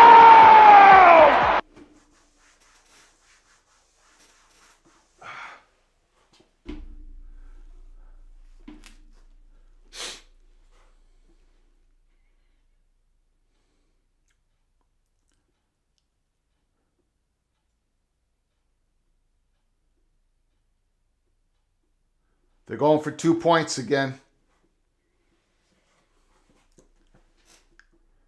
Which is a smart play here.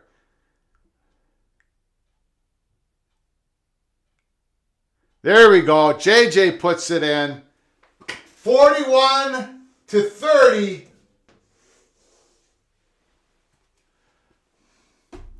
Okay, going in the fourth quarter, what do we see? More gambling from the Wolverines defense. 3-man blitz, 4-man blitz. Douglas Hall, how many points have been scored in the last 2 minutes?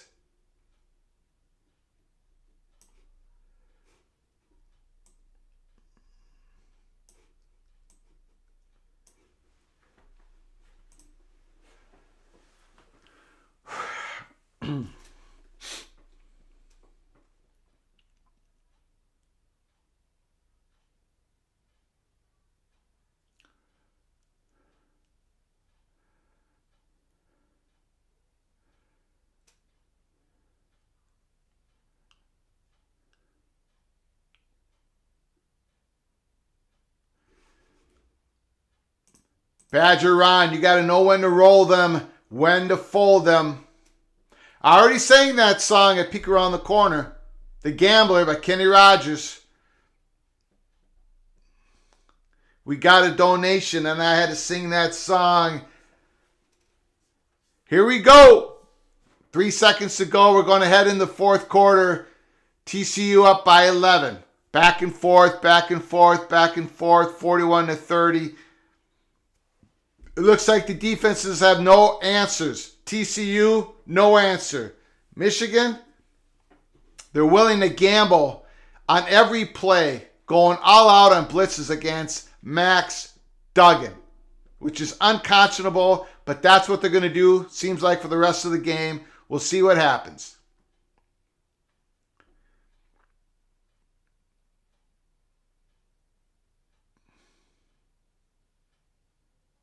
Good. I think his knee was down.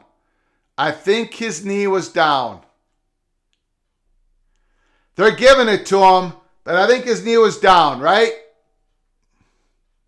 We'll see.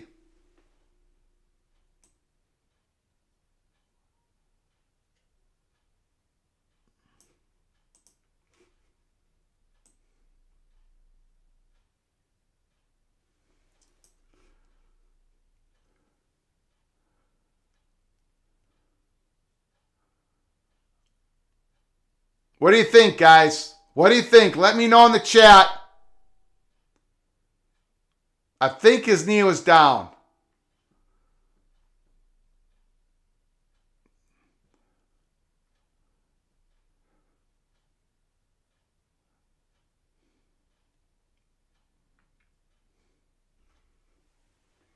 Nobody has any comment, huh? Was that a fumble or not? I think his knee was down. We shall see. Is it enough to overturn it?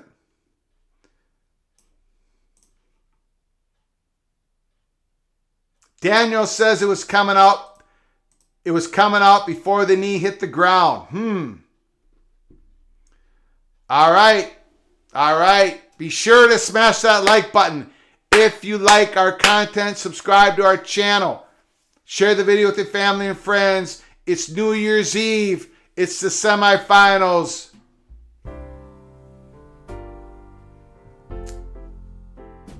(2022) going to 2023. Should old acquaintance be forgot and never brought to mind?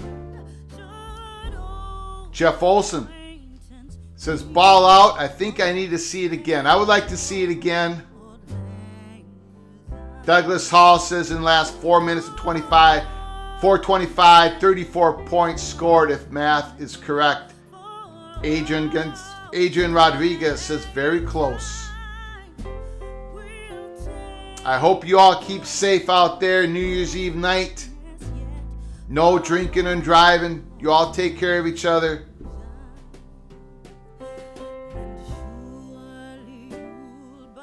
Better yet, stay at home. Crack open a beer. Watch Buckeyes and Bulldogs in the safety of your own home, and watch college football's peek around the corner.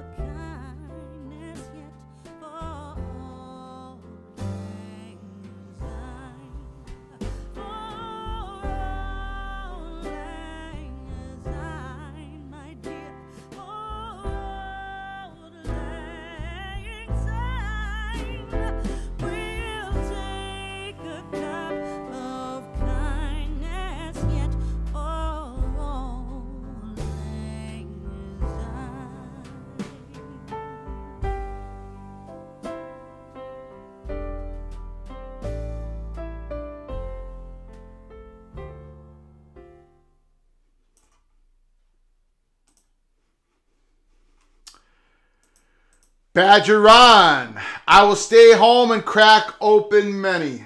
Stay safe. Daniel, I'm at home. I have to pick up my wife at 5:30 a.m. tomorrow from work. Tony says, what a game. It looks like Michigan's got the ball. 15 minutes to go. The winner goes to the college football championship game. Michigan got just a very key turnover deep in TCU's territory at TCU's 27-yard line. TCU is trying to become the first Big 12 team to win a playoff game. Michigan got beat last year in the same spot. They're in it to win it this year, but they're down 11. Ooh, big time run by Donovan Edwards. I don't like how he carries the ball, though. Don't like that. He's a fumble waiting to happen. Donovan Edwards. A lot of turnovers this game. I think that's the third one from TCU. Michigan's got like a 2nd and 2. They're knocking on the door. Michigan, 80 yards more offense yards than TCU. Okay, it's a 2nd and 1, it looks like. If they punch it in here, my goodness. Some more trickeration. There goes Wilson. He leaps. Touchdown! He twirls in the air. He twirls in the air. Touchdown! Touchdown! Touchdown! College football, baby. College football. Go for 2. Go for 2. Oh, my goodness. Look at him fly. And he lands on the guy. He's in by 4 yards. Touchdown. Michigan. Wilson, end run. Boy, that trickeration's working now for Michigan. Jim Harbaugh is a genius. That's what I've been trying to tell you all game long. Going for 2. Going for 2, Michigan, at the 3-yard line. Some more jet sweep. Ronnie Bell gets in. Ronnie Bell gets in on a jet sweep. 41-38. Don't tell me you don't love college football. If you don't love college football, are you even alive if you don't love college football? That's my question. You know what? I gotta get it. I gotta get another chalk. My chalk's running out. All this scoring.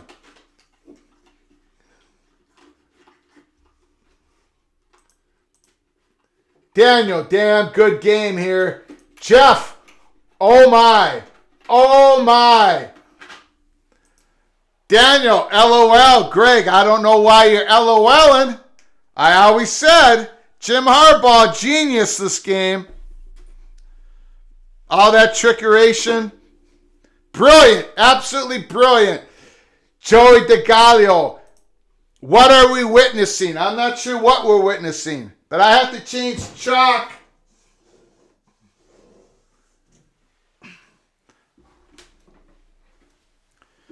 I appreciate all your donations to this channel because we do have the money in the budget to get a new box of chalk. TCU on the run back. He got smacked. He got smacked. TCU's got the ball at the 21-yard line. There's a flag. There's some fighting going on. Michigan's all fired up. Tony, you're the only one here who kept the faith in Harbaugh. Absolutely correct. Absolutely correct. Tony, you are a genius, my friend. TCU fans are awfully quiet. And now, what was the score just a second ago? 41-22? Now it's 41-38. 41-38, 14 minutes to go. The winner goes to the college football championship game. And I shouldn't have to tell you this, but I will. Of course, we'll have a watch party here at Peek Around the Corner for the championship game. Handoff. He gets a couple yards. Again, TCU lost Kendra Miller. I'm thinking basketball. Kendra Miller. They lost their number one running back. It's hurt them a bit here. It's hurt them. 33 was running with so much juice. Badger Ron is pulling back his fork. He put the fork in it, but now he's pulling it back. 41-38 TCU, 2nd and 7.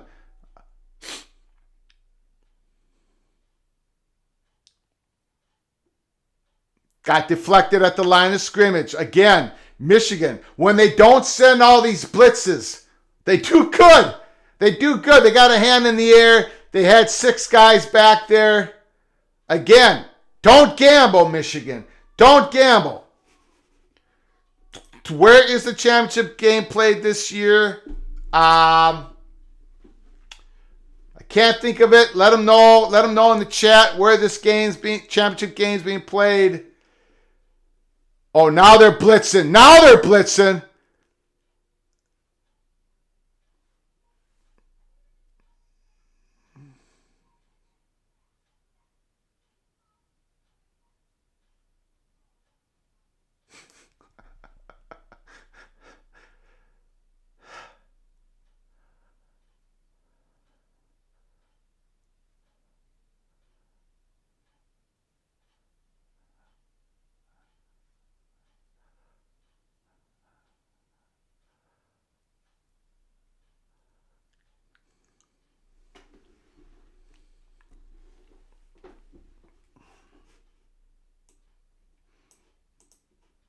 Touchdown! Touchdown! Touchdown!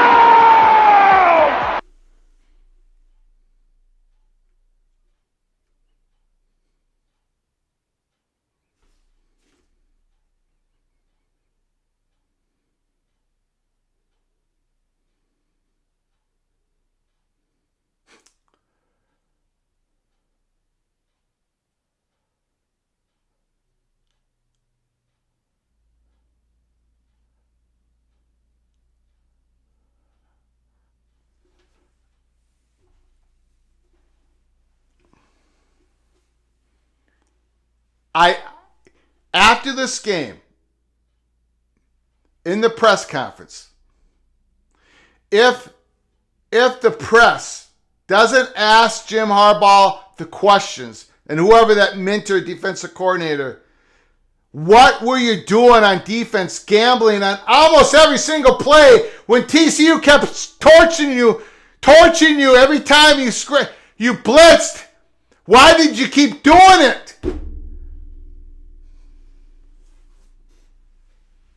I mean, Michigan has just said, here's the game, TCU. What is going on? What is going on?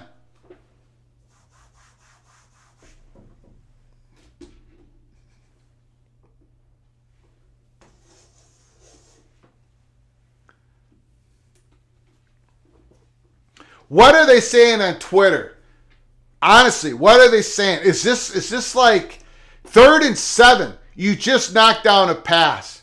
You're gambling. You're sending everybody, and it's so obvious. You're sending everybody. So TCU, they do a crossing pattern.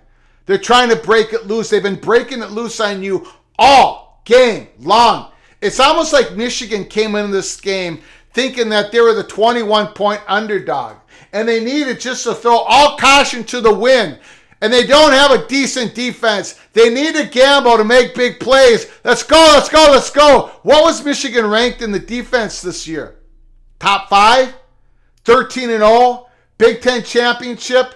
And they're playing like a bunch of just a Mark Bowman. It's Max Duggan, Greg. That's what's killing Michigan. He gets rid of the ball very skillfully against pressure. I know! That's what I've been saying! It's Max Duggan. Absolutely. So you don't gamble against Max Duggan. We said this. We go back on the tape. Watch our pregame. What Michigan didn't need to do, what they could do, was gamble against Max Duggan. And they've done that all game long. It's unconscionable. It's the worst coaching I've ever seen. Terry. Every time I leave the sanctity of my garage, I miss a score. Terry, get back in the chat. Tell it like it is. This is the defense you don't play against Max Duggan because he has the skill to get out of the pocket, because he has a quick delivery. And you should be able to put some pressure on without gambling, Michigan. That's what you've done all year. I don't know. I mean, I'm trying to come up with a comparison. I can't come up with a comparison.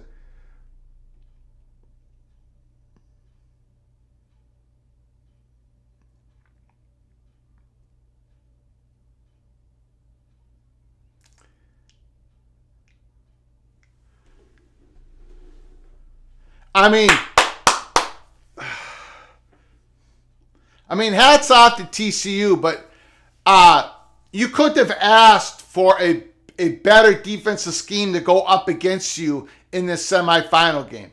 You couldn't have asked for anything better than this. If you're TCU, you're just licking your chops this whole game. Michigan's going all out on defense. And why? Why? No one's answered me that yet. Why? Chart the plays where they haven't sent the guys in. They've done very well. Who thought of this up for Michigan? Jim Harbaugh, the buck stops with you. You're the head coach. You got to know what Michigan's was planning. Oh, let's send everybody in 80% of the plays. Let's do safety and corner blitzes on 30% of the plays. How utterly incompetent. One thing we can't question is Flug Empire's passion. Would have been a great minister.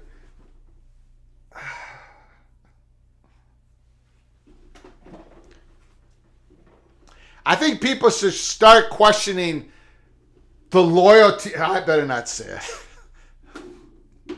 I was going to take another shot at the defensive coordinator. I think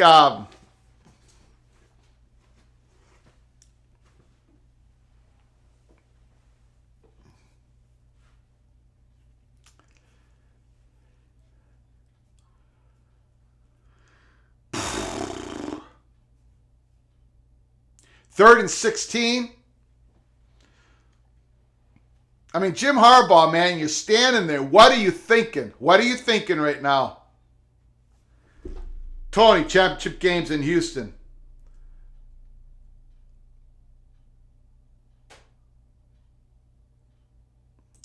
Terry Nord, 59 points scored in the second half. How dreadful. How absolutely dreadful of Michigan. No,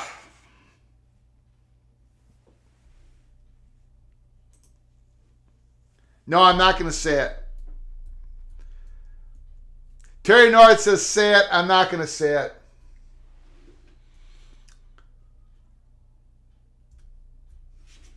Smacks, don't hold back. Jeff Olson, Minister of Defense, Flug Empire.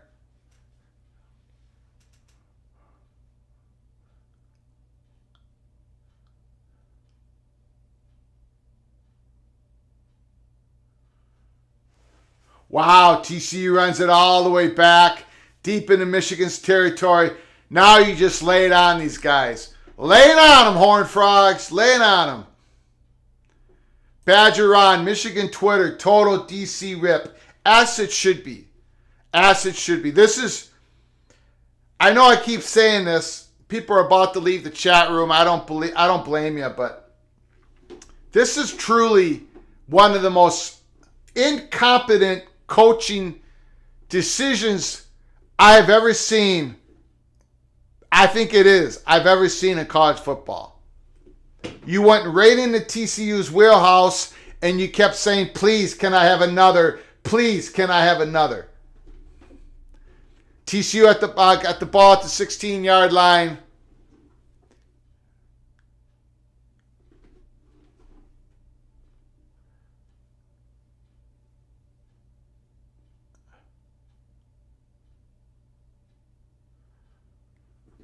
Second down and 10.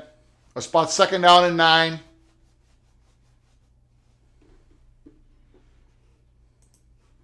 Agreed with Terry. Greg would have been a great preacher. Also say it. And just think, we got 11 minutes to go in the fourth quarter. And a whole another game after this. So buckle in. Brace for impact. Quentin Johnston taking an end run. Maybe got a yard. It's about 3rd and 8.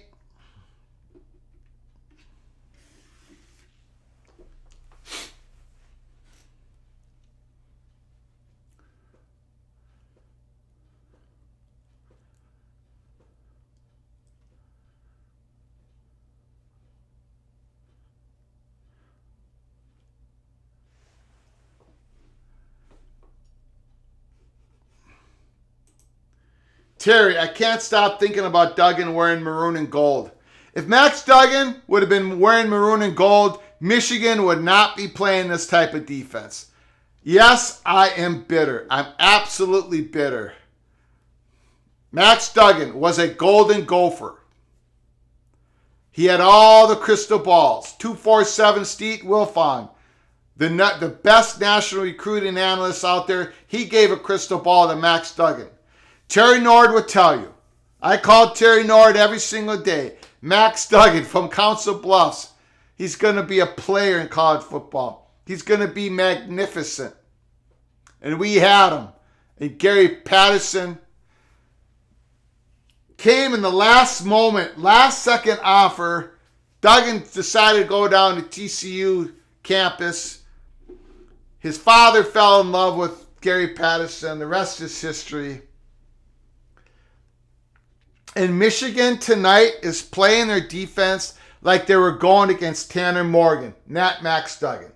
And I'm sorry, but that is absolutely incompetent. Michigan's defensive coordinator should be fired within 3 days after this game. Let go. It's one thing to get just beat, man versus man. It's one thing to get beat, but the play to the strengths of TCU's offense over and over and over again all game long, you should be dismissed. Absolutely. Badger Ron, Jesse Minter's first year as defensive coordinator at Michigan. Probably his last. He can't be around next year.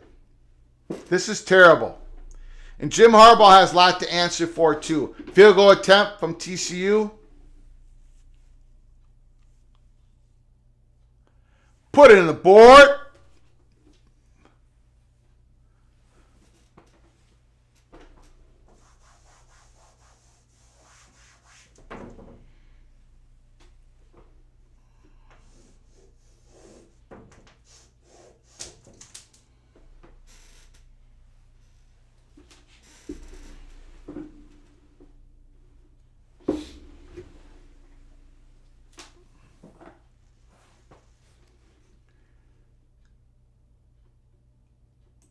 Terry Nord, I'm watching the game on one of ESPN's ancillary channels called Skycast. Great views, can see the routes run by the receivers. Should have kept Don Brown.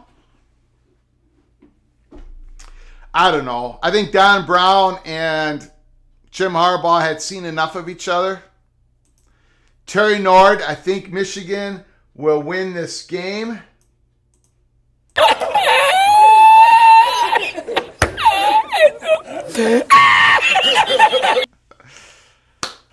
Terry. Terry the contrarian.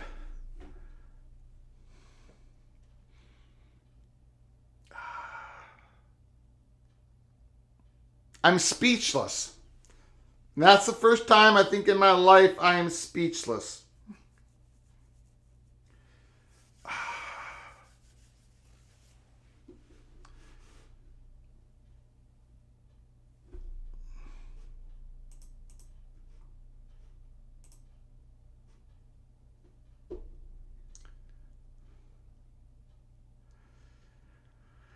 Oh, man.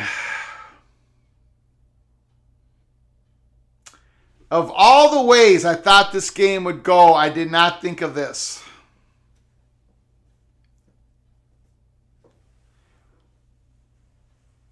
I mean, I don't know a quarterback in the country.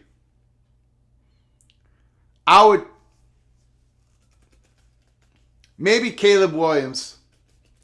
Caleb Williams, Heisman Trophy winner, Max Duggan. I don't know another quarterback in the country besides those two guys. I mean, you just can't do what Michigan did tonight.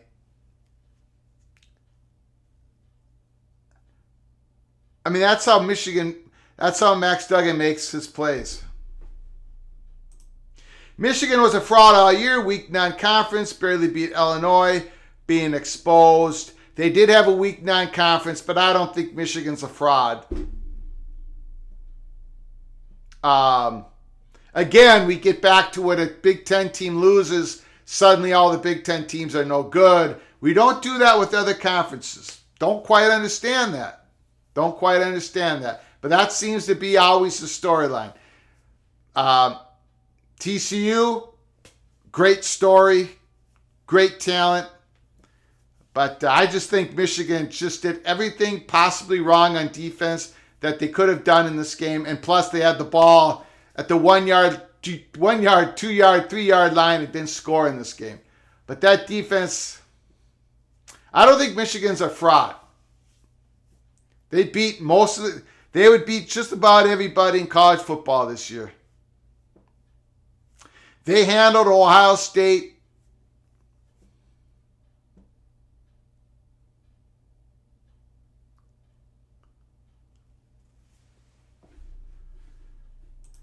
Michigan is the plower house when it comes to waffling.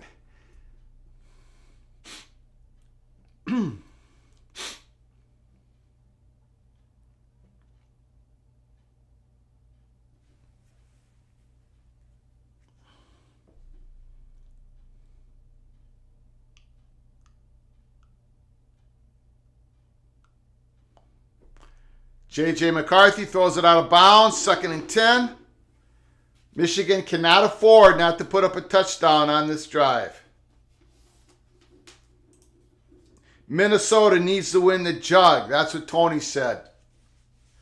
What Minnesota really needs to win is the Pig of Rosedale.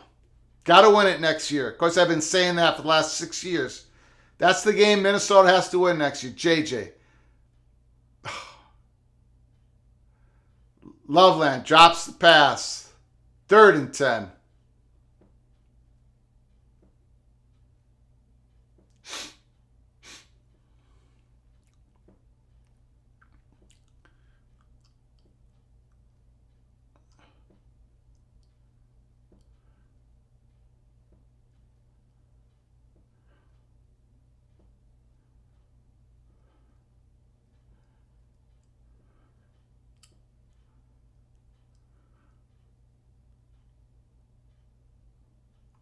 Need a big play.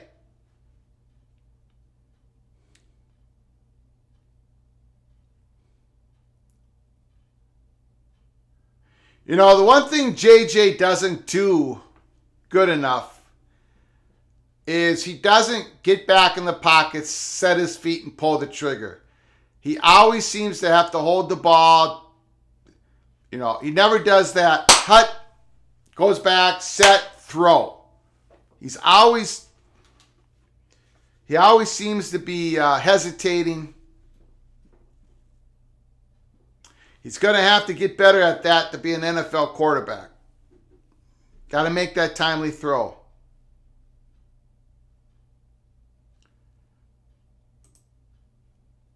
Maybe Minter bet the over. Terry Nord, amen, Tony. Get that jug. Iowa's offensive coordinator is too dynamic. T-Duck, the mod at 247 UCLA, Tracy said yesterday, the Pack is in big, big trouble to survive.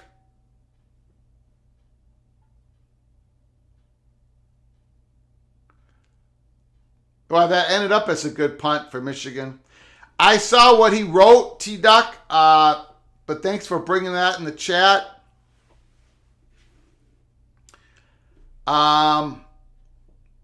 You know, I can't really. There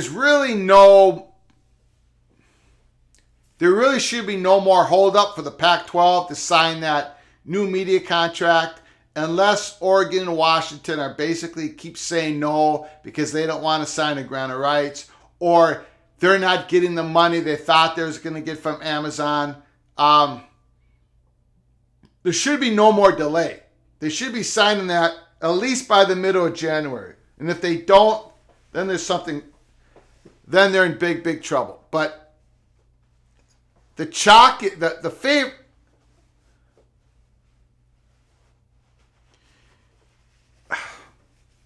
I mean, Brett Yormark is still looming. The Big 12 is still looming, of course.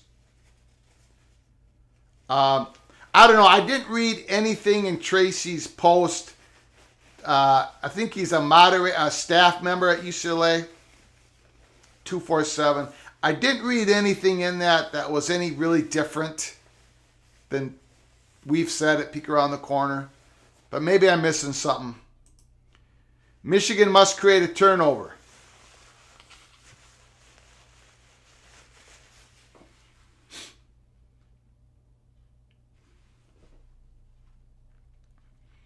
Third down. Big play. Big play. I wonder what Michigan's defense will do here. I bet they send everybody. 3rd and 3.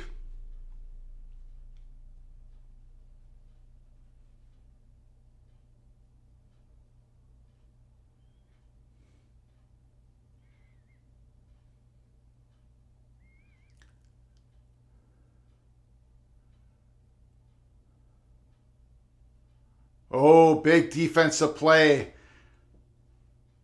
Barrett, number 23. TCU is going to have to punt the ball. 7 minutes to go.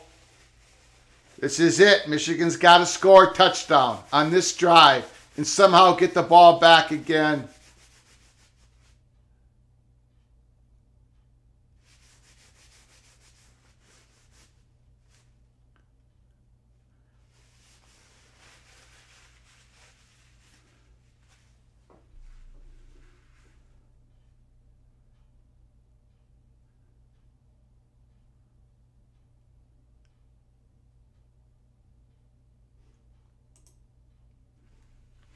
Terry Nord, Michigan pressure worked on 3rd down. I don't know. It seemed like TCU called the right play, but that Barrett made a good play. He made a good open field tackle. He recognized it early. Okay, so it sort of worked, but my goodness. Michigan just showed up and ready to play. Okay, they got to score a touchdown here. Got to put it in. And can't waste all day doing it. Got to put it in. Again, for those who are wondering, we're going to be doing the Bulldogs and the Buckeye game right after this game. We're not leaving this stream. We're not creating a different one. This is called, what is this called? Watch Party Playoffs. That's what the stream is called. So just stick with us. At the end of this game, the next game starts. We're just going to keep on rolling all night long. All night long. So crack open a beer, your beverage. Terry Nord, are there any Wolverines fans here? We do have regular Wolverines fans at College Football Peek Around the Corner in the watch parties and in the live shows, but they haven't made it in. Not tonight. Too much pressure. Too much pressure.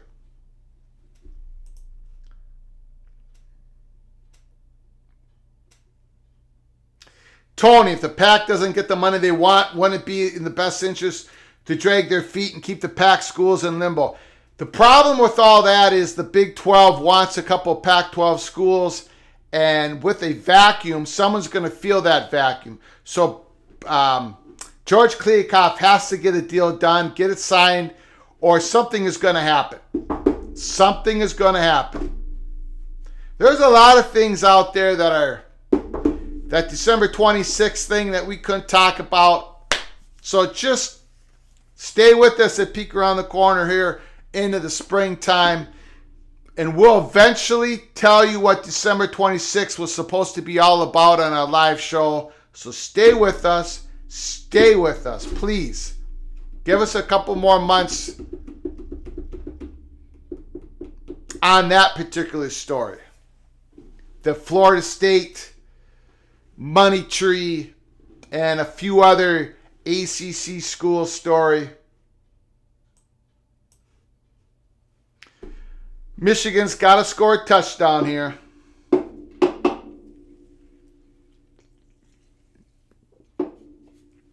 Plus, we have Gonzaga. Will they sign with the Big 12? Will they sign with the Pac-12? But I think Gonzaga basketball is going to sign in a Power 6 conference We believe it's going to be the Big 12, but that is up to Gonzaga. If they prefer the Pac-12, then that's the way the chips will fall. But the Pac-12's got to show some stability. Great play by J.J. McCarthy to Johnson. Pac-12's got to get a deal done for Gonzaga to choose the Pac-12 over the Big 12, obviously. So there's going to be a lot of action in the next few months in the future of college sports and college football. J.J. McCarthy back to pass. He's got plenty of time, man. He just doesn't. That's interference. That's a good call. Tomlinson got him. That's the second PI in Tomlinson. He's a heck of a cornerback. J.J. McCarthy just doesn't get the ball and pass on rhythm. Get it? Bam. He's always got to hesitate. He reminds me of the old Florida State Seminoles quarterback, Charlie Ward. I think Terry Nord will know what I mean when I say that. Charlie Ward, great athlete, really good college football, but man, he could never just get the snap and throw it on rhythm. He always had to hesitate, this and that. That's why he couldn't be an NFL quarterback.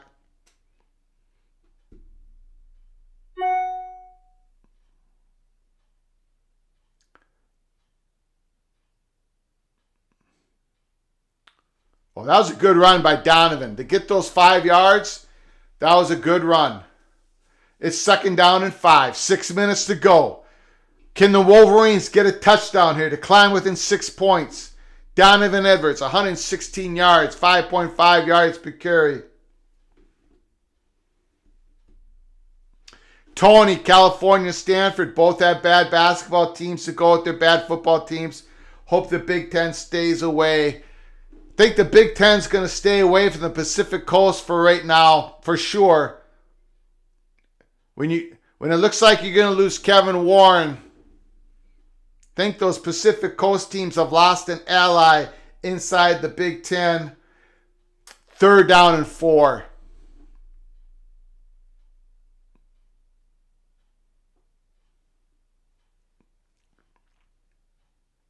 What do you do here? What do you do here?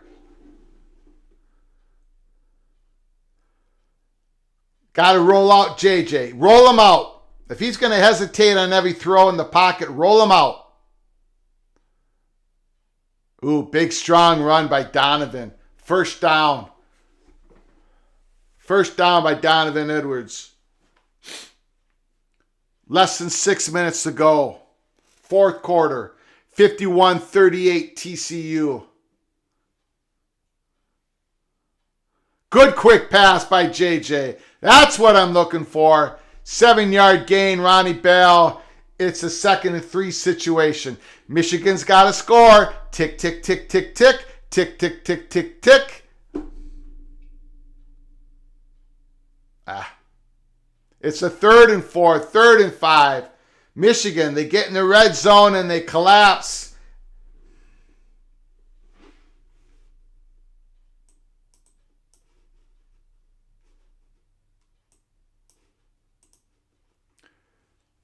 The clock is ticking.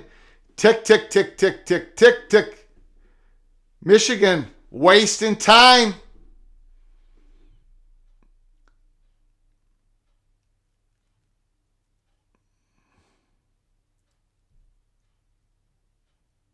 JJ's going to take it. 1st down, Michigan. At the TCU's 4-yard line. 4:29 left to go in the 4th quarter. Michigan's got all 3 of their timeouts. TCU only has 1 timeout left. Let's try some trickeration because we're in the red zone. Right, Michigan?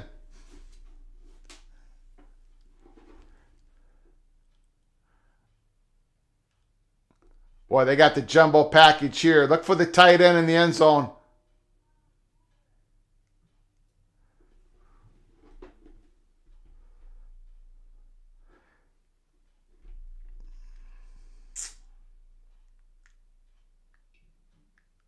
Second and goal. The clock is ticking. Tick, tick, tick, tick. Michigan's taking their old sweet time. They're taking their old sweet time.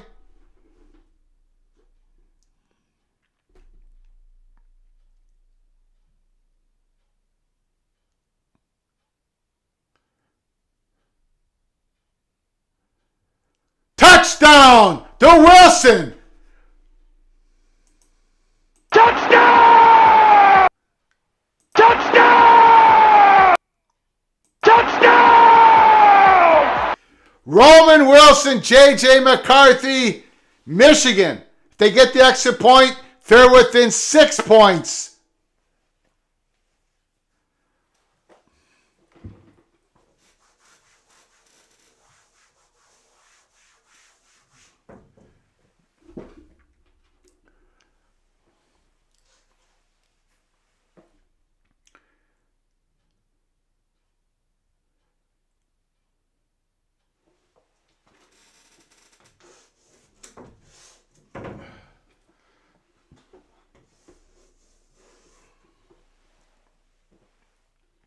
(51-45) TCU. Badger on. The money is on the onside kick. Again, smash that like button if you like our content. It helps the algorithms with YouTube so very much. Subscribe to our channel if you haven't done so. If you want to do a donation to help us keep the lights on, just hit that $sign when you make a comment. We appreciate it so much. Share the video with your family and friends. But make sure you subscribe and you get notified of our next live show, of our episodes. We've had some big live shows lately here in the last month. Our four biggest live shows have all been in this month. They keep getting bigger and bigger. They're a lot of fun. So please subscribe to our channel if you haven't done so. Tony, is Gene Smith too old to be commish? Also, would Michigan vote for him? Don't know if Michigan would vote for him, but I don't think Gene Smith would need Michigan's vote. As in any organization, especially when it gets bigger, in any association, there are divisions, and there are divisions within the Big Ten. Michigan and Ohio State are on opposite sides of the Big Ten fracture, division. And it has nothing really to do with their athletic rivalry. But they've always been on opposite sides of decisions, issues inside the Big Ten. Michigan and Wisconsin are like this. They're as tight as can be. They're as tight as can be. Ohio State, Iowa, Nebraska, Penn State, they're very tight. So there always been, and there always will be, especially when this conference keeps growing like it is, there's always some fracture. Terry, we could be witnessing a classic. I don't think Gene Smith is too old to be commissioner. If he wants the job, he'll definitely be a candidate. Something we'll be looking at if Kevin Warren takes the job. T-Duck, Big Ten already said no to further expansion out west. They're going to ACC in 5 years.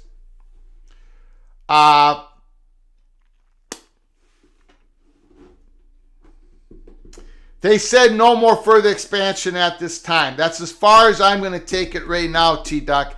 I want to see who the Big Ten presidents select. I want to see who the Big Ten presidents select as the next commissioner. Badger Ron, would Barry Alvarez be considered? No, he would not be considered. Nothing against, well, everything against the Badgers, but no, seriously, no. His time is run out. He was an advisor for Kevin Warren. I don't think he'd be interested. It's a full-time job, man. It's a full-time job. Terry Nord, I think Michigan has all 3 timeouts. Unlike PJ Fleck and the Gophers, who need to call a timeout just to decide to punt. Wow.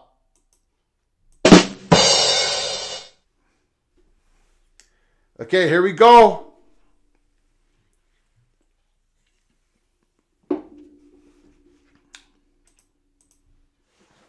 Tony says, my guess will be a lawyer.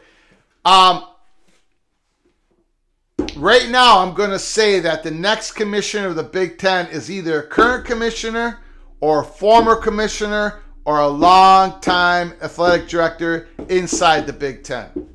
So I would consider Gene Smith a potential candidate. But I think they're going to get someone who needs to know what to do on day one. Because we're heading into some uncharted waters in 2026.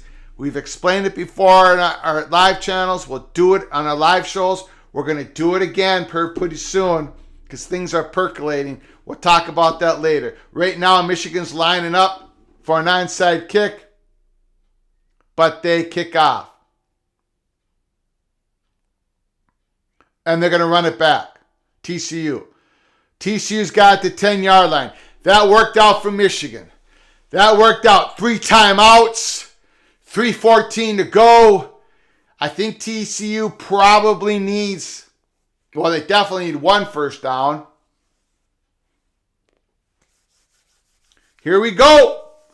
Here we go. Terry, you are correct.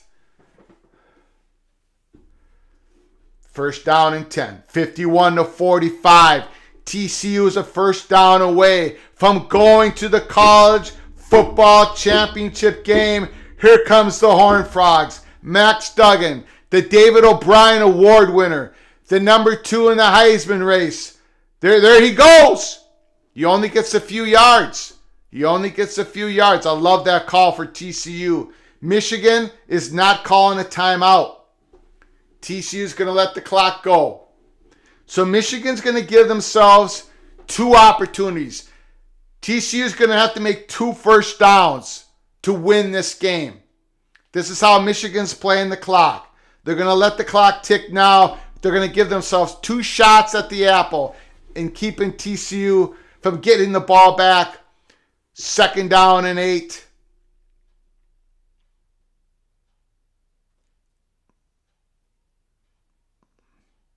Ooh, he almost got first down there. It's about 3rd and a half a yard.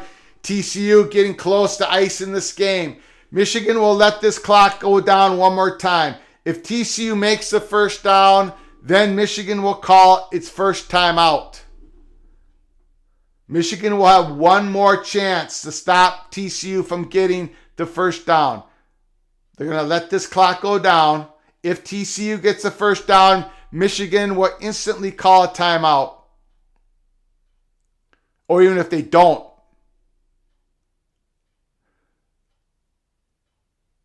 Duggan sneaks it for a first down. Michigan's going to have to call their first timeout.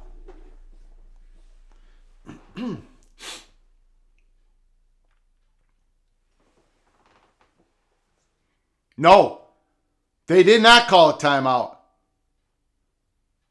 Okay? My bad. Either way, TCU gets one more first down. They're going to the college football championship. Jim Harbaugh's dad is saying, what are you doing on this stance?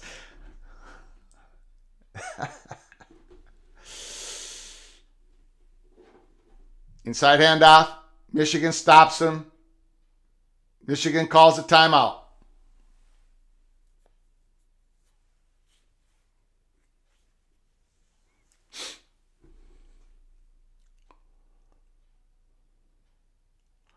So what Michigan's trying to do, they're going to get the ball back. This is what they're attempting to do with no timeouts, with about 50-some seconds left to go.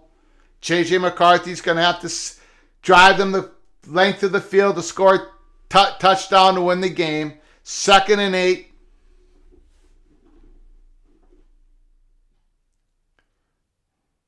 Just think, we got another game right after this. The number 1 ranked, defending, undisputed national champions, the Georgia Bulldogs, Stetson Bennett versus C.J. Stroud, the Ohio State Buckeyes. 2nd and 8.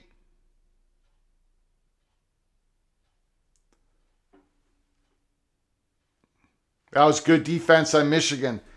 They crashed down on the running back, but there was somebody there to tackle Duggan. Timeout. It's a 3rd and 5, 3rd and 4. The play of the game is right here. Michigan's got one timeout. Michigan, 3rd and 4. If they can stop TCU right here, they'll call a timeout and they're going to get the ball back. If not, TCU has won the game. 51-45. We've been on the air for 4 hours and 23 minutes. We're going to be on the air for another 4 hours. Stick with us here at Peek Around the Corner.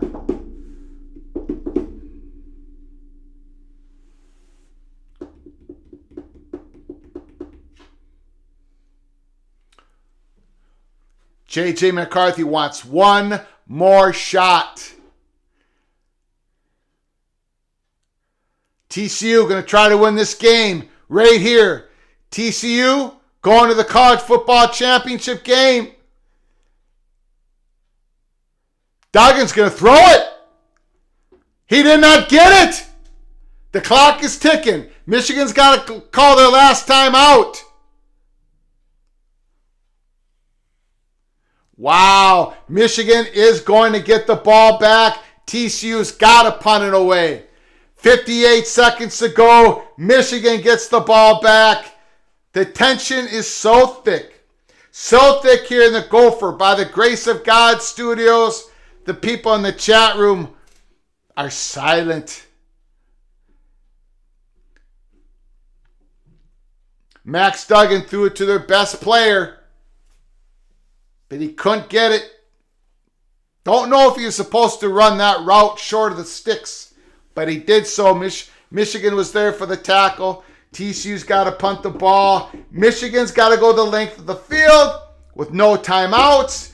If they can do it, they can win this game. Michigan, it's not over. It's not over. Tony's talking about Florida State. The Florida State president will be the new commissioner.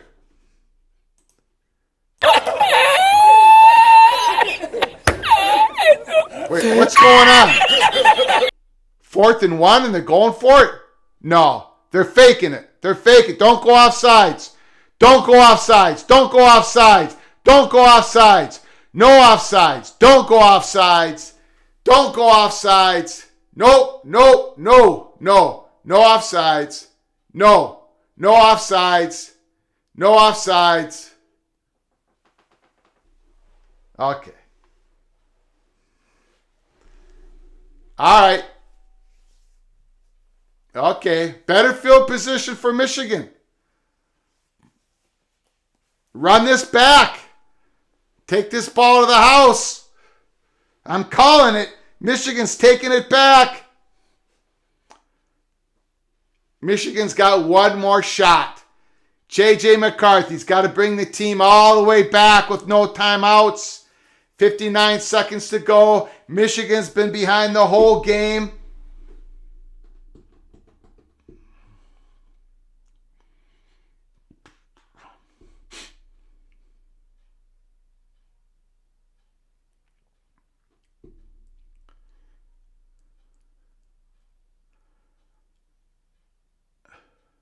Oh, he got smacked. He got smacked, Michigan, at the 23-yard line. Tony, maybe a renditions of Utah Man between games. No, can't do it. Can't do it. No singing tonight. I need the voice.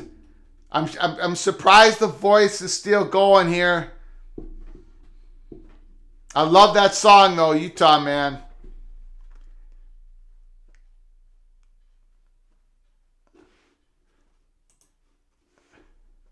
Terry Norman, my blood pressure is high. I could not watch Gophers in a big game.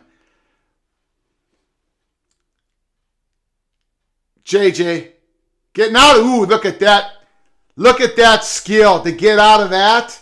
To get out of that, to get out of bounds. Wow. That's some major skill level right there. High skill level. J.J. McCarthy. 2nd down. Keeps his team alive. 2nd and 5. 2nd and 5. Michigan's got one more shot. A classic game in the works. 2nd and 5. Max Duggan, all he can do is watch in the sideline. JJ stepping up. Oh! Almost an interception. It was right there. Perry, you got to catch it. You got to catch it. TCU, 2 plays away from going to the college football championship game. It was right there. I'm not sure where JJ was throwing that. 3rd and 5. 3rd and 5. Michigan needs a miracle. They're offsides. Penalty on Michigan. It's going to be 3rd and 10. TCU Horned Frogs, the fans, they can taste it. They can taste it. This is the Horned Frogs' time. The battle that they had to wage just to get into the Big 12, to get into a Power 5 conference. 20 years of success under Gary Patterson. There are moments away from going to the championship game. 4 set wide to the right, JJ. I don't quite understand that. Don't quite understand that. 4th and 10. JJ, his throws to the right side are really, really poor. He's always behind his receivers. That was the first pick 6 play. JJ, you got to throw it downfield. It's 35 seconds to go. 4th and 10. Roll the young man out. Roll the young man out. Oh my gosh! TCU has won!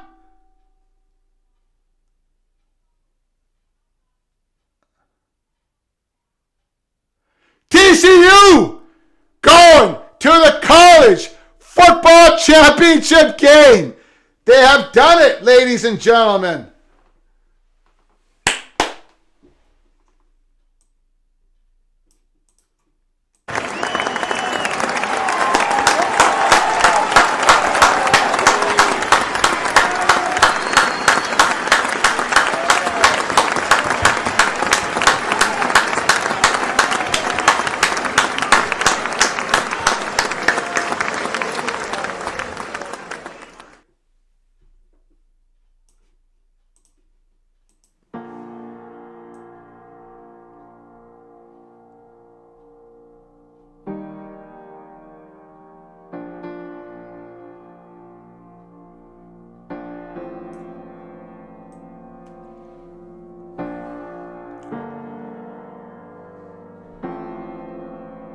Michigan come up short again. The 2nd year in a row they lose in the first round of the playoffs.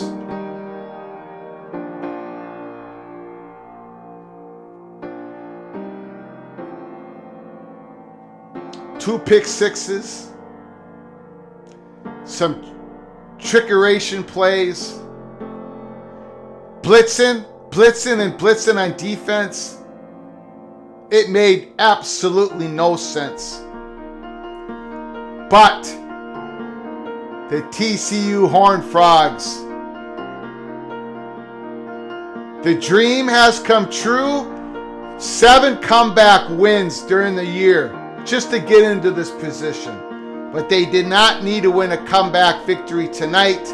They were ahead the whole time. Congratulations to the TCU Horned Frogs to the national championship.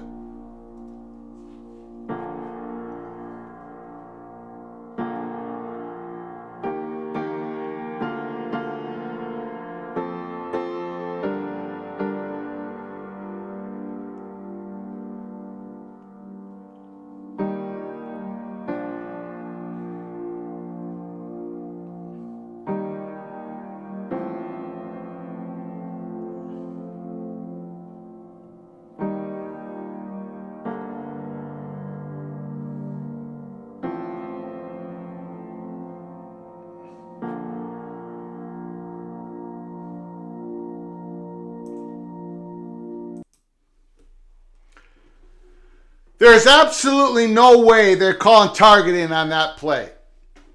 That wasn't the crown of the helmet.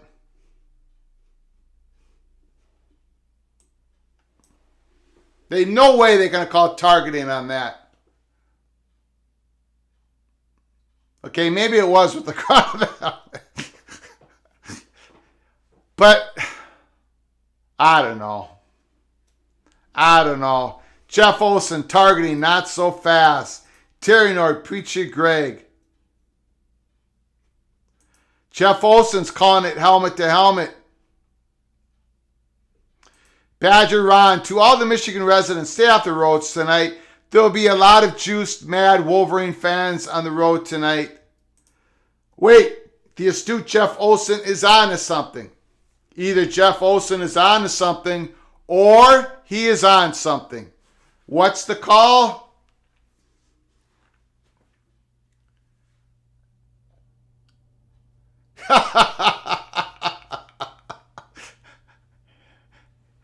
Yeah, they can't call targeting on that.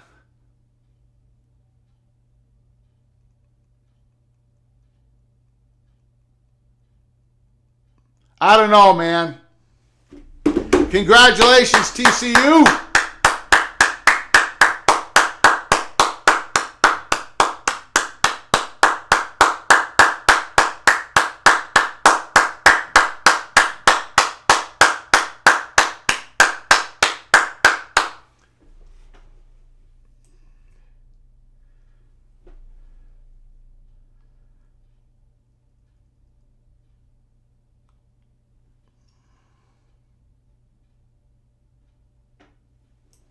Wow. Well deserved. Well deserved. Now, we're going to go swinging into the second game. It's going to start right away. I'm going to have to take a small little break. Preacher Greg will be back. Greg the Cooler Flugar will be back. I'm going to get a game right this year. I know it is. And the next game is Georgia Bulldogs, the Buckeyes. I've got the Bulldogs winning. I got them covering. Therefore, the Buckeyes are going to win by 3 touchdowns. I don't know what happened to Jim Harbaugh's coaching, but that was absolutely dreadful. But we'll see what happens the next game. Come back, taking a break. Please come back if you have time, if you have a chance. We're coming right back. We're not changing the stream. Ohio State Buckeyes, Georgia Bulldogs. Let's get it going. I'll be right back.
We are live. We are live. Ohio State Buckeyes versus the Georgia Bulldogs.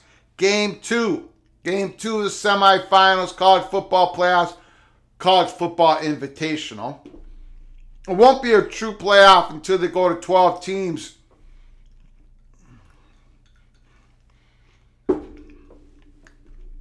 Welcome in.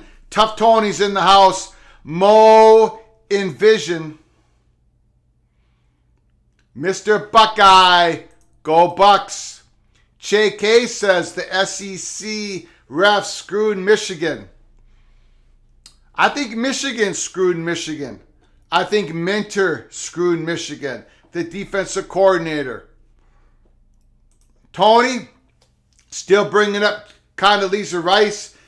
Head search of the committee to find the Denver Broncos' new head coach.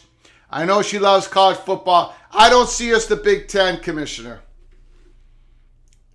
If she was going to be a commissioner to any conference, it'd be the Pac-12, Stanford, ex-Stanford president. I don't see her as the Big Ten president.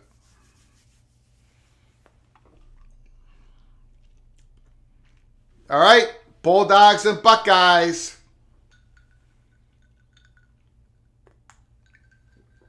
I happen to think the Buckeyes are in trouble.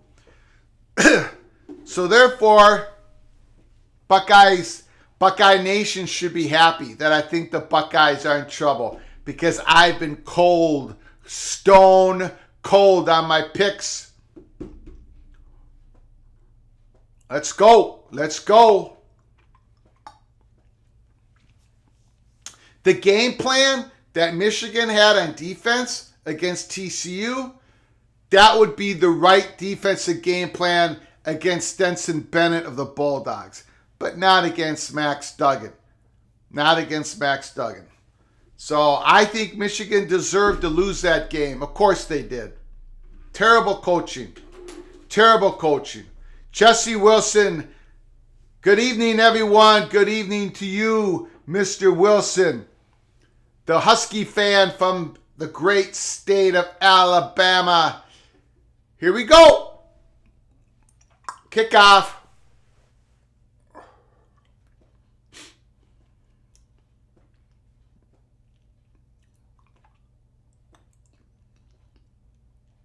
My question is, can the Buckeyes withstand the Bulldogs' physicality for 60 minutes? I don't think they can, but we shall see. But then again, I thought that Michigan would never, ever, ever blitz and blitz and blitz like they did against TCU, because it didn't make sense. I talked about it in the pregame show, and the opposite happened. So, with my record, with my stone cold record, Buckeyes will probably run all over the Bulldogs and be way more physical, but we shall see.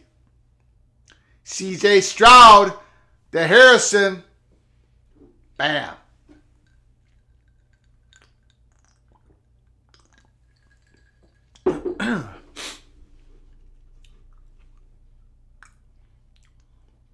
The Buckeyes won the national championship in 2014 when they came in at the 4th seed. Can they do it again here in 2022?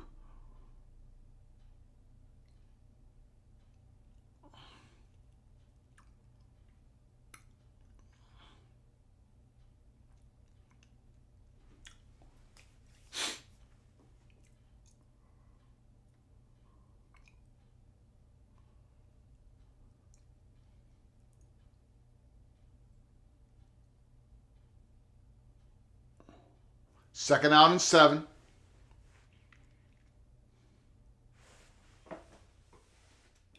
Stroud back to pass. Miscommunication there. Mistiming with Harrison.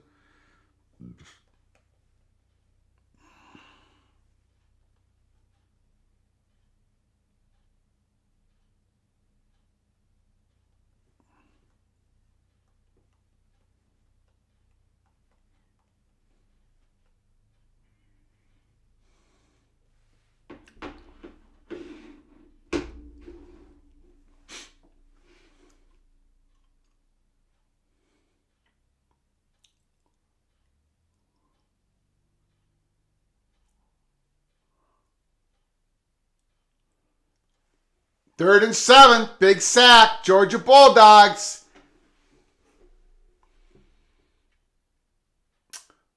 The Buckeyes are going to have to punt.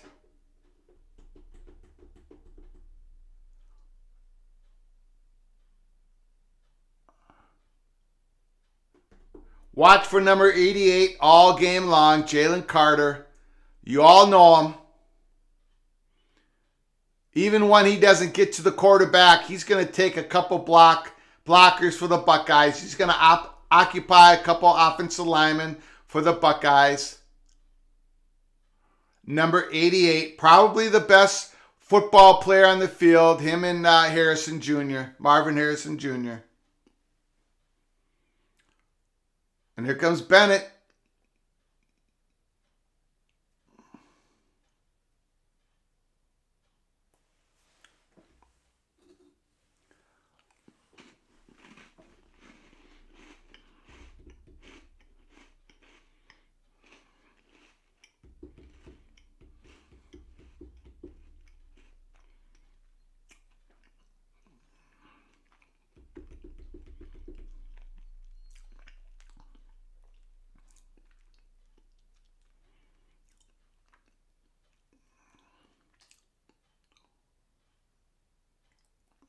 First down, Georgia.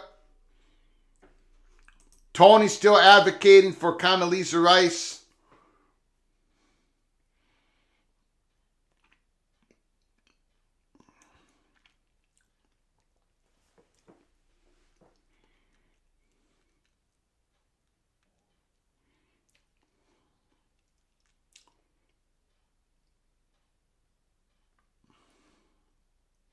Watch for Jack Sire.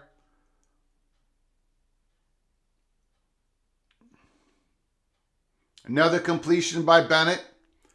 Got about a 2nd and 4, 2nd and 5.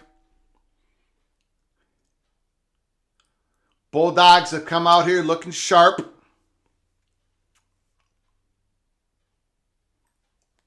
Monavision, if the Bulldogs win this game, I will sing the Georgia Fight song on the next live show. I don't have my voice. It's going to go out of me. I made that announcement before the first game. If Georgia wins, because of your generous donation, I will be singing the Georgia Bulldogs on the next live show. Beautiful pass by Bennett. Georgia's got it on the Buckeyes 32-yard line. Georgia going right down the field.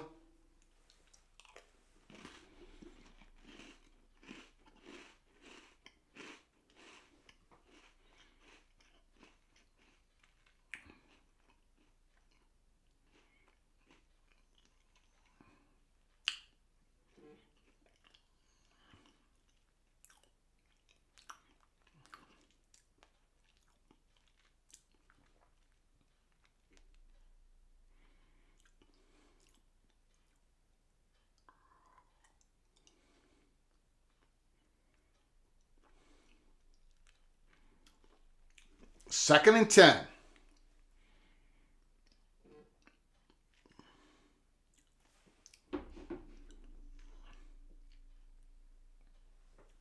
Pass to the big tight end. Third and short.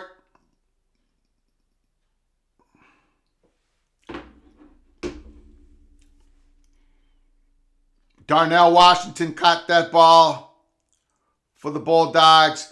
Ooh!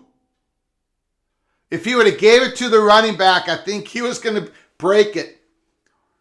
Bennett kept it, didn't get first down. Bulldogs going to either go for it or kick a field goal. Oh, man, that number 6 would have had a touchdown. If Bennett would have handed that off, that's 6 points.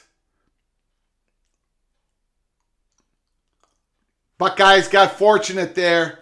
Buckeyes got fortunate. Sometimes you need that. Sometimes you need things just to go your way. 47-yard field goal attempt.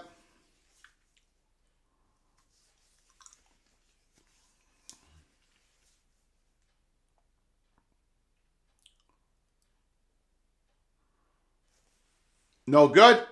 No good. The Buckeyes survived the first drive of the Bulldogs. Wow.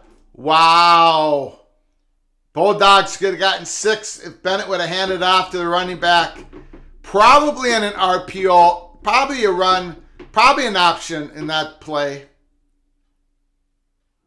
Coach is fired up. 0-0.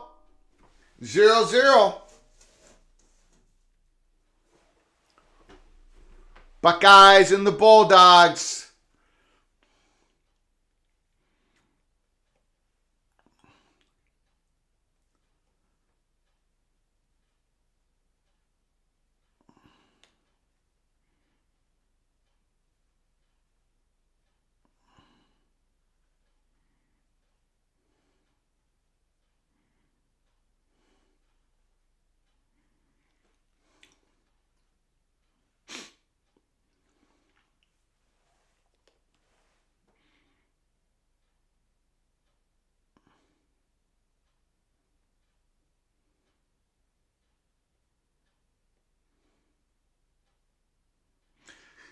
TCU Horned Frogs has the opportunity to become the first team to be unranked in the preseason AP poll and win the national title since Georgia Tech in 1990. Heather Dinich just posted that.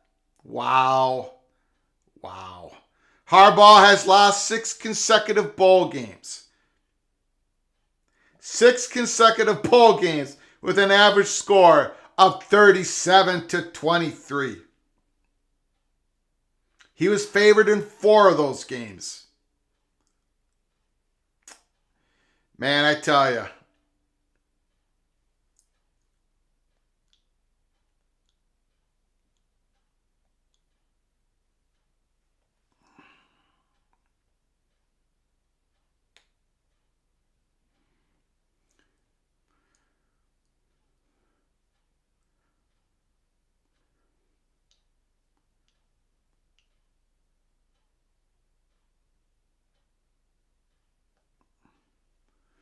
All right.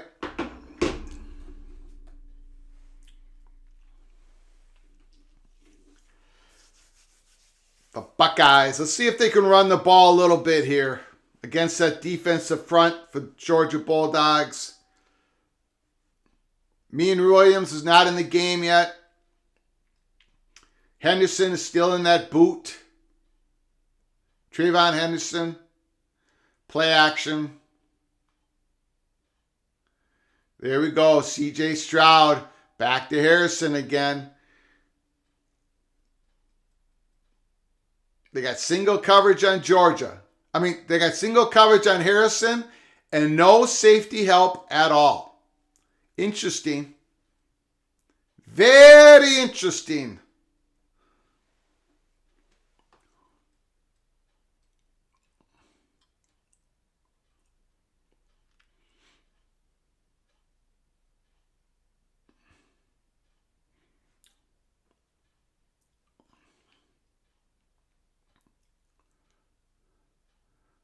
Well, CJ looks comfortable. He stepped up in the pocket there. He got sacked on the first possession. But right now he's feeling pretty good. Wide open receiver again for Ohio State. Mbuke, no one around him.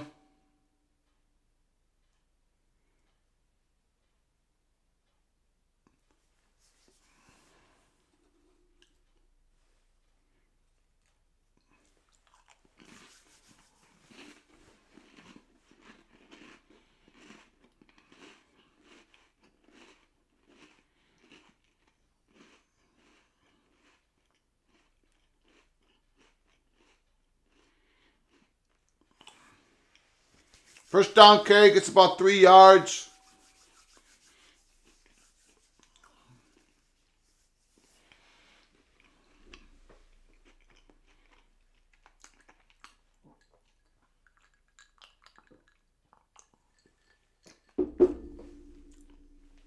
I'm guessing Hayden gets probably 90% of the rushing attempts for the Buckeyes tonight. 90% or more. Let me know what you think in the chat. Without the Buckeyes' top 2 running backs, guessing Hayden gets pretty much all the carries.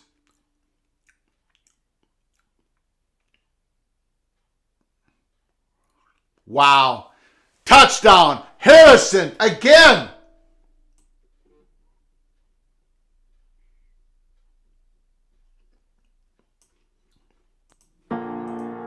Touchdown! Touchdown!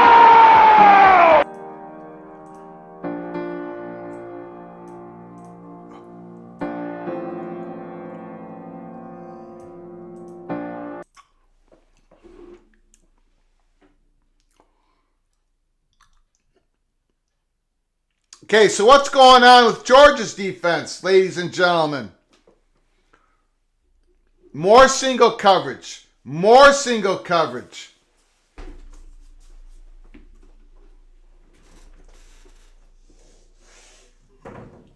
Single coverage. No safety help.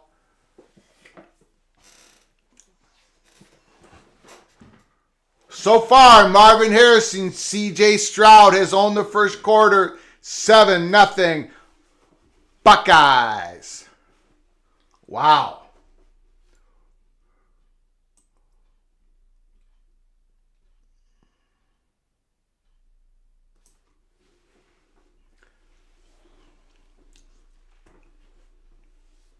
I just got word that the little general is minutes away from coming home from her trip to California. Medea Hernandez Garcia is almost home. Almost home.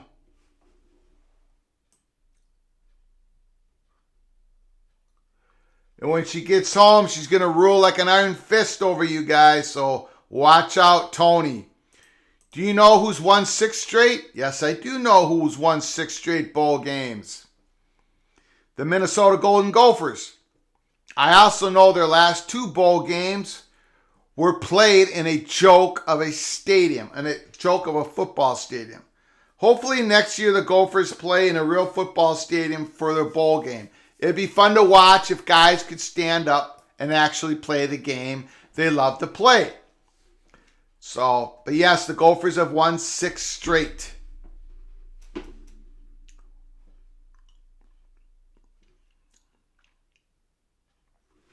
The defending champions down 7-0. But you know, they're not worried. Georgia's a machine. They're not gonna make a bunch of mistakes. So far, it looks like they're single covering Marvin Harrison. Ohio State putting out 4 wide receivers out there. Single coverage. Matthew Farmer. Wow, TCU won. Absolutely. Congrats. Congrats.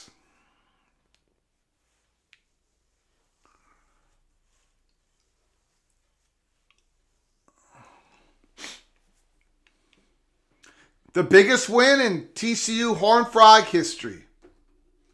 Fantastic. And they deserved it.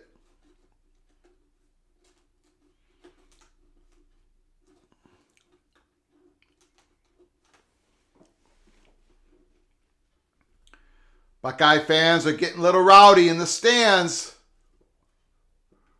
Man, there's a lot of Buckeye fans. Of course, Georgia and Buckeyes, you can't tell who's who up in the stands. Basically, kind of similar colors.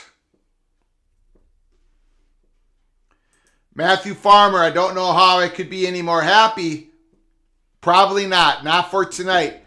But if they win next week, then you could be even more happy. But yeah, for now, you couldn't be any happier TCU, congratulations, Farmer and the Horned Frog fan nation. Beautiful win. Well deserved. Michigan kept gambling on defense, and you made them pay every step of the way. Look at Robert Smith run as a Buckeye. Number 26, Robert Smith. A lot of you probably too young to remember Robert Smith. Great Viking running back. Man, when he ran for the Buckeyes, it looked like he was gaining 4 yards with every stride. Long strides. Chewed up ground so fast. 1st and 10 Bulldogs. Ooh! Gave it to the tight end. Knocked down for a big loss. Absolutely. Matthew Farmer. I'm not going to think about it until later in the week. Don't blame you, sir. Do not blame you. Congratulations.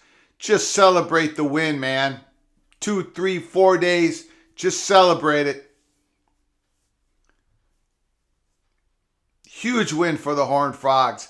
For the university, for the athletic department, for the community, the alumni, the faculty, everybody. Massive win. Nice screen pass, Georgia. Good coverage. That's Eichenberg. Eichenberg's got about like a million tackles this year for the Buckeyes. A tackling machine. Matthew Farmer, Happy New Year. Happy New Year to you, sir. Terry Nord, again, I leave my garage. I thought UGA would kick a field goal. I return and Buckeyes lead 7-0. 3rd and 10. Ooh, I don't know. That's a completion. I didn't think that pass was going to get there. That's a typical Bennett pass. Giving his receiver a chance to make the play. Missed opportunity for McAllister to get off the field, to make a play and get the Buckeyes off the field. Now they might pay for it. That was their chance to stop the Bulldogs again.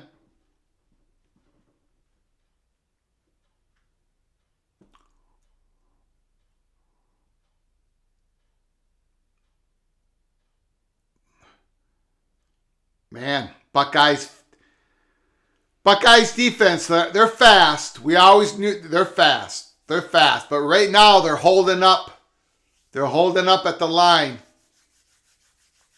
Interesting first 9 minutes of the game.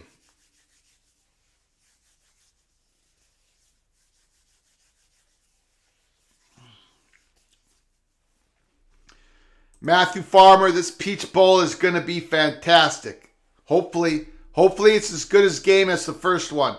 Tony, USC and UCLA have been properly scouted by the little general. Ooh, big run. Broken tackle. There we go. Georgia. Again, Edwards, good running back. They got 2 good running backs. Again, the Buckeyes, physicality.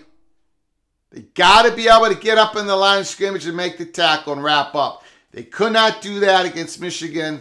They got to be able to do a better job against Georgia. Tony, USC, UCLA have been properly scouted by the little general. No, the little general spent her time on the beach of Santa Monica, Santa Barbara. She spent time in Los Angeles, a couple days. Look at that Bowser. Big tight end, big target, knows what to do with it when he catches it. Future NFL star, number 19. Nope, she didn't do any scouting whatsoever.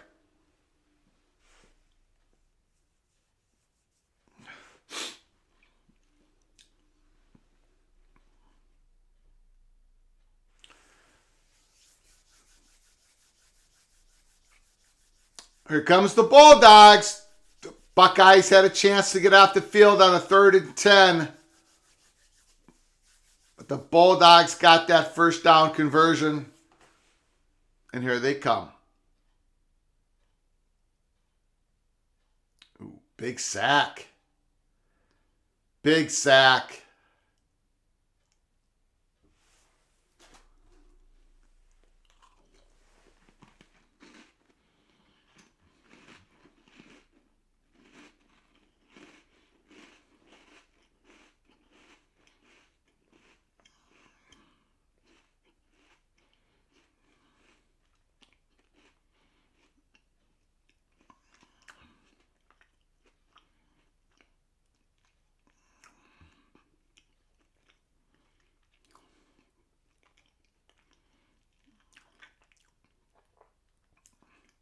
Look at that. Look at that. Wow. Little bubble screen. Touchdown. Touchdown! Touchdown! Touchdown! Little pass out to McIntosh. And it was all green. Look at that. Nobody there.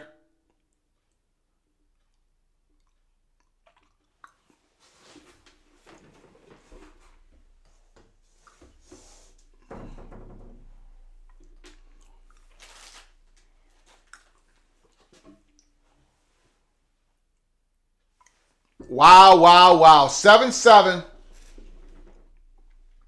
It was a 3rd and 10. Bennett goes back to pass. He underthrows it, and he intentionally, he did it on purpose. He underthrew the ball.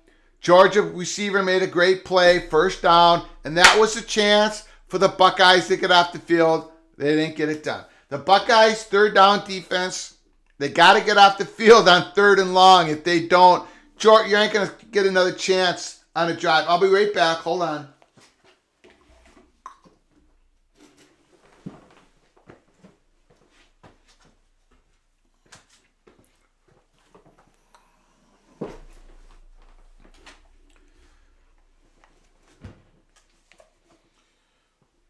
All right, 7-7. 7-7. I think Marvin Harrison Jr. has probably put a little fear into Georgia. But you saw the physicality of Georgia on that drive. I think, I don't know if the Buckeyes can last 60 minutes with these guys. But we'll see. 7-7. Smash that like button if you like our content. If you just came into the channel, we're doing a marathon. We did the first game. It was a great game. Michigan gambled their game away on defense. Way too many blitzes. TCU got to tip their cap off to them. They executed during those blitzes. Great plays. TCU going to the championship game. Smash that like button. Subscribe to our channel if you haven't done so. Please subscribe to our channel. 66% of the people who watch our show constantly do not subscribe. Please subscribe. You'll get notified of our upcoming shows if you do so. Please share the video with your family and friends. And if you want to donate to the channel to help us keep the lights on, just hit that $sign in the chat. We appreciate all your support. We've been around since August 10th. We've grown way faster than we ever thought we were going to. We've done about 124 episodes. I don't know how many live shows. The live shows are growing huge. So we appreciate all your support.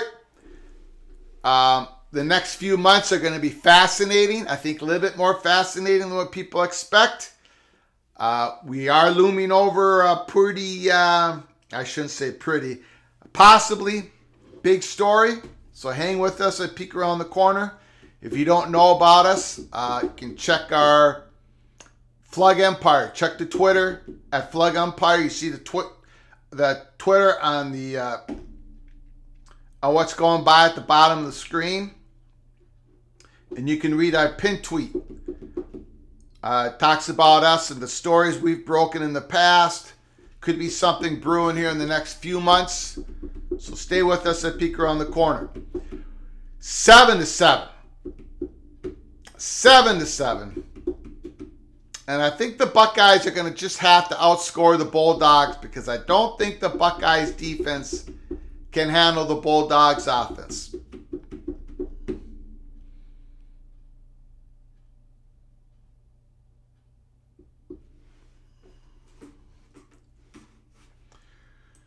Tony rubbing elbows with the big wigs at the Los Angeles Times. Nope. I'm a nobody. They just did an article on us, but I don't rub elbows. No one allows me to rub elbows with them. Plus, remember, we are truly the rebel outpost in all of college football. This YouTube channel, we are the rebel outpost. Even though we were asked to stand down and we stand down on something. But that's a story for another day.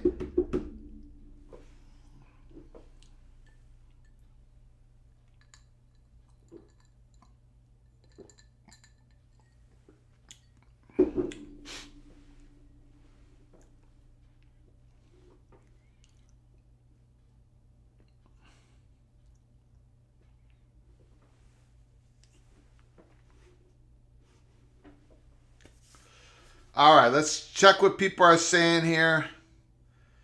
The wife is almost home. She was on vacation.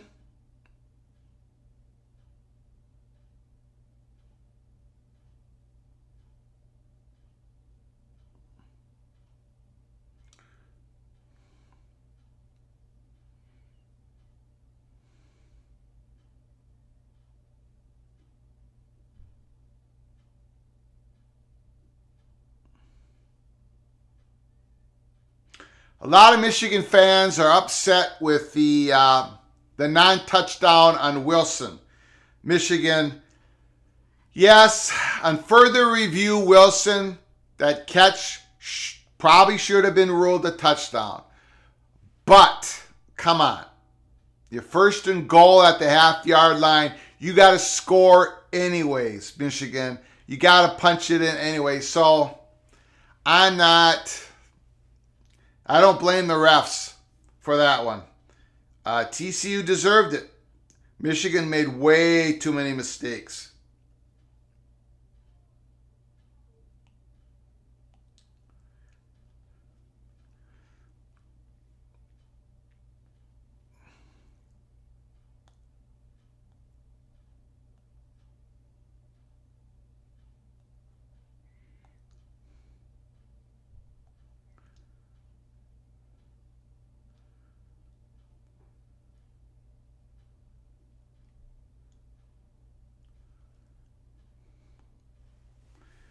Badger Ron, Wolverines equals sour grapes.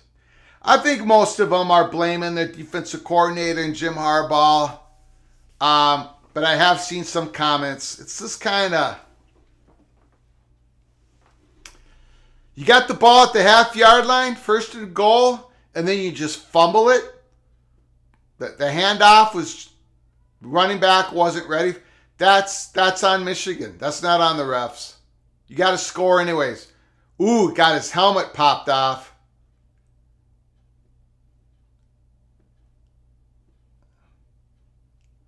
Buckeyes is showing a lot of speed on offense.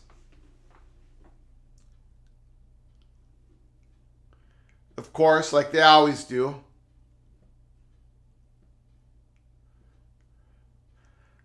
I like to see them get the ball to Fleming. Get somebody else the ball on offense. One of the receivers. Get another target going.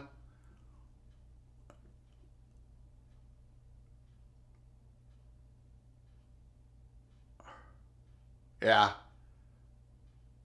Not much there. Not much there. 2nd and 2, 2nd and 1. 3rd and 2. Again, the Buckeyes are missing their top two. Oh, Mian Williams, I didn't see him come into the game. Sorry about that. I did not see him come in the game. He did not start. Mian Williams. They're going to give it to him again. Get him warmed up. 3rd and 1.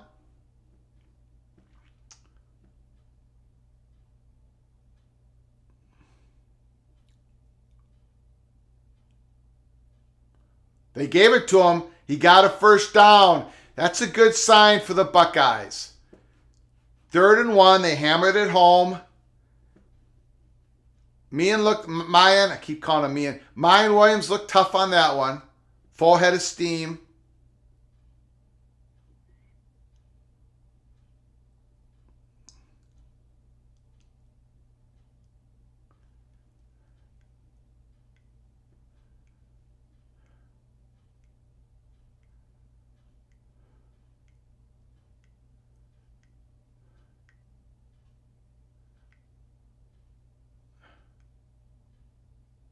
Oh, jeez. A little bit of a high pass by CJ. Was that to Fleming? No, I'm sorry. That was Mbuke.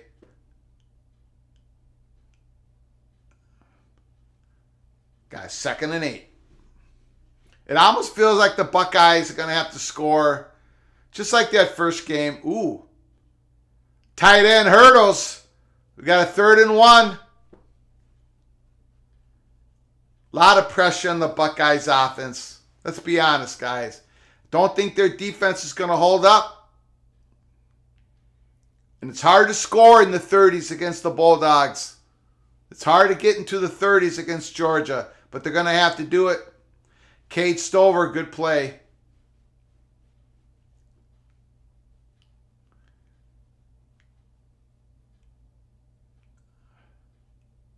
Oh, no. Oh, the referees missed a illegal procedure on the Buckeyes. Oh, did they call it? Did they call it? Oh, they missed it. They called Georgia for jumping off sides, but the running back moved. That should have been illegal procedure on the Buckeyes. Are the announcers catching that? I know I'm way behind you guys. That should have been a penalty on the Buckeyes. I don't know who that running back, who was lined up to the quarterback, but he moved. That was illegal procedure on the Buckeyes, and they missed it. And I don't think the announcers are talking about it. I'm reading the caption here. Ooh, that was a missed call. Buckeyes get a crucial first down, and that should have been 3rd and 7. A missed call. I'm going to see what they're saying on Twitter here. That definitely was...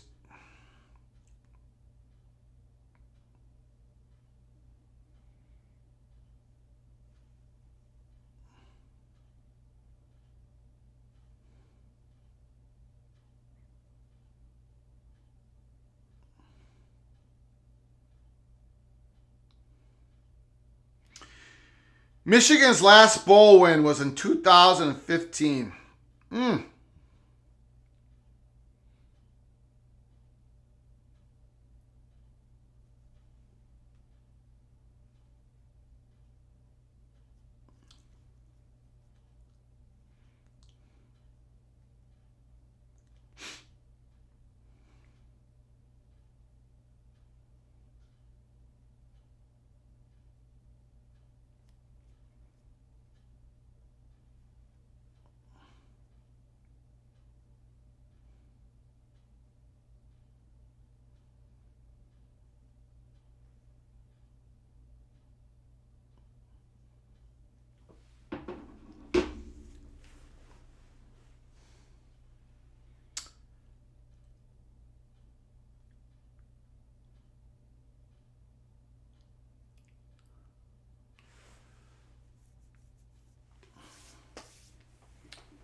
Well, the first game was 51-46. This game is 7-7.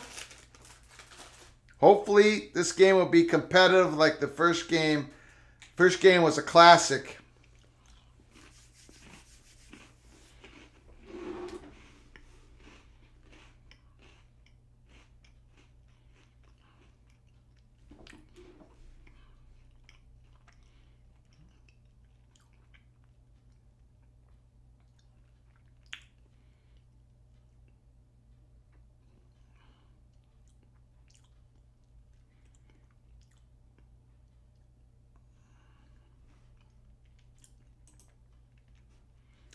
Badger Ron, Michigan has had a history of losing bowl games. It took Bowl many tries before finally winning the Rose Bowl. That's absolutely correct. Late 60s and the early 70s. It took Michigan quite a while to get it going, to win that big game against the Buckeyes, to win the Rose Bowl. To do both. Absolutely correct. It's just got to be gut-wrenching. I just can't believe. I've said it a million times. I can't believe they, the way they schemed their defense for that game. That really is incompetent. So I'm not sure what they're going to do next.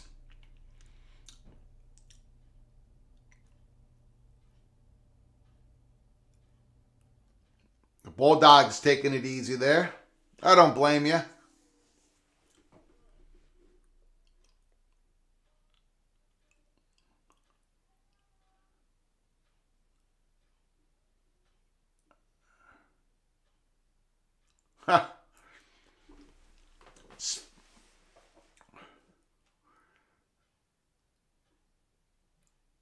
Man, look at that. Marvin Harrison. He punched it out, but they couldn't get the ball. It's still first. Ohio State's, they punched it out, but they couldn't get it. Hopefully Harrison's okay, but man, the Bulldogs are losing Harrison all over the field. Again, single coverage. Number 3 absolutely got torched on that.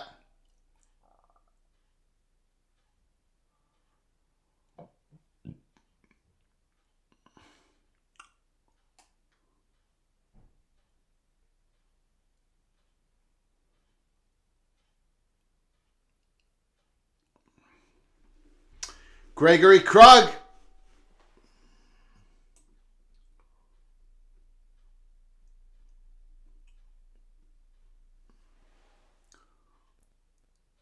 Ooh. It's a good run by the Buckeyes. Got a couple yards.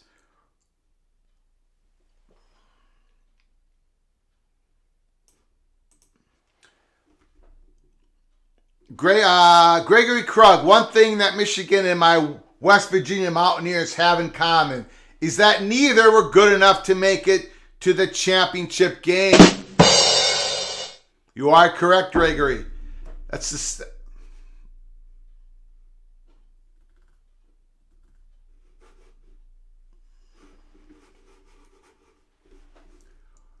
Second and 5. Buckeyes already down to the 12-yard line of the Bulldogs. C.J. Stroud tried to keep it. No gain.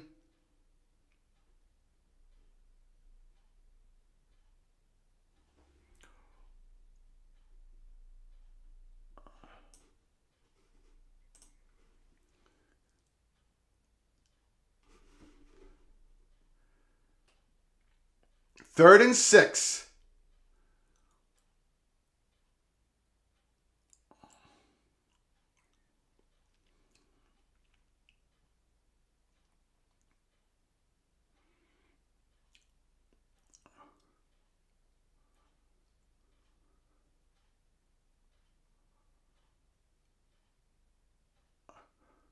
Ooh.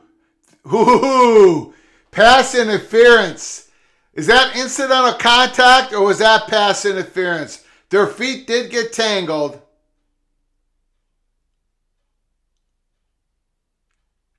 They're calling it. The Buckeyes are getting a little bit of the calls. They missed their illegal procedure penalty on this drive. I want to see this again.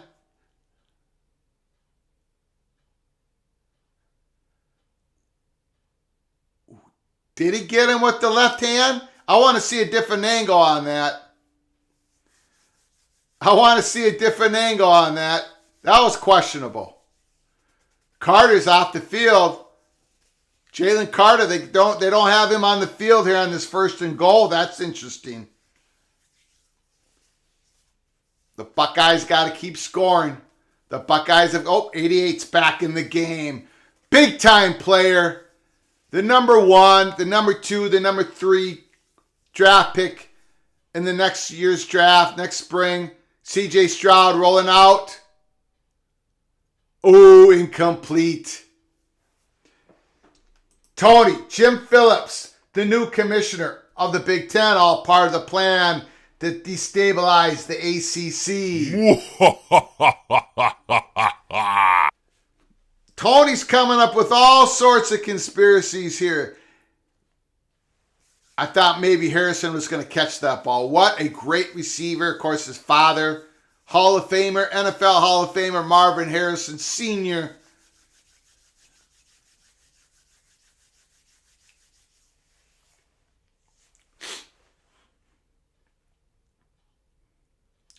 Second and goal.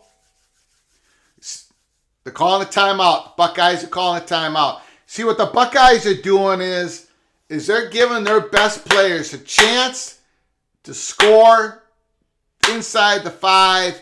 In Michigan, they spent their whole afternoon doing trickeration plays. A couple of them worked at the end, but a lot of them didn't work at the beginning. It seemed like the Wolverines are gambling on offense, gambling on defense. Jimmy Harbaugh was just gambling, and they shouldn't have done that against TCU. But Coach Day, he's just threw it to Harrison. Probably going to give it to Harrison again. I would think they're going to give Mayan Williams 1 carry right now here inside the 5. Give him the ball one time. Give him a shot. Good north to south runner. See if he can punch it in.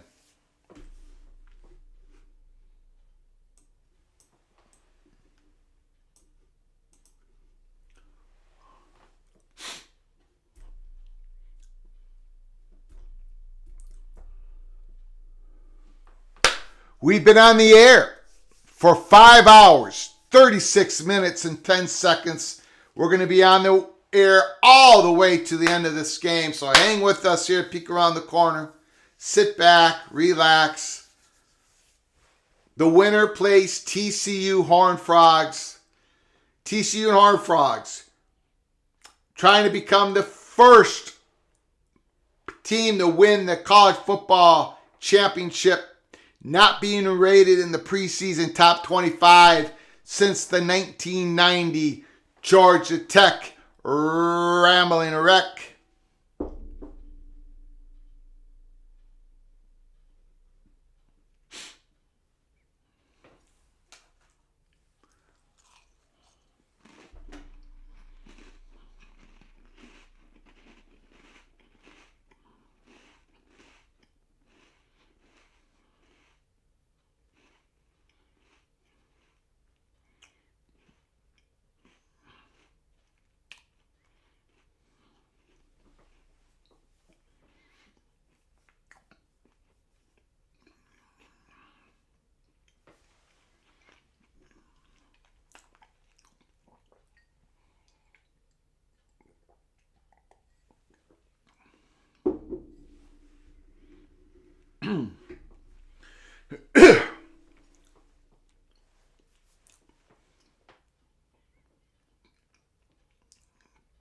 $12 minutes left to go in the second quarter.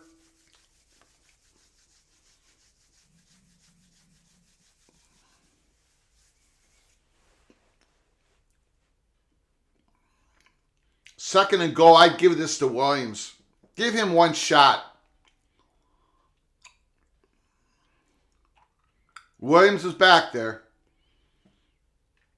He's got a tight end in front of him. They gave him the shot. Touchdown! Touchdown! And I wasn't ready for it.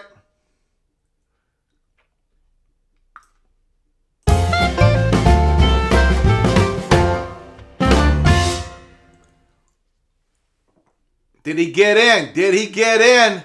Yes, he did. Badger Ron, I believe Georgia Tech and Colorado share number 1.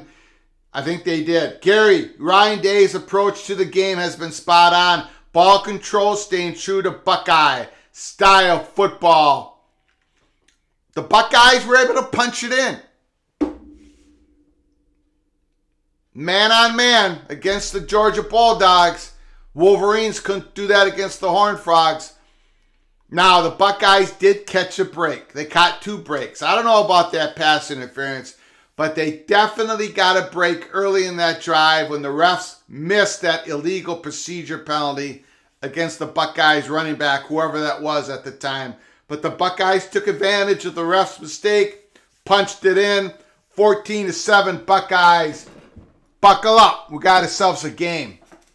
Because the Bulldogs are going nowhere. But the Buckeyes, I didn't know if they could handle this. And they're handling it. They're doing all right. They're doing all right.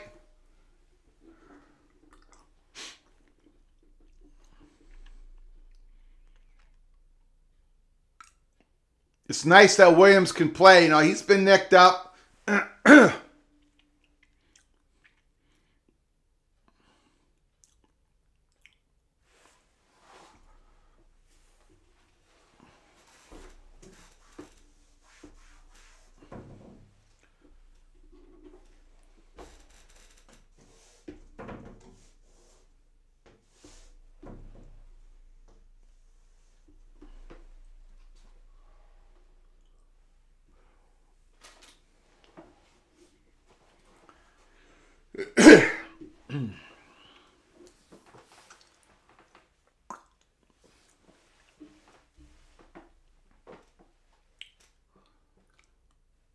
First and 10, Bulldogs, 25-yard line.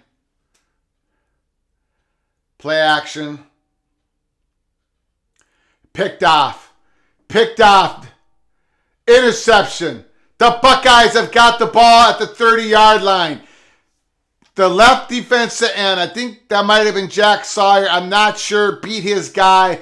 Bennett felt rushed, but the receiver did not know. He did not turn his head. Watch this. I don't know who that was. Oh, that was Eichenberg. I'm sorry. Eichenberg beat his guy, put the rush on. Bennett threw it when he didn't want to. Interception, Buckeyes. Okay now. All right. Greg the Cooler's in control. I've got Georgia winning this game and covering. Therefore, the Buckeyes have a great chance. 14-7 Buckeyes. Push this in. Get some more points.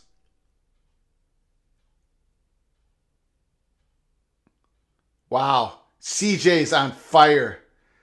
He avoids the sack, sets his feet again, throws a dart. Wow.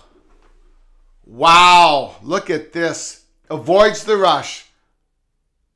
Sets his foot and just throws a dart. CJ Stroud is on fire.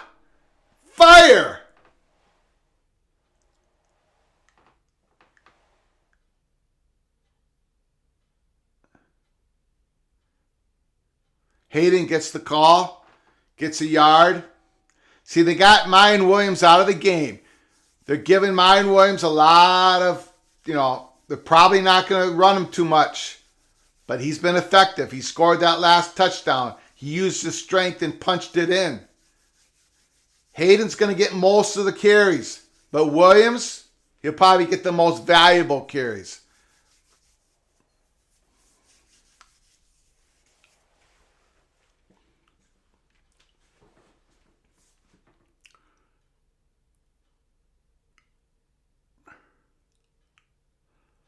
Look at, wow. Holy smokes! Touchdown! What is going on? Touchdown!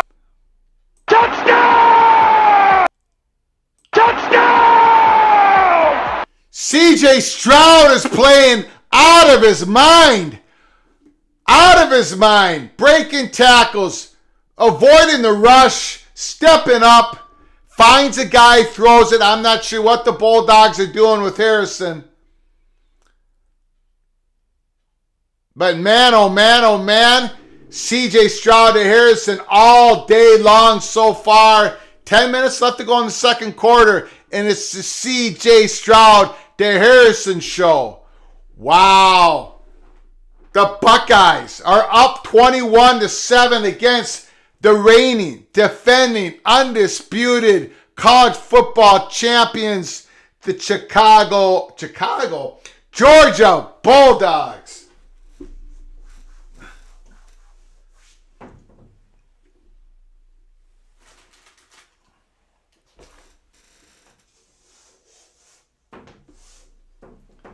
Greg the Cooler is on fire. Greg the Cooler. Don't ever underestimate Greg the Cooler. I picked the Georgia Bulldogs. I picked against the spread. I picked the Michigan Wolverines against the spread.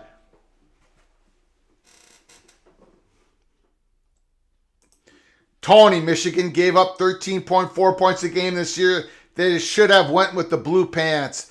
They should have went with a defensive coordinator, a legit one. Badger Ron Stroud's draft stock is going up, up, up and away. Jeff Olson, Chicago is on my mind. I'm not sure why it's on my mind, to be honest with you. Georgia.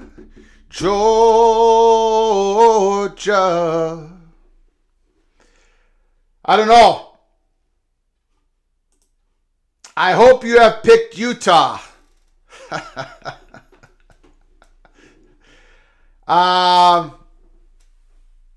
You know what? I haven't picked any. What's the line on that game? What's the line on that game? Let me check.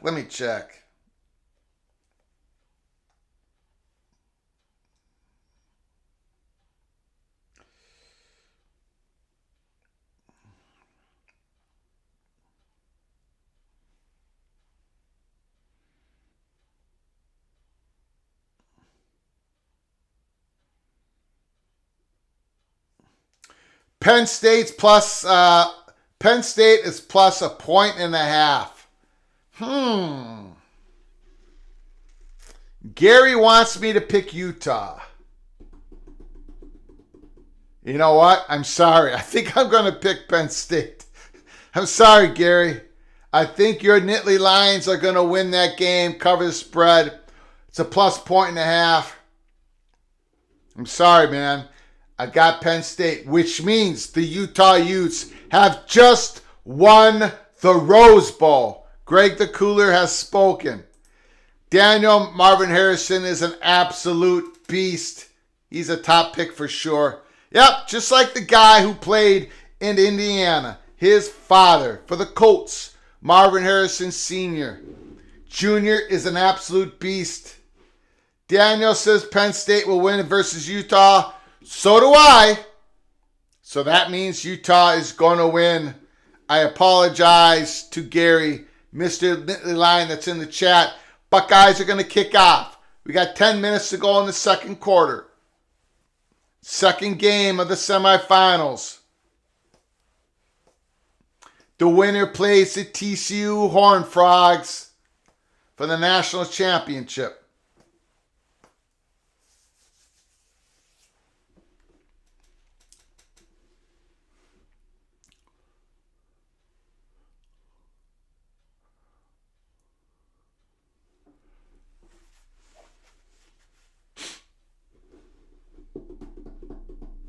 Just think, if Utah would not have defeated USC in the Pac-12 championship game, Ohio State wouldn't be getting this shot at Georgia. The Buckeyes lead by 14.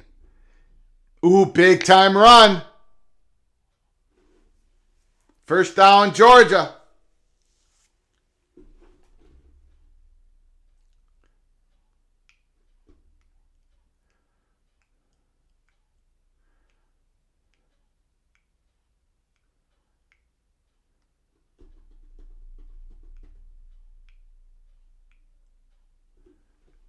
Maybe Georgia's got to go back to the run again here.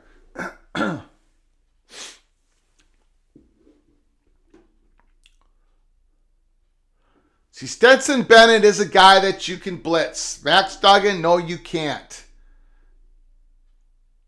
Here's the blitz. He was over the line of scrimmage. That's a penalty. He went over the line of scrimmage. They threw the flag.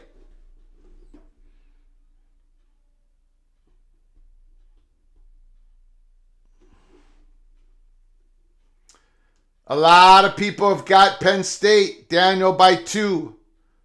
Badger Ron, Penn State will beat Utah. Unfortunately, I also have Penn State, which means Utah is going to win. Terry Nord, I'm cooking New Year's Eve food for the family. Ugh, I can tell you what Nord is cooking. Badger Ron, Nord, what you cooking? Terry Nord is cooking some spaghetti, red sauce, his famous sauce he's probably been mixing around. He's probably got his Italian sausage. Not real hot, but not mild, somewhere in between. And he's going to say it's the greatest of all time. That's what Terry Nord is cooking for his family. I can tell you that right now. Tony, Georgia DE line is being held in check.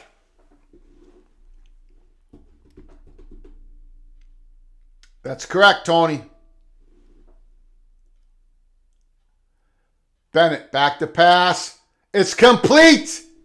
They got him on a linebacker. Receiver against a linebacker, Eichenberg. That was a good pass. Bennett back to pass. Wow. That was it, man. Receiver against the linebacker. Bennett throws it up. Badger Ron says, how about the brats? Terry Nord, Utah will kill Penn State. Go against the cooler. Exactly. I got Penn State. Utah will kill them. First down and 10. Missed tackle. Georgia's going to punch this in. He's giving him a touchdown. Don't know if he got in, but it's a touchdown right now. Touchdown! Touchdown! Touchdown!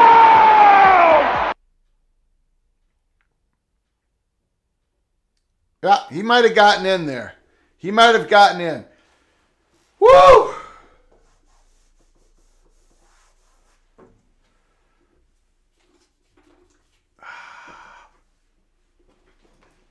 This might be a long game, ladies and gentlemen.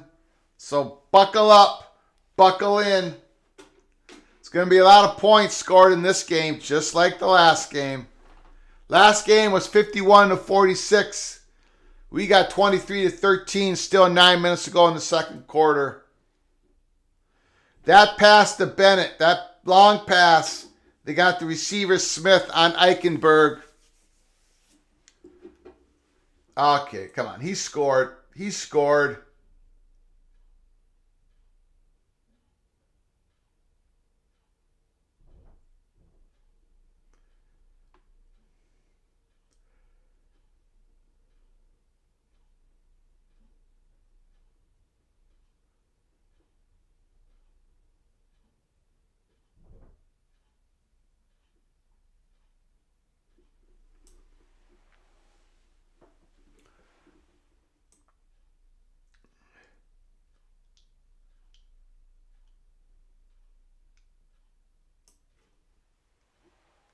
Touchdown! Give it to him. Give it to him.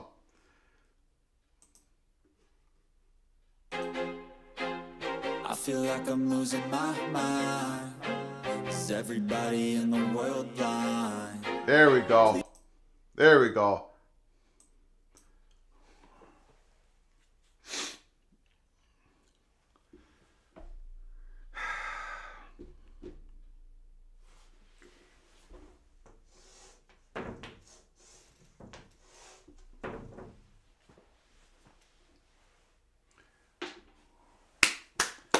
21-14, 35 points have already been scored this game. And we've just gotten started. Like we said, the Buckeyes are going to have to keep scoring because the Bulldogs are going to keep scoring.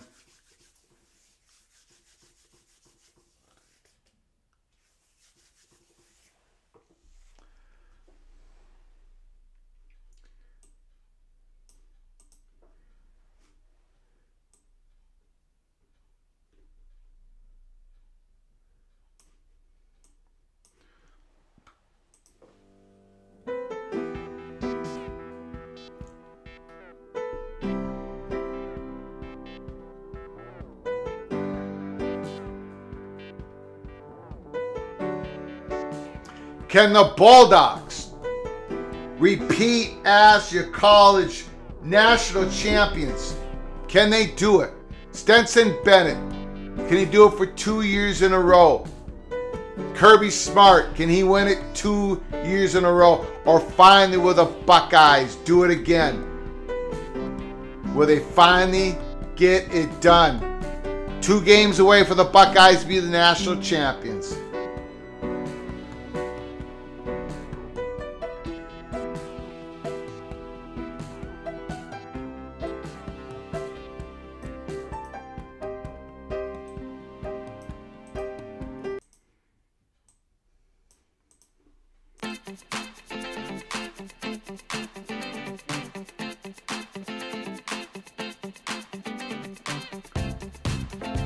New Year's Eve night, Terry Nord's making dinner for his family. What are you guys making?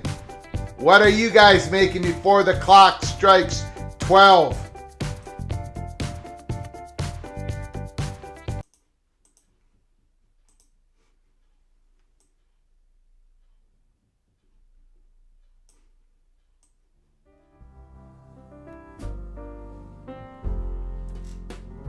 Should old acquaintance be forgot and never brought to mind?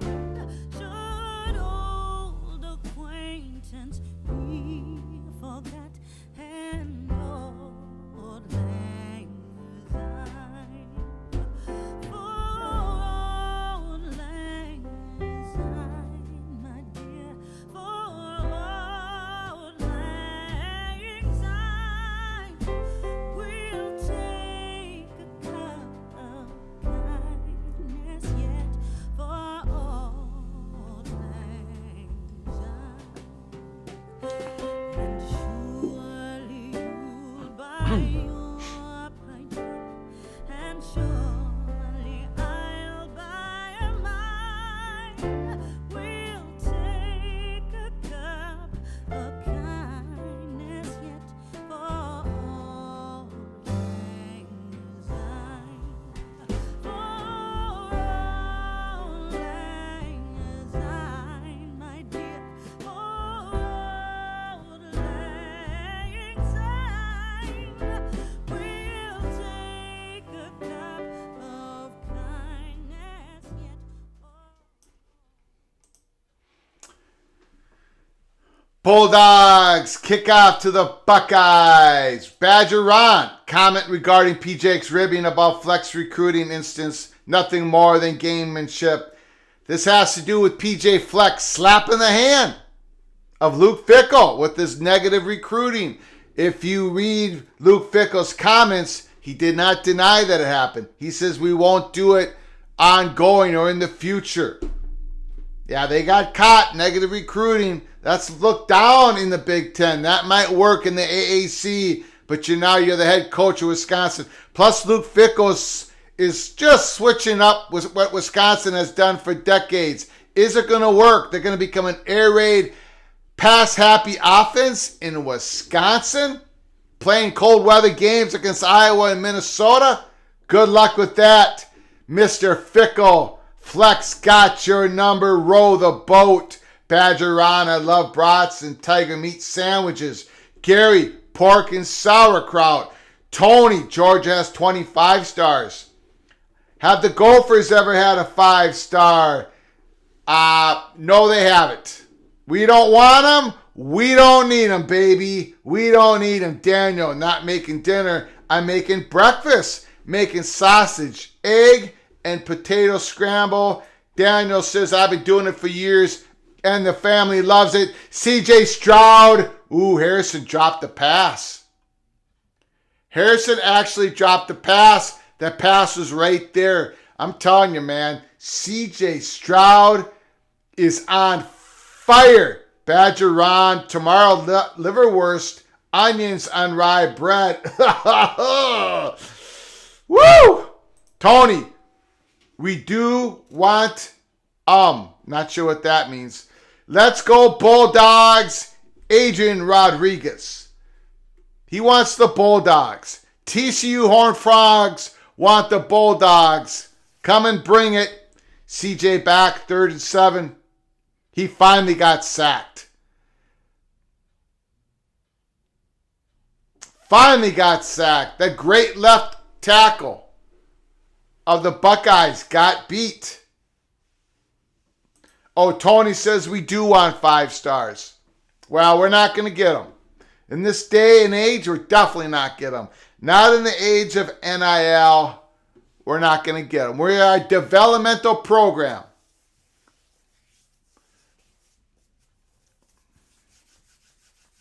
Paris Johnson, he got beat on that. You do not see Mr. 77, the Ohio State Buckeyes tackle, get beat very often. But he got beat on that play, and I think it surprised C.J. Stroud. Buckeyes punting deep in their own territory. The Bulldogs doing a fair catch. Bulldogs 1st and 10 at the 38-yard line.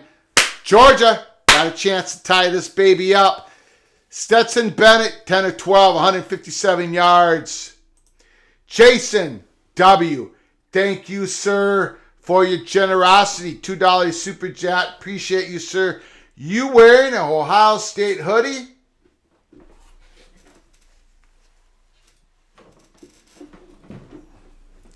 Minnesota, baby. Minnesota Golden Gophers. That's right. That's what I wear for watch parties. The other stuff, I wear my black shirt, Keep It brand. We're the Rebel Outpost. We're the bad guys in college football YouTube channels. We are the Outpost. Have you ever noticed that other YouTube channels, I love them. Don't get me wrong. They're all different. You got a wide variety to choose from. But the other YouTube channels, and they're great guys, don't get me wrong, they're great guys. But they like to interview each other and get on each other's programs and everything. We are the Rebel Outpost. I don't have interviews. I don't give interviews. We're all alone here. We're an independent YouTube channel. Although we did agree to stand down on a potential big story, but that's, again, a story for another day. We're independent. We're the Rebel Outpost. That's why I wear black on my episodes. I wear black on our live shows. But for watch parties, I wear the maroon and the gold, baby. Maroon and gold. Tony, Greg, you're going to have to finance an NIL operation. That is hilarious. The 2 quarters I got rubbing together in my pocket, that's not going to get it done. Thank you, Jason, for your donation. Appreciate you, good sir. Appreciate you, man. I'm not even rooting for the Buckeyes, right? I root for the Gophers. I know that's supposed to mean I root for the Big Ten. I just don't. I might root for them, but I might not. I'm not a... we do a national program here at Peek Around the Corner. The Big Ten is going to be just fine. It's not like... I can understand all the Big 12 people out there hoping and praying that TCU wins that game because Big 12 has never won a playoff game. I get that. But the Big Ten, it would be nice if they won a college basketball national championship because they've been in the Final Four so many times, the Big Ten. Some Big Ten team, but they never quite win it. But with these games, Nah. Yes, exactly. Tony, Johnny Cash of college football talk.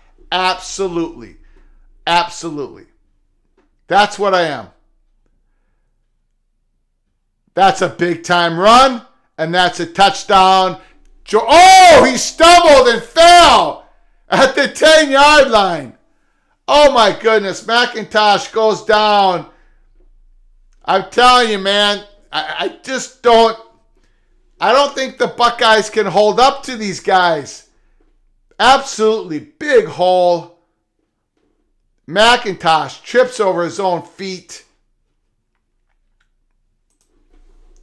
Greg, Fickle is bringing in the North Carolina offensive coordinator to implement a more of a balanced offense. We're not going back to the Don Morton years. Okay, we'll see. We'll see. We'll see. If it's a more balanced offense, then yes. Great move by Wisconsin. But, you bring in Mordecai, you bringing in the quarterback from SMU. We'll see what happens. Interesting times ahead. Wisconsin changing things up. Illinois is bringing in Luke Altmaier, the backup quarterback of Ole Miss. Purdue's bringing in the backup quarterback of the Longhorns. Lots of changes in the Big Ten. Big Ten West. Jason W., does Big Ten West have any NIL pool of funds like some other big brand schools? Well, touchdown, Georgia. Touchdown, Georgia. Bennett puts it in. This game is a tied game, or it's going to be a tied game. Big Ten West, they're not bundling. Nebraska has a huge NIL fund. Nebraska does. But I don't think anyone else in the Big Ten does at this moment. Tony, does Iowa fire their offensive coordinator? If the athletic director steps in, maybe they'll do it, but the head coach isn't going to do it. All right, we got ourselves a game. We've always had ourselves a game.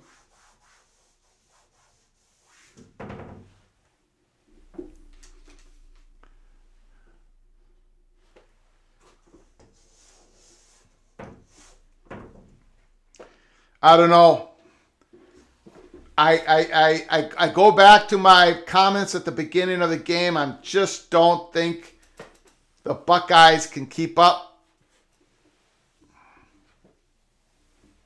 Don't think they can keep up. CJ Stroud has been magnificent. Him and Harrison have been magnificent. So we'll see if CJ Stroud can keep the magic going. But Georgia's starting to plant the Buckeyes into the ground on the defense, on the offensive line here. So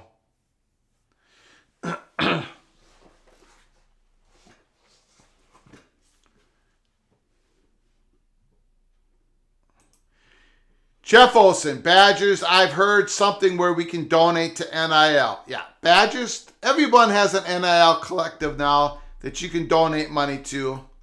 Badger Ron, Texas follow-up. With Manning coming in, is Ewers going to transfer again?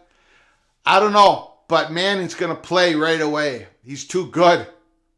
That's a true freshman. Manning is going to play. Now, will he start game one? Probably, but not necessarily. Is Ewers going to want to share that job with Arch Manning? I doubt it. So is Ewers going to transfer? That's a great question. Maybe after the spring. Remember, there's another transfer portal window that opens after everybody plays their spring football game. Guys get a feeling of where they're going to be, where they're positioned on the roster, and the two deep. We'll see what happens. Great question, though, Badger Ron. Gary, 4 players at Penn State got tOSUs for next year. Yeah, guys are getting a lot of stuff out there. Mohamed Ibrahim got a lot of NIL money. So we don't know how much, but Minnesota Golden Gophers do have a big collective. And Mo Ibrahim took advantage of it.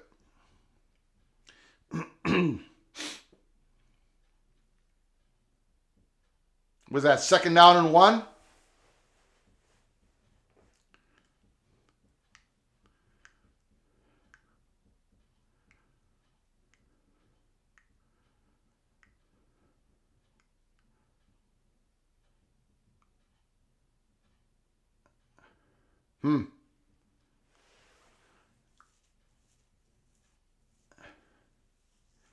Third and 1. Buckeyes got to get this first down. They got to keep scoring because the Bulldogs are going to keep scoring. Buckeyes have got to hold serve. 3rd and 1.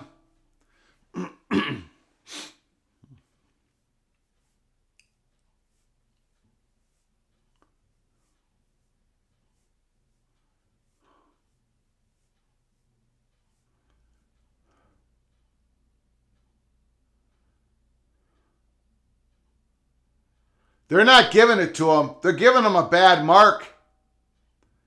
I thought he got more than that. I actually thought he got it. 4th down. They're going for it, right? Quarterback sneak it, Day. Quarterback sneak it. Get C.J. Stroud underneath the center. Sneak it in. Get 7 underneath the center.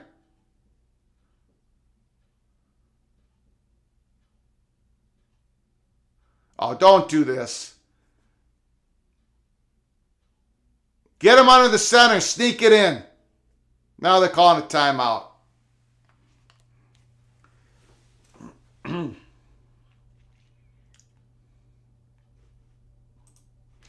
Texas A&M.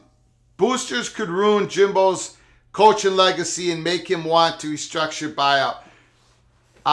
Jimbo is ruining Jimbo's coaching legacy. Now, he's always going to be known as a national champion, but Jimbo Fisher's offense is terrible. We've talked about it here, Peek Around the Corner. It's way too complicated. His receivers can't get a handle on it. That's why you see Texas A&M receivers transfer out of that program constantly after their freshman season. That's why the last couple of years they've been ranked low bottom in the SEC in big plays downfield. He's got his offensive structures like the NFL where receivers have to know where they're going to go depending on everything that the defense is doing, and they can't handle it. His offensive schemes are horrific. They don't work anymore. They don't work. Jimbo is ruining Jimbo's coaching legacy up to a point. At some point, the boosters are going to buy him out because I think he's driving that program right into the ground. That's my opinion. It was my opinion going into this year, and they went 5-7, and I don't think it's going to get any better next year.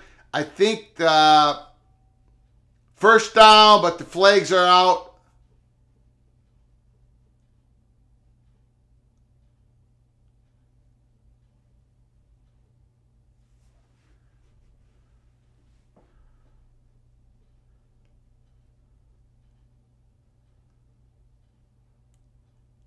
The Buckeyes are going to have to punt it. Illegal motion.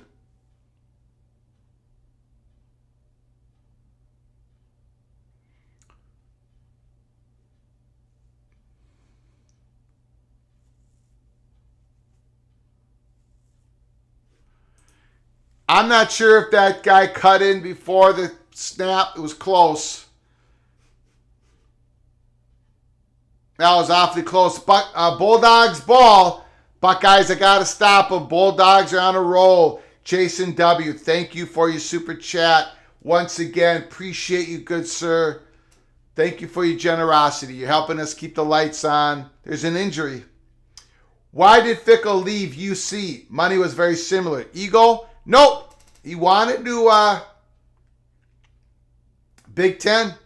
Big Ten money. Big Ten money.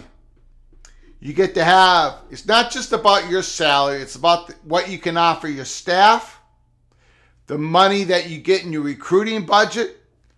And remember, Jason, if you go back to our very first episode, A Peek Around the Corner, there's big changes going on in college football. You're going to see direct deposits. money going from the school or conference or both going to the student athletes, especially in football. That's going to have a big effect on recruiting, how much you can pay your players. So it's not going to be just NIL. It's going to be money going to the players from the school, universities. These players are going to be either become employees or quasi-employees of their athletic departments. So what does that mean? Does that mean these coaches, big-time coaches, they're going to try and do their best to get into the Big Ten or coach the SEC? Big 12 just isn't going to be able to match up. It doesn't mean that the Big 12 schools can't win the championship. Look at TCU. I'm just talking about overall. These guys want to compete at the highest level. That's why he's going in the Big Ten. Wisconsin's going to be able to afford things to him that he could not get at Cincinnati, even though Cincinnati is a great college football program. They're supported in that city. But people are kind of overwhelmed by all the changes we've seen in the last few years. The changes in the next 3 or 4 years are going to blow that away. So everyone's preparing for those big changes. Buckeyes are having trouble tackling here. Badger Ron, Texas A&M boosters can wait it out. They have done it in the past. Jason, Wisconsin is a sleeping giant. Oh, tipped away.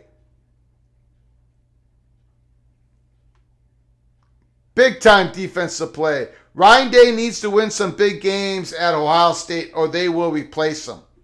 A lot of pressure on Ryan Day tonight.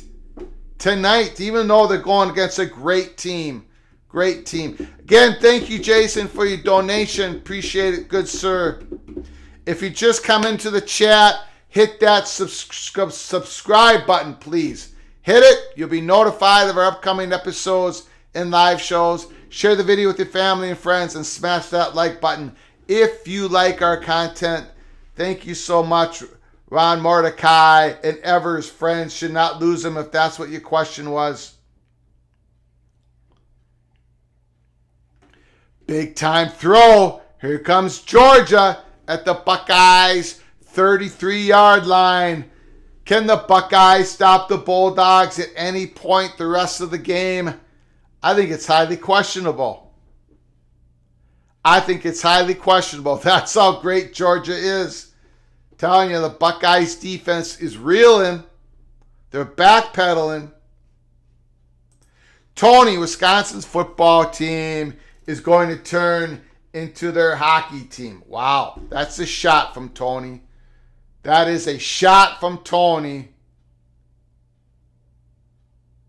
Broke tackle. Bulldogs are just running through the Buckeyes. That's what we said pregame. Can the Buckeyes physically stand up to the Bulldogs for 60 minutes? We said no. They couldn't. That the Bulldogs were going to start pushing the Buckeyes around. That's what's happening right now. The Buckeye fan base, their hearts.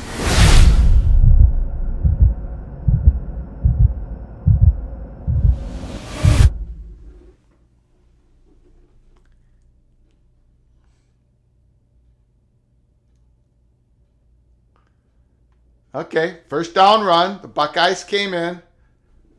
All right. Badger on. Giving an elbow back to Tony. Hockey team is next on the athletic director's checklist. Smack. He smacks him back. Rushing yards before contact. Georgia 74. Buckeyes -6.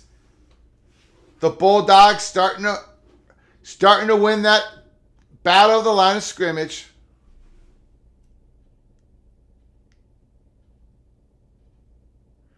Ooh, missed pass. Third down now. Third down. Crucial down for the Buckeyes. Get off the field. Get that defense off the field. 1 minute and 56 seconds to go in the second quarter. Force a field goal attempt. This is a big play. Big play.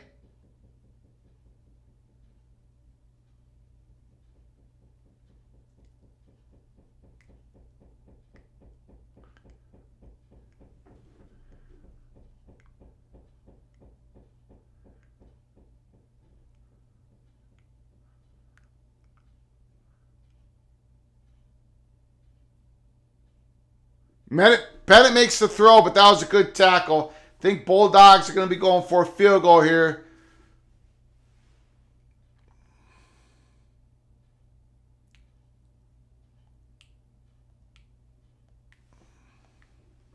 I think the Buckeyes called a timeout, right? No?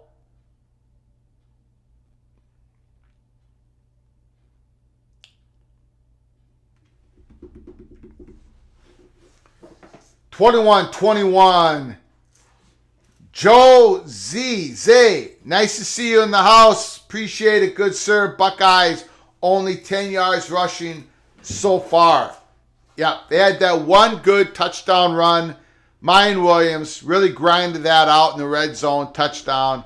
But everything else has been C.J. Stroud to Harrison Jr. Basically, that's been their offense. Those two guys have been magical. They probably need something more to get it done.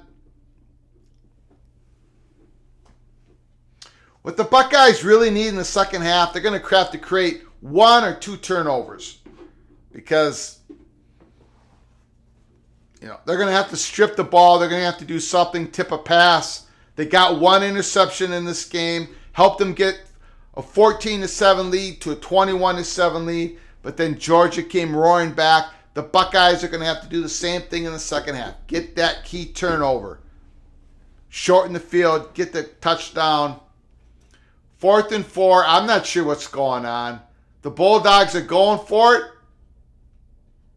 They can't be going for it. They're going to try to drop Ohio State offsides, right? Yeah, this is fake. This is fakery. This is fakery. Don't go for it, Buckeyes. Chicago. I keep saying Chicago. Georgia calls a timeout.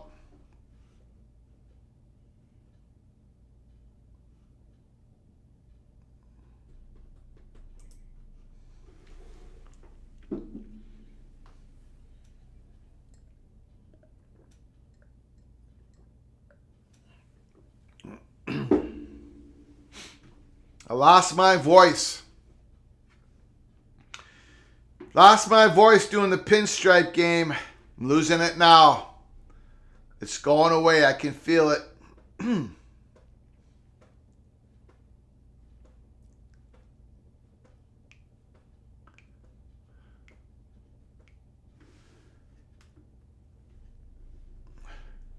Kicker's already missed 1 today. We'll see if he misses another. 32-yard attempt.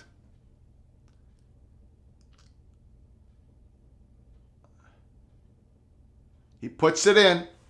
The Bulldogs have taken the lead.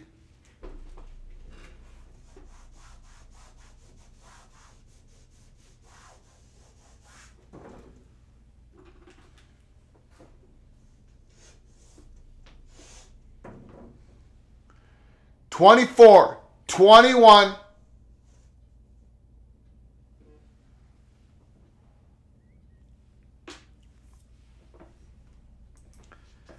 My kind of town, Chicago is. My kind of town, Chicago is. Badger Ron, Greg, my kind of town, Chicago is. Jason W, Georgia is beatable. SEC teams exposed in this season. I don't know if they really exposed them. They didn't play very good against Kent State. They didn't play very good against Missouri. But they really played good this year. Reigning, defending, undisputed champions, Georgia Bulldogs. They haven't been exposed in a while. Now, I understand this. This is what we do. Michigan was exposed as frauds last game. If the Buckeyes lose this game, people are going to say they were exposed. Georgia's exposed. I just think there's good teams playing against good teams. Somebody's going to lose.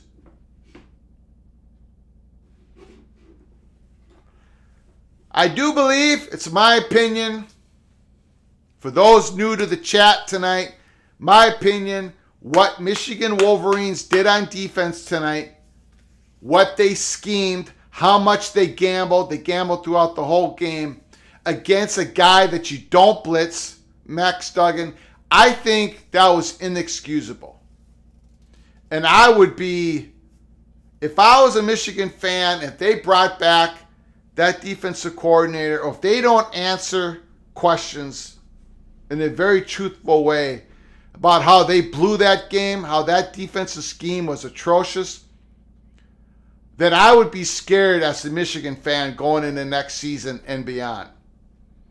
They've won back-to-back Big Ten championships, but that defensive scheme tonight was inexcusable. If you get beat, that's fine. And they got beat. But just to gamble the way they did on defense against an offense, against a quarterback that you should not blitz, and you did it play after play, you were getting beat play after play, and you kept doing it, completely inexcusable, unfathomable. Jimmy Harbaugh better answer for it. And CJ Stroud is wheeling. And he's, oh, what a play. Touchdown. The spin move by the receiver. Holy smokes. Touchdown! Touchdown! Touchdown! I was ranting and raving. CJ Stroud was making plays, and then he made that play. Holy smokes.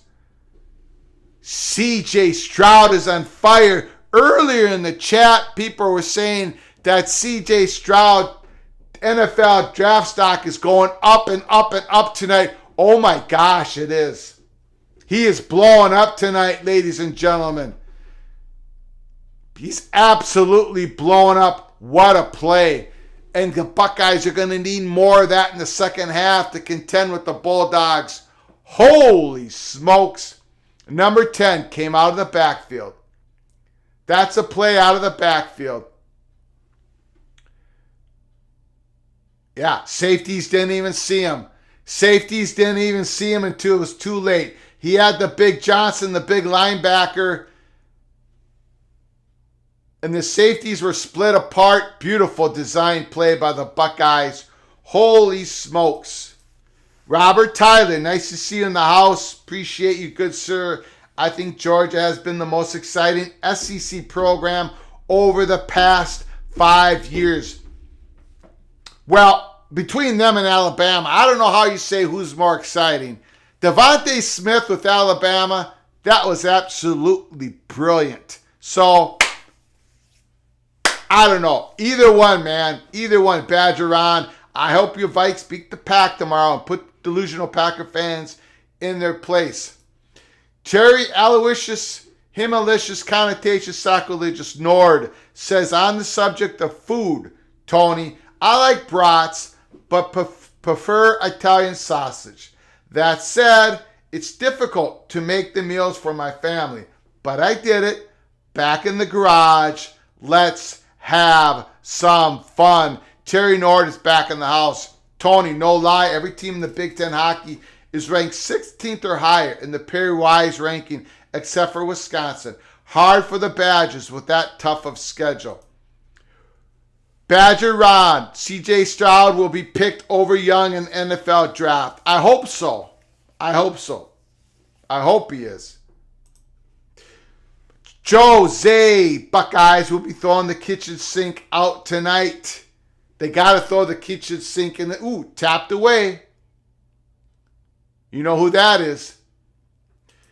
Men's hockey is only sport. My Gophers are better than Wisconsin. Terry Nord saying it like it... Well, Gopher football is better than Wisconsin this year. Come on. Who's got the axe, baby? 2 years in a row for the first time since 1993 and 94. My beloved Gophers got the axe.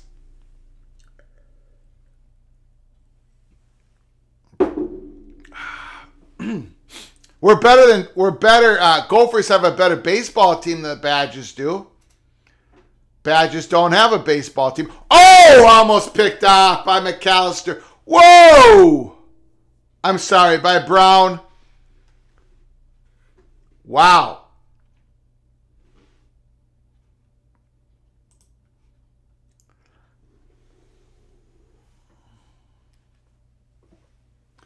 Badger Ron says, my wife says Alabama's been the most exciting team in the SEC. Tony says the Nord. Football, how about wrestling? That's another good one. That's another good one. The Buckeyes almost picked that off. That would have been something else. Georgia's just going to get to the halftime. Georgia's getting to the halftime. They're going to have to kneel down.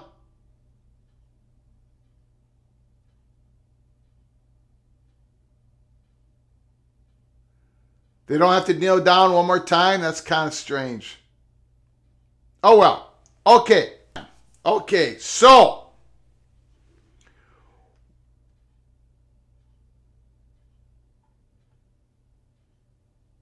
What I'm going to do is I'm going to come back. In the second half here, going to take a 15-minute break. Please come back here to Peek Around the Corner. College football's Peek Around the Corner. This is going to be a great second half of football. The Buckeyes 28, Georgia Bulldogs 24. It's explosive. It's explosive. Come back to Peek Around the Corner. I'm taking a 15-minute break. I'll see you then.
We are back. We are back for the second half of the second game of Watch Party Marathon at College Football. Speaker on the corner with your host, Greg Flugard. Thank you for staying with us tonight. Thank you all. Robbie Tyler is in the house. Linda Olson is in the house. Need to update the score. Yes, we did. Thank you for that. I missed it again.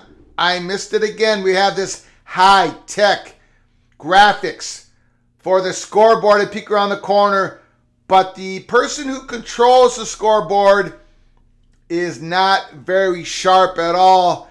That is your humble host, son of Sarek, who's at the football game, checking in from Atlanta. 2/3 Georgia fans in the stands. Great first half. One of the loudest games I've been to. Hopefully Ohio State doesn't choke in the third quarter like they did against Michigan. Big game, big quarter coming up. Third quarter. Can the Buckeyes stay in it? They're ahead by 4. They're ahead by 4 because of the magical first half that C.J. Stroud had. Wow. If he would have done that all year long, he would have won the Heisman. He had a great year, no question about it. Great college football quarterback. But man, oh man, that third quarter was special. Marvin Harrison Jr., he got loose. Quite a few times in that first half. Georgia's got to buckle up, but Georgia's on offense. They were starting to move the ball. They were starting to knock down the Buckeyes. So we'll see what happens. Can the Buckeyes stay with the Bulldogs? Can they stay with them going in the fourth quarter? We're going to find out. Smash that like button. If you like our content, subscribe to our channel. If you haven't done so, please subscribe. You'll get notified of our next live shows. You get notified when our episodes drop. They almost drop daily, and they cover everything college football because we love everything in college football. And if you do as well, please consider subscribing to our channel. If you want to donate to the channel, just hit that $sign. Donate to the channel. Thank you so very much. And share the video with your family and friends. We're going into the second half of the second game. It's going to be a good one. It's been a good one. It's been a great night of football. For everybody, except for Jim Harbaugh and that defensive coordinator, I'm still not over that.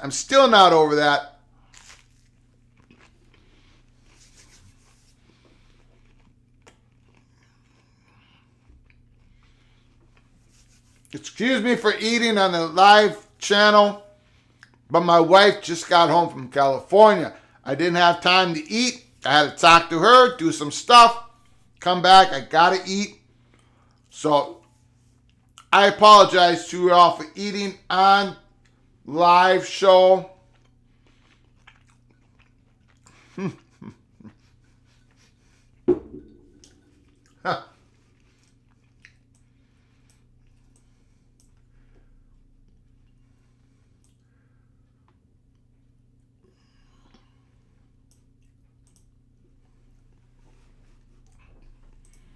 Jose.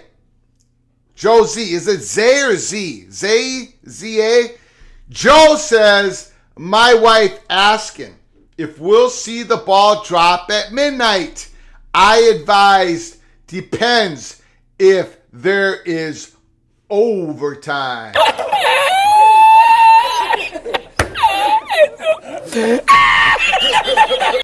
Joe is saying it like it is. Joe is saying it like it is. Playoff college football in this community has a little bit more of an importance than when the big ball drops in New York City or wherever it's going to drop. I don't know. I don't watch that stuff.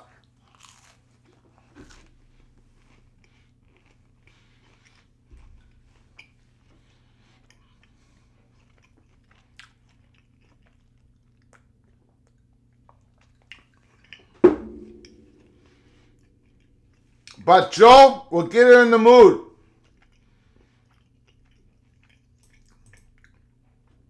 Joe, we're going to get your wife in the mood for the ball drop once again.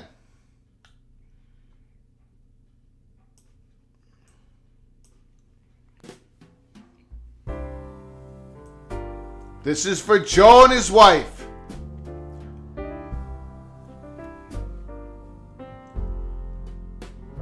Should old acquaintance be forgot and never brought to mind? Should old acquaintance be forgot and old lang syne? Buckeyes, Bulldogs, 28-24. Third quarter starting shortly. Happy New Year. Thanks for participating in this live watch party. I appreciate all of you.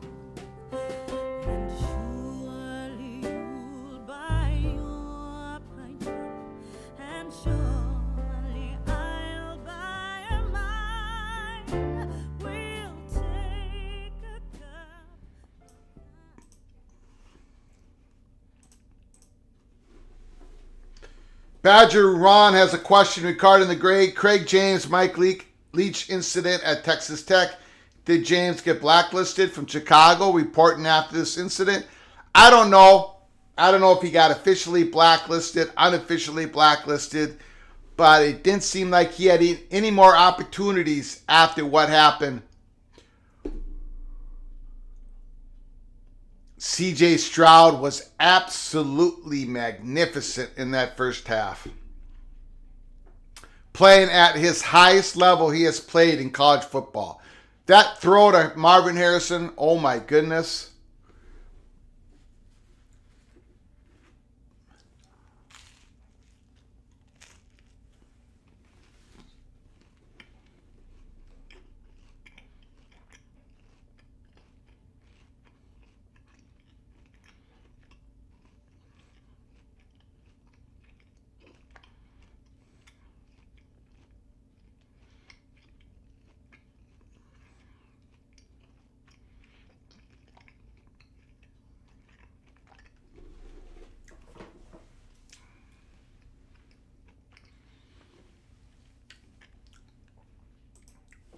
Joe Zay.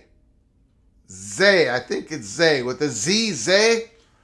Thank you, sir. She's cracking open the champagne bottle, and it's pronounced Say, but with a Z. Zay. Badger Ron, for Stroud's sake, I hope the Texans don't draft him.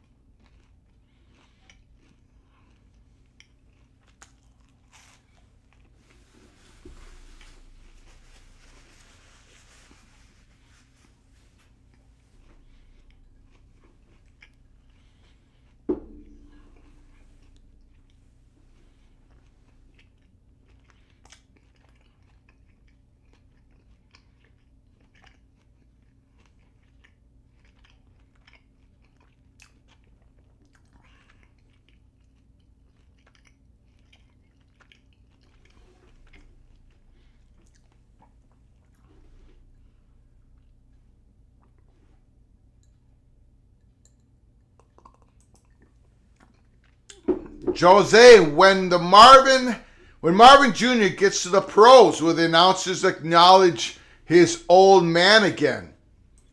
Jesse Wilson, my bowl challenge, I picked TCU over Michigan. If I was involved in the bowl challenge, I would be in dead last place because Greg the Cooler lives. Greg the Cooler lives in the hearts of all men. I don't know. I can't remember the last game I got right. And I got the Bulldogs in this game. And, of course, they are behind. We got a third down play here, right? Bowers. You missed them.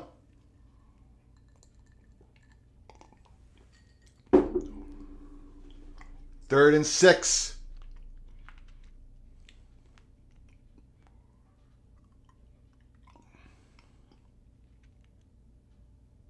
The pass is swatted down. Georgia's got to punt the ball. First drive of the second half. Wasn't expecting that. Georgia's got to punt it. Here we go. Here we go. Do the defending champions have a little bit of anxiety right now? Do they? Getting a little nervous. Little anxiety. Georgia. I got nightmares in my head, I fear that the thoughts build up until I can't hear, that my mind fills up into a creature, and it haunts me somewhere much deeper. Anxiety, filling up every space, no privacy. And silently, it could build and build until you finally see. Whoa, it's taking over, damn no closure, moving closer. No exposure. Buckeyes got the ball, 1st and 10.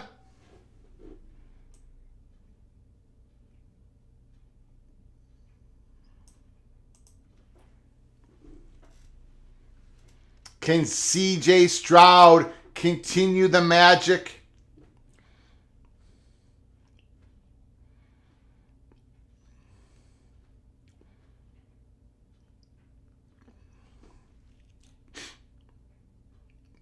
Play action, Hayden blocks. Stroud going deep. Bam, he connects again. First down, Buckeyes. Wow, Georgia goes 3 and out. First pass to C.J. Stroud. He connects for another big gain. Man, C.J. Stroud is having a night of his life, and the Buckeyes need it. 1st and 10, Georgia's 45-yard line. Passes over 15 yards. He's 6 for 6.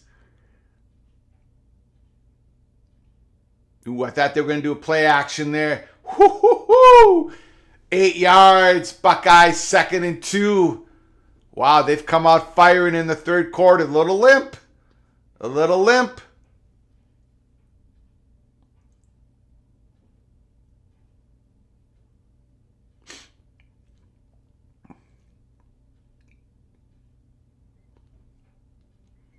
You got to admit, the Bulldogs secondary looks a little lost here in this game.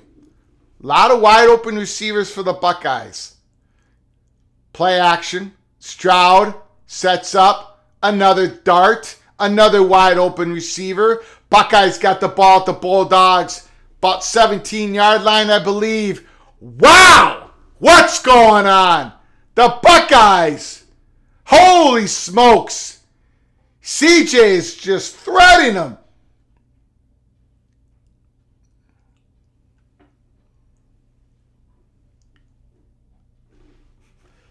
Terry Nord, do you have Guy Lombardo version of Old Lang Syne?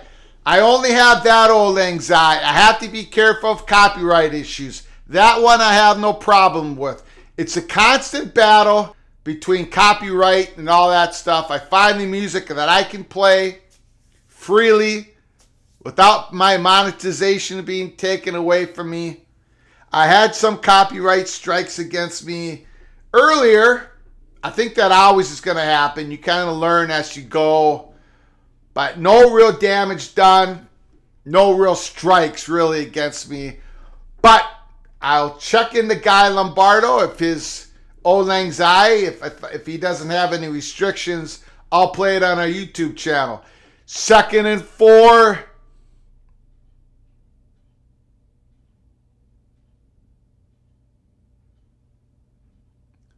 they giving the ball to Johnson a little bit there?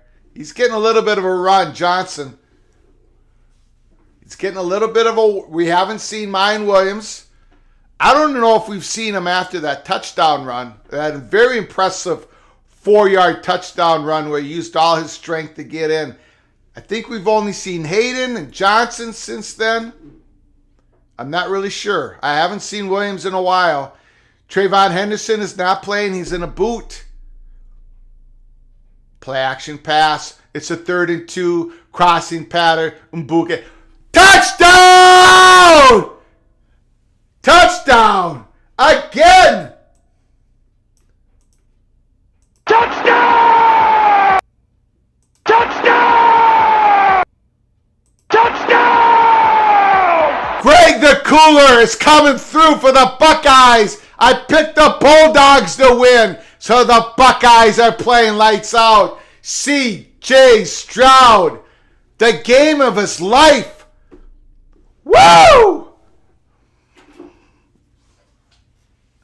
Holy smokes!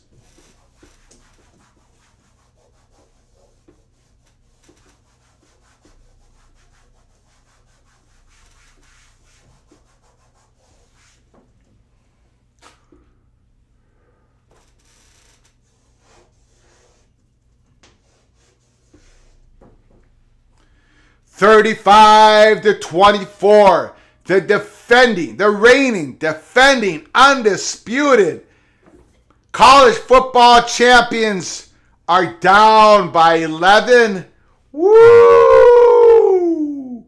Oh boy. Oh boy.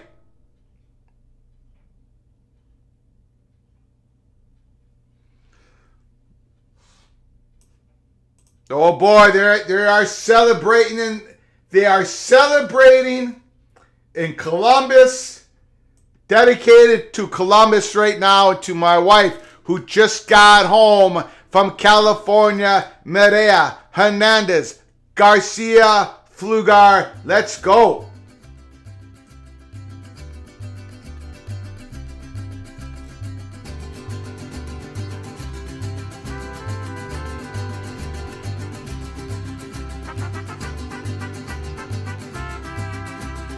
Buckeyes, 35. Georgia, 24. Again, going the complete opposite way as your host told you it would go. Greg the Cooler is back.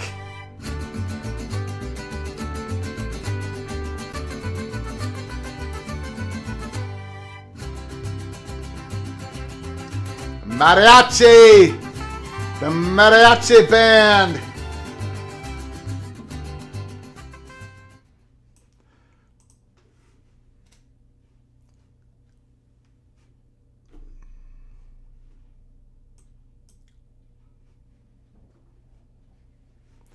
Machino Musica. Terry Nord, I love how you say Buckeyes. That's how Gus Johnson says it. I imitate Gus Johnson. There's nothing original about me. I imitate everything everyone else does. There's nothing original about me at all. Except, well, no, I won't get into that. Badger Ron. What should Badger fans give Bielema as a Christmas gift? After he initiated the current changes in the football program, I say anything but food. What's the weather like there? Is it 60? It's 60 degrees in the great state of Alabama, according to Jesse Williams. I don't know what the weather is right now. I've been in this room all day. It got a little warm here in Minnesota. It warmed up. It warmed up pretty good. Current weather is 34. And we're talking about 9:30 at night, and it's 34. That's warm here. Warming up. Tony, the cooler. LFG, nice to see you in the house. Praying for an SEC free Natty Championship. Praise God. Happy New Year to all, and Greg, Happy New Year to you, sir. Go Underdog Bucks. Who scored? I don't remember. The Buckeyes did. Which wide receiver? Don't remember. Go Bucknuts. Let's go. You know the Bulldogs are going to come back here, right? They're not going to lay down. They're your champs. They're your reigning defending champions. Look at that big time run. That's a first down run, 10 yards. McIntosh. Can the Buckeyes hold up on the line of scrimmage? Can they make enough plays on the line of scrimmage to hang on? Buckeyes trying to get back to the national championship game. They have high standards in Columbus. If you don't win it, it's a disappointing season. They haven't won the Big Ten championship game the last 2 years in a row. All that will be forgiven if they can get back to the championship game and beat the Horned Frogs. First down, stop. We got a second down. Second down and 11.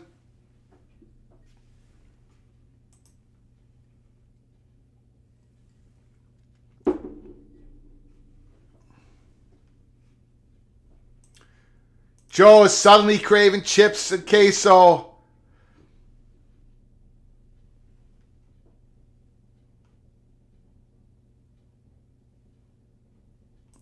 Terry Nord says, Jody says, Viva la Mexico. That song was for her and my wife, Mireya. Let's go, Ohio State. Jesse, rooting for Ohio State.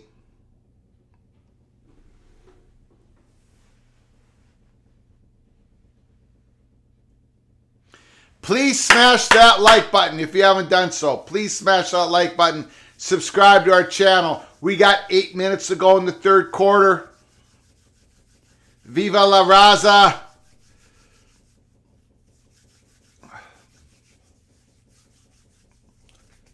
Third and 7. Can the Buckeyes get off the field? Oh! I would take that. I would just run it in the end zone. That might be a fumble. Nope, incomplete. The Buckeyes defense is getting off the field again.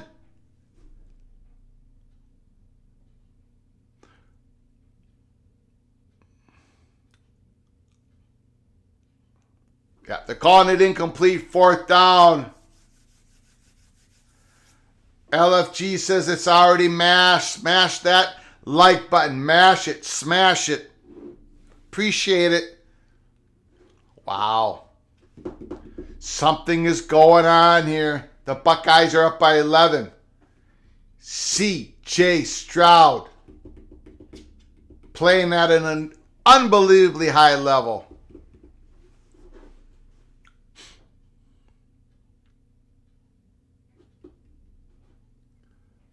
If the Buckeyes do play the Horned Frogs, I guarantee you Ryan Day will not blitz Max Duggan 3 out of every 4 plays. That's not going to happen. They'll blitz some, of course. You got to show the quarterback different formations, different alignment, different movement, different packages, but you cannot just gamble blitz after blitz after blitz against Max Duggan. Buckeyes won't do that if they get into that championship game.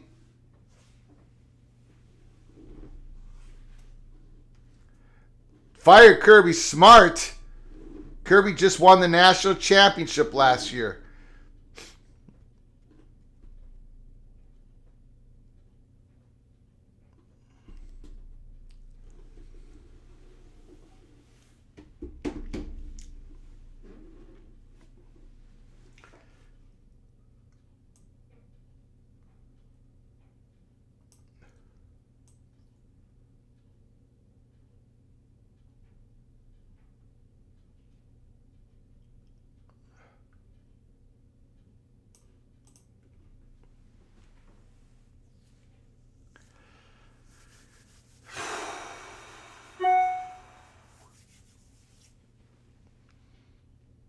We've been on the air for 7 hours, 9 minutes, and 55 seconds.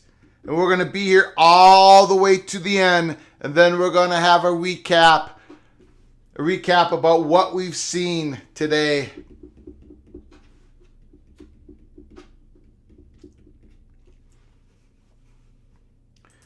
LFG, no great defense in 2022 college football. There's no defense in 2022 like the Georgia Bulldogs of last year. No doubt about that. No doubt about that. Let's see what they're saying. Let's see what people are reporting on.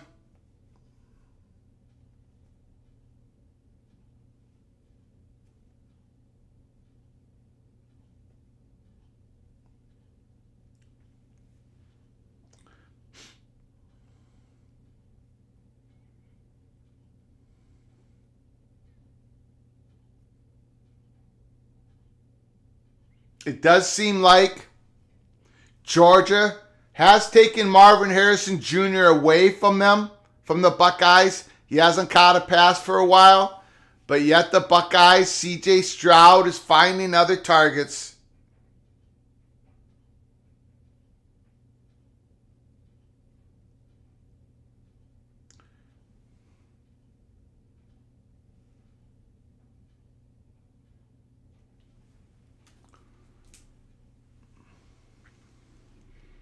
Eight minutes, 15 seconds to go in the Chick-fil-A Peach Bowl.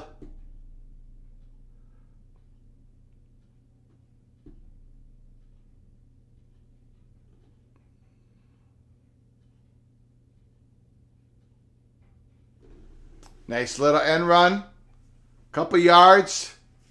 Ibuke.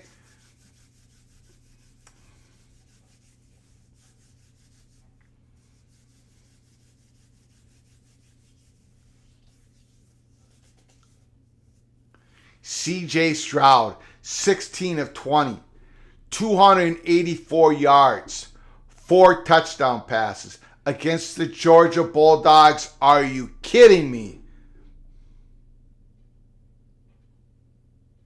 Play action. Oh, he's going to get hit. He didn't lose the ball, though. He got sacked. Georgia finally got to him. Big time play by Georgia. It's going to be 3rd and long. He did not lose the ball. He did not lose the ball.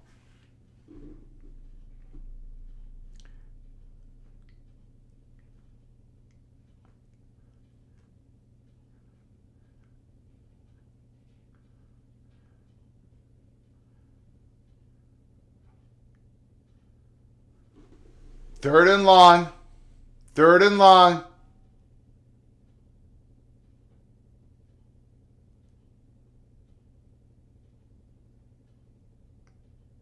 Flags.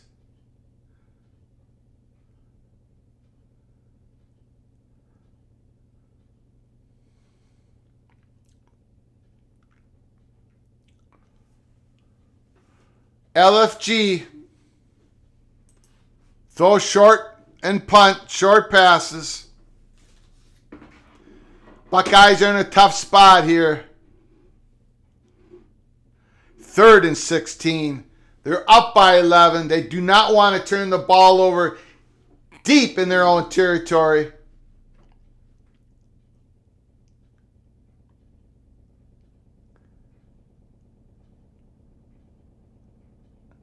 Oh! Just missed. Just missed Harrison down the middle. The Buckeyes are going to have to punt. The punter's going to be placing his 2 feet in his own end zone. The Bulldogs are going to get great field position. Georgia trying to get back in it here. Just missed them. Just missed them.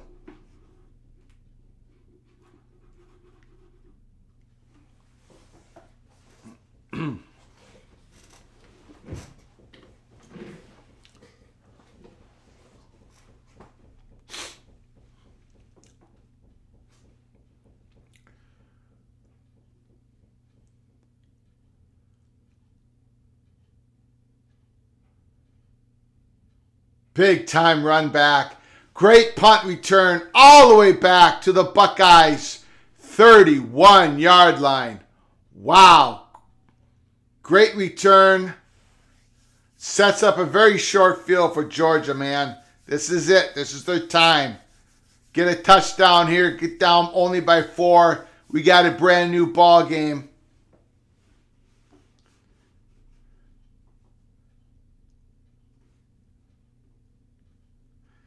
LFG didn't like that 3rd down and 16 call. They almost got it, though. Almost got it. Too greedy by day. Lincoln Riley does the same.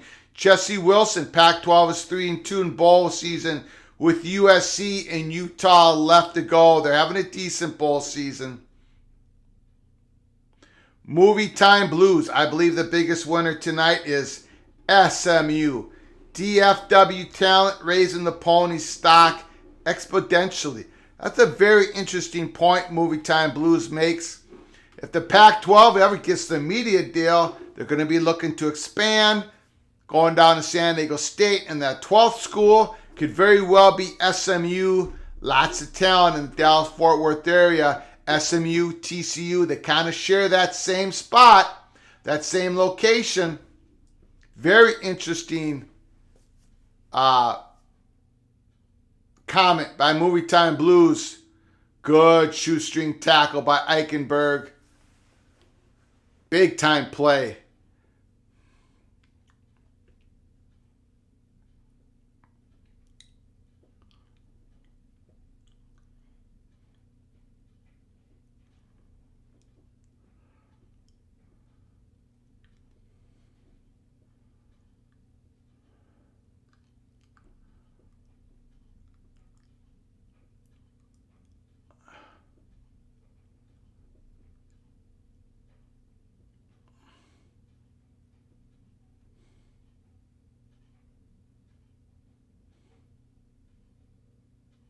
Sack! Sack! That's going to make the field goal more difficult. It's going to be about a 52-yard field goal if they go for the field goal. That guy has his shirt off for some reason. Bennett gets sacked. What do they do here? What do the Bulldogs do? They go for it or a 52-yard field goal? They're going for the field goal. I think this is 52 yards.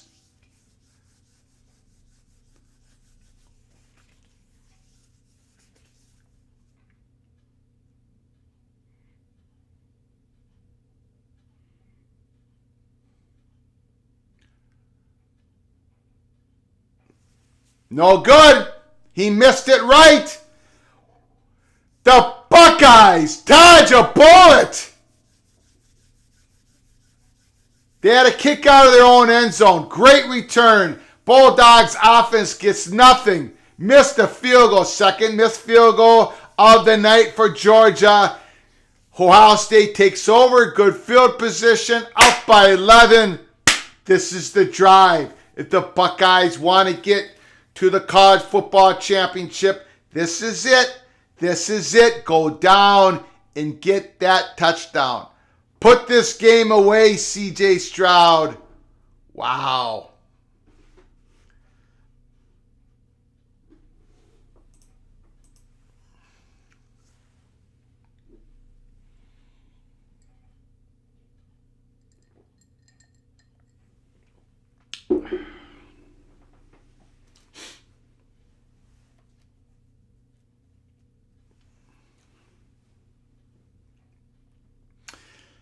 Again, thanks for coming into the chat. Smash that like button. Subscribe to our channel if you haven't done so.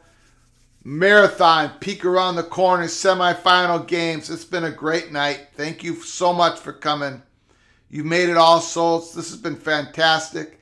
And of course, we're going to do the championship game next week. I'm not going to be able to do the Rose Bowl tomorrow. The voice is completely gone. I'm just trying to get... It's going to take a while to recover. The Pinstripe Bowl, these two games, been yelling and I've been screaming.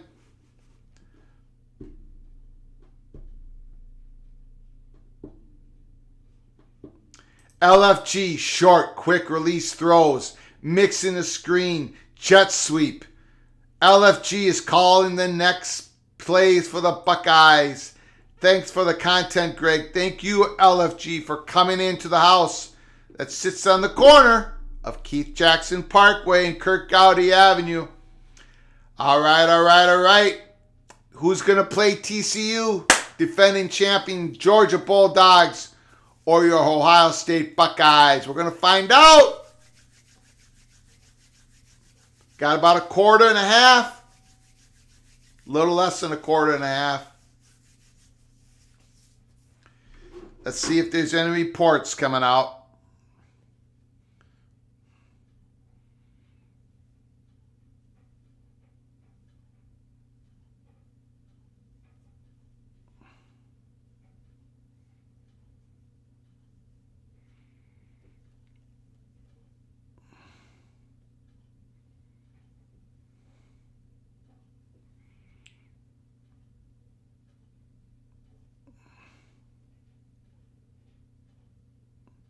Tight end Brock Bowers has one catch for 17 yards. McConkey's got 2 catches for negative yards.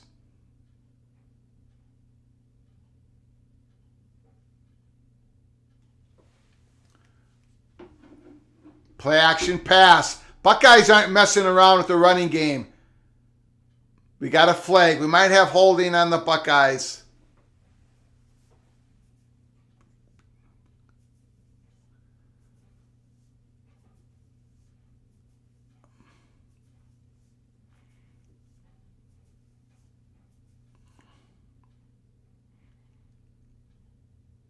Yeah, that's a big time hold. That's a big time hold on the Buckeyes. First and long. 1st and 20. Okay. This is it for the Bulldogs, man. Georgia's got to clamp down. They got to get the ball back. 1st and 20. They cannot let this happen. They cannot let a first down happen here. Bulldogs got to get it going right now. CJ Stroud back to pass. Gets flushed out. And they call a flag. They held Harrison. CJ Stroud to Harrison. The story of this game. Plus the fact that the Buckeyes defensive line have held their ground pretty much, at least since the second quarter. Here in the third quarter. CJ Stroud, Harrison, man. Yeah, he had no idea where the ball was. The Georgia secondary, that D-back had no idea where the ball was. They had to call it.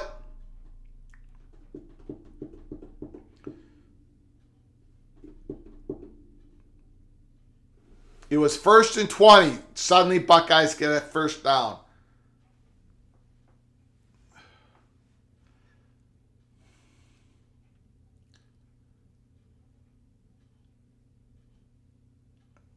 Stroud gets flushed out again. Fake pump. He runs for about 6 yards.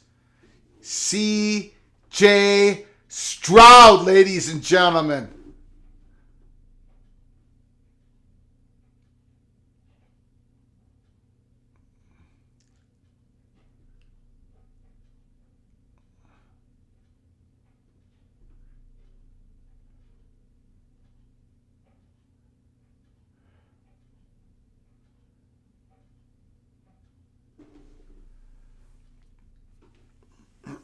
Second and 3.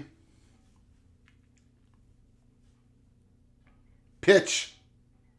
Big run. Hayden. Ooh, shoestring tackle.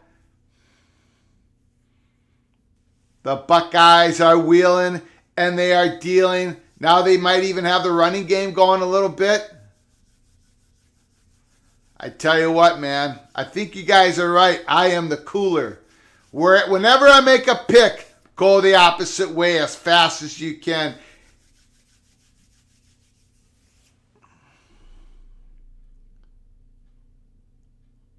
Man, they're being aggressive. Man, the Buckeyes are being aggressive. Holy smokes.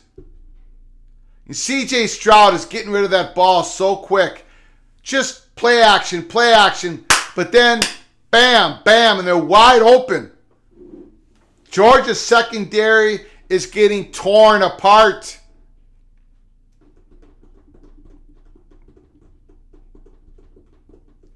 CJ Stroud versus Max Duggan.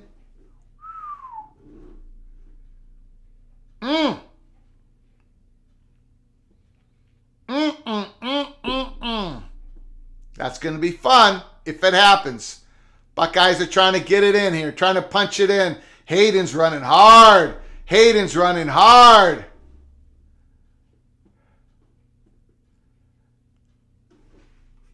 Yes. Terry Nord.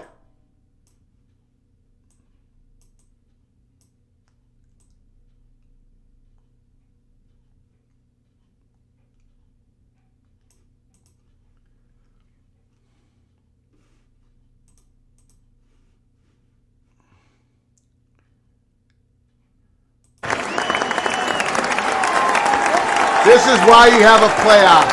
12 teams soon. This is why.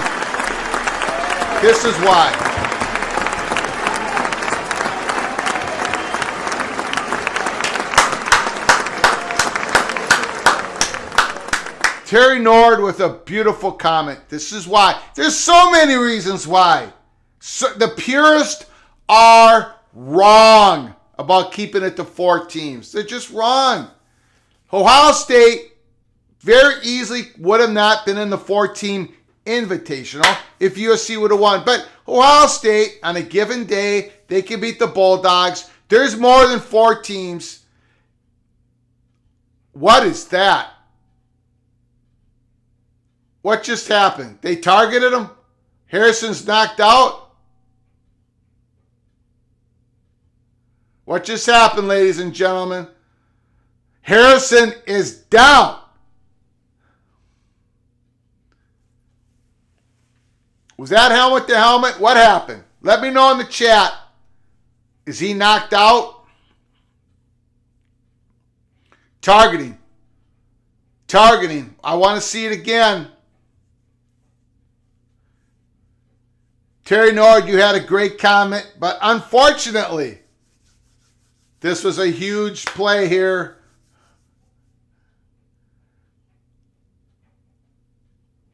Oh, man, he got walloped. Is that targeting? He got him with the shoulder. And he got, I don't know, man. I'm sorry. It was a tough hit. Oh, wait. On that, I saw it. The side of the helmet, he hit him flush. That was targeting. That last one, definitely targeting. Okay. Hopefully Harrison's okay. Hopefully he's okay. We don't want to see a championship game without Harrison in it. But anyways, back to Terry's comment. Yeah, 12 teams. 12 teams, 3 different levels of incentive. Top 6 conference rated champions get an automatic berth. The top 4 conference champions get an automatic bye. 5 through 8, if you're ranked 5 through 8, you get your home game, first round home game at your campus. 9 through 12, baby, you've made the playoffs. Anything can happen. Are we going to have blowouts? Of course we are. We have blowouts in every sport in the playoffs. Every sport. So we have one in college football. Does that mean it's stupid to have a 12-team playoff? Of course it's not. 12-team playoffs are going to make your conference championship games even more valuable. And we're going to be watching more of the G5 conference championship games because they could be getting that 6th seed or that 5th seed, that 5th automatic berth or that 6th automatic berth. I don't want to go to 16 teams. I know what's going to happen. We're going to get to 12 and soon people are going to say, well, we should expand to 16. I love the 3 different levels of incentive in a 12-team playoffs. I love it. I hope it stays. I was very progressive, wanting to go from 4 to 12, but I'm going to be very purist. I'm going to become a purist keeping it at 12 as other people want to kick it up to 16. Yes, Terry Nord, absolutely correct. Jeff Olson, helmet to helmet with force, looked like, yeah, that last one, absolutely. Badger Ron, who are the influential Big Ten schools that have clout? Top 5. Well, oh boy. When it comes to clout, like, first of all, you have athletic clout, and then you have your academia, large research clout. The 2 schools that have the most research money, that does the most research expenditures and all that, who carry a lot of clout in the Big Ten, is Wisconsin and Michigan. And they're usually married up with each other when it comes to positions in the Big Ten to vote on. So Michigan and Wisconsin are sort of a tandem. In the Big Ten. The other tandem is Iowa, Ohio State, and Penn State. They're a triplet tandem sort of thing. So it's a division. So most clout, I would probably say those 5 schools: Penn State, Ohio State, Iowa, Michigan, and Wisconsin. Just my opinion. From what I know, what I've been, what BTM and his associates who they talk to for the Big Ten, those are the 5 that I would say. But Wisconsin and Michigan are very tight. So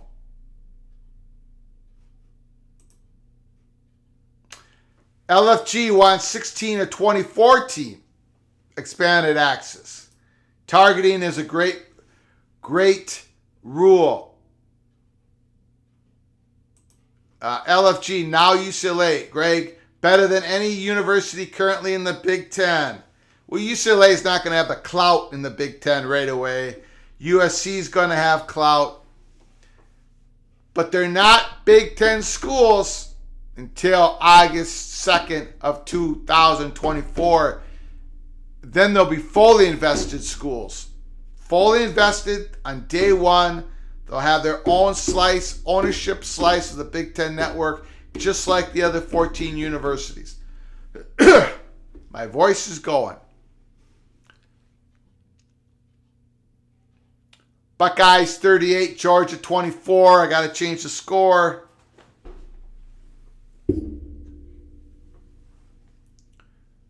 Good play. Good play. Good screen pass.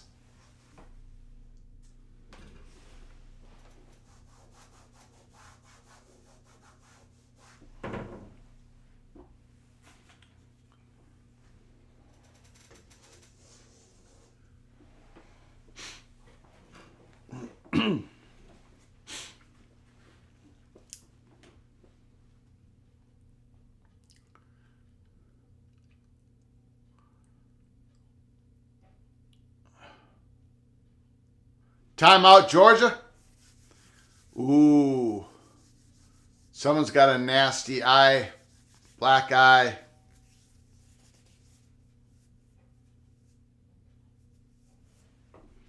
Steve Molger, you don't need to erase to turn a 5 into an 8. Very good point. Who called the screen pass? I understand UCLA is number 1 in academics. I got it. They're just not going to have the most clout when they first enter into the Big Ten. That's not how it works. That's not how it works. Even a blind squirrel finds an acorn sometimes. They did pick up the flag. Thank you, Tony and Jeff.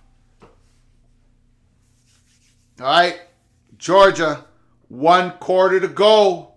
1 quarter to go. Welcome in to College Football's Peek Around the Corner. Smash that like button. Subscribe to your channel. Come on in. 38-24 Buckeyes. We've been on the air for 7 hours, 34 minutes, and 46 seconds.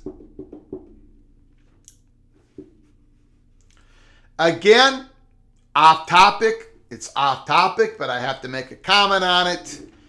Congratulations.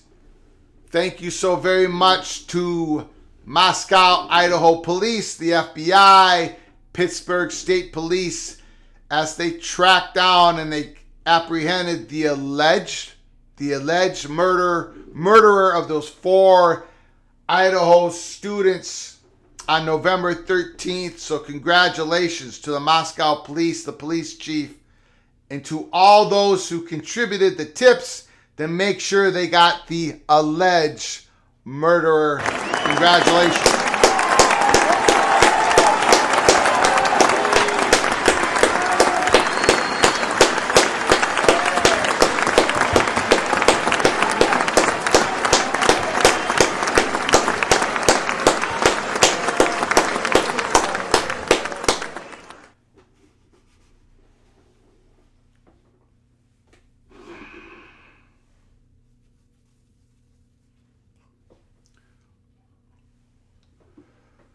All right, let's see if anyone's reporting anything of interest in this game. Injury reports.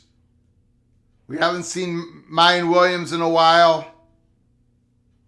I wonder if we're going to see Miller. Kendre Miller, the great running back at TCU. He got nicked up. I wonder if we're going to see him next week.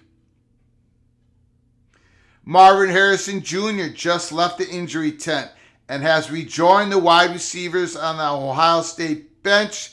Harrison gave a thumbs up, so it looks like he's not going to be out. Looks like he's going to remain in the game. Excellent news. Excellent news.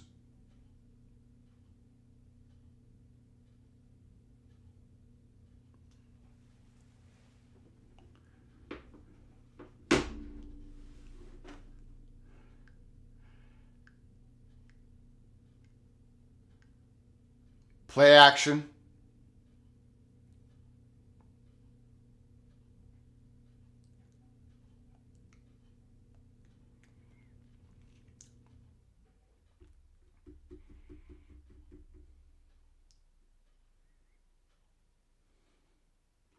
Rossi's got a nasty black eye over there on the Buckeyes bench.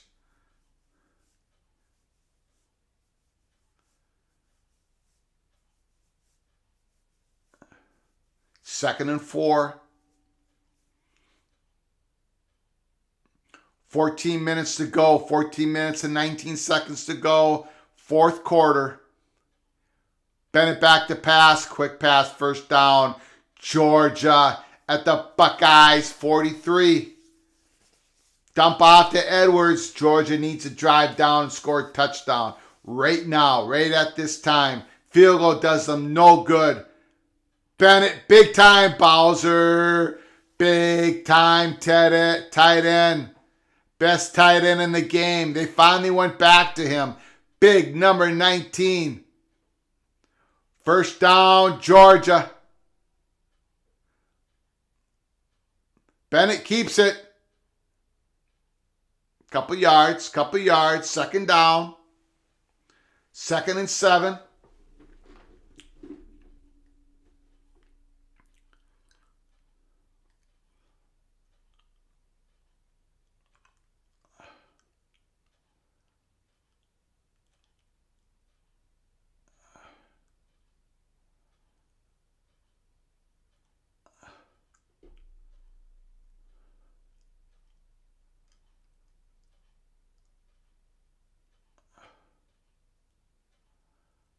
Bowser.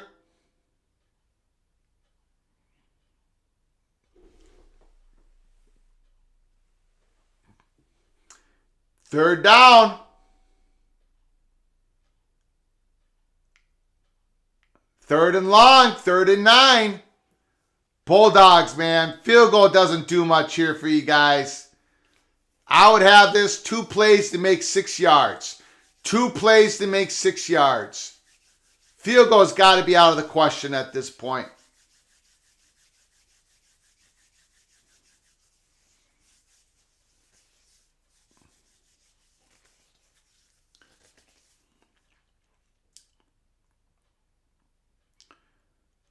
Blitz. Ooh. Bennett was about to get hit. Miscommunication between Bennett and the wide receiver. Now what does Georgia do? What does Georgia do? 4th and 6. Do they go for it or do they kick the field goal?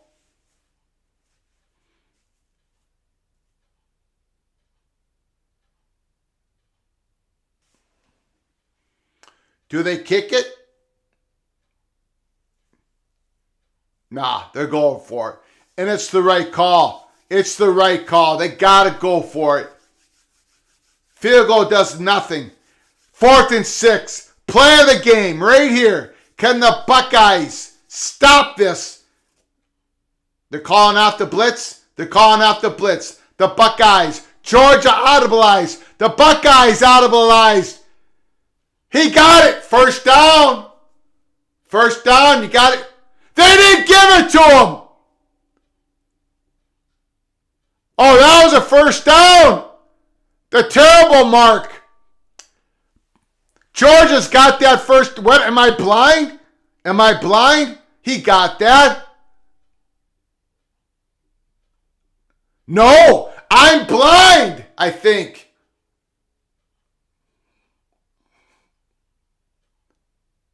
I want to see that again.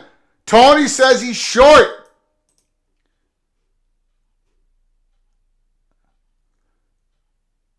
Oh. Ooh. That was close. That was close, Badger Ron. The Idaho Police and other outstate agencies, they did it right. By the book. Yes, they did. The Idaho Police, they kept their investigation quiet. Not only did they want to apprehend this murderer, this butcher, but they did it in a way that's going to help them in the courts. That's going to help them in the courts. Help them in the courts. That's what you want to do. Great job by the Idaho Police, the FBI. Adrian Rodriguez says they're short. Jeff Olson, going to check. Might be on the marker. Man, that was close, baby. That was close. I want to see it again. When did his foot go out of bounds before he made that stretch? I want to see that again. Badger Ron, does Minnesota have a statue honoring Warmath? I do not know. Honestly, I don't know.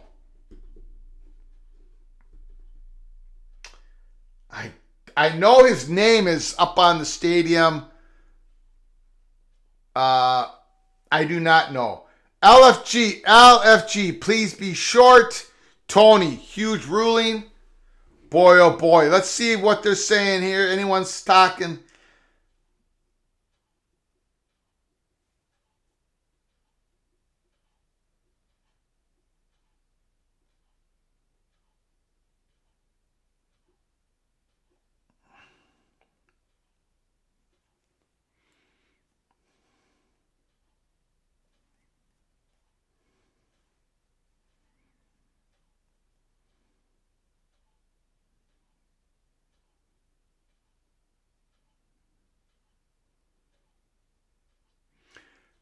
It is overturned. It is overturned.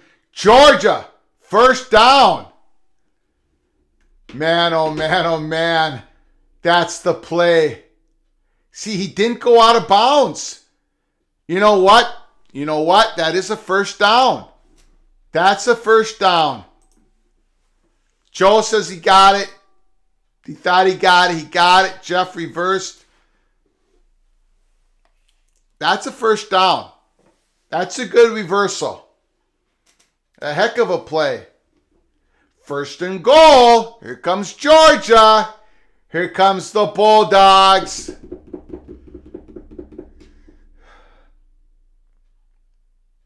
Pitch, pitch, pitch.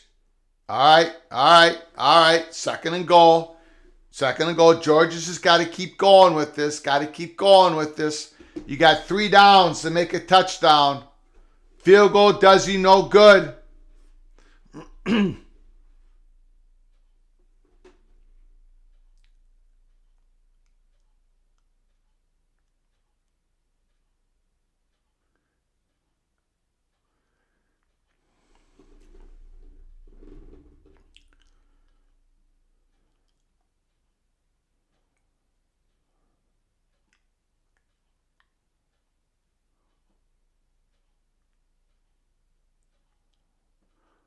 Oh, my.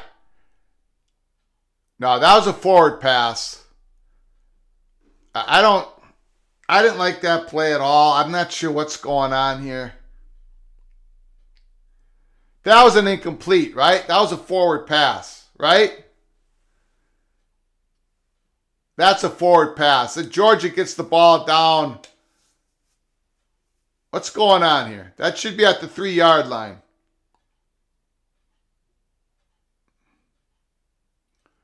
Oh, goodness gracious. That was a lateral. That was a lateral. Oh, my gosh. Are you kidding me?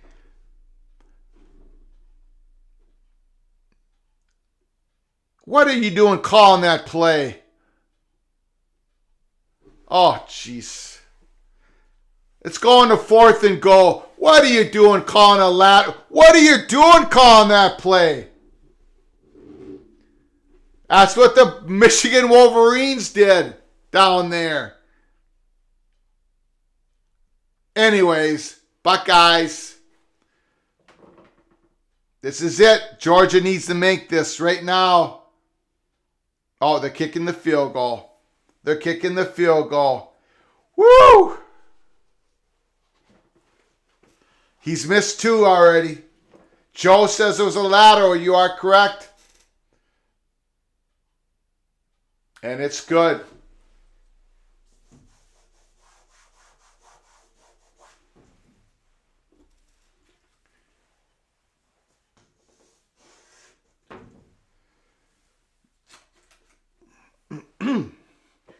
(38-27), the Buckeyes with an 11-point lead. What do you think of the kicking there?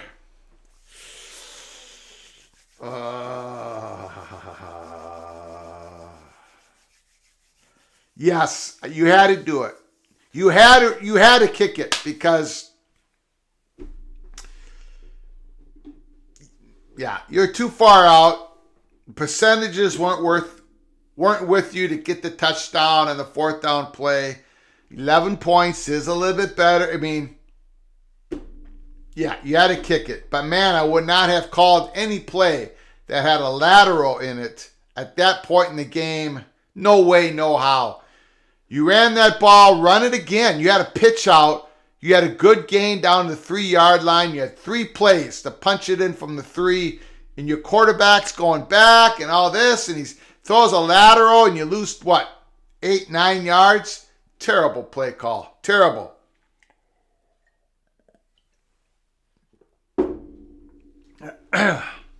We've been on the air for 7 hours, 48 minutes, 25 seconds. Thank you for joining us.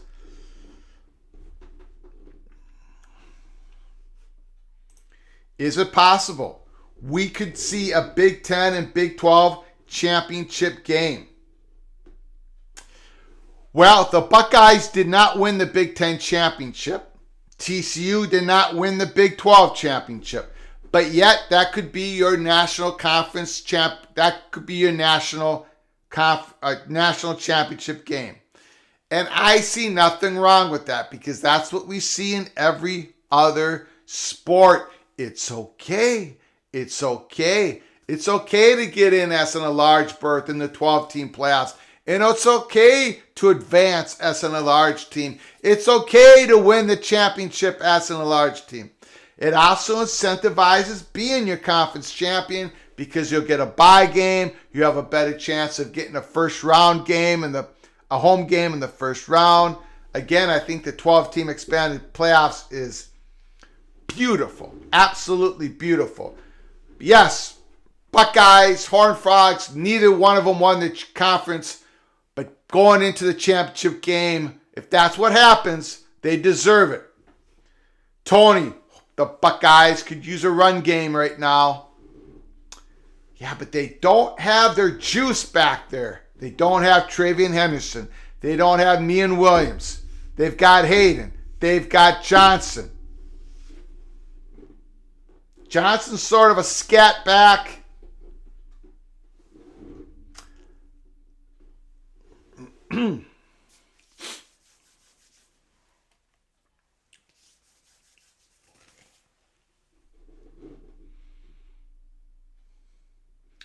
First and 10. 10 minutes to go. 10 minutes to go. The Buckeyes 38, Georgia 27. They're going to get Harrison back in this game. I don't see him on the field here. Don't see Harrison Jr. on the field. Keep that in mind. Pitch out.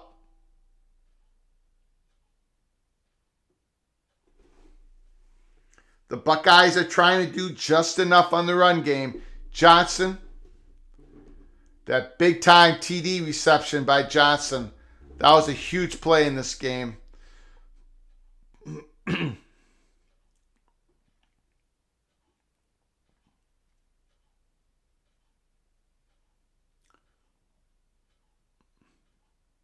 Man, 84 got held there. Big tight end, he got held.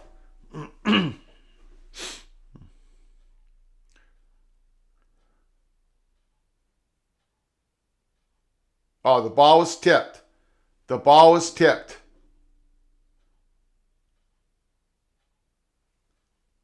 Okay, ball was tipped.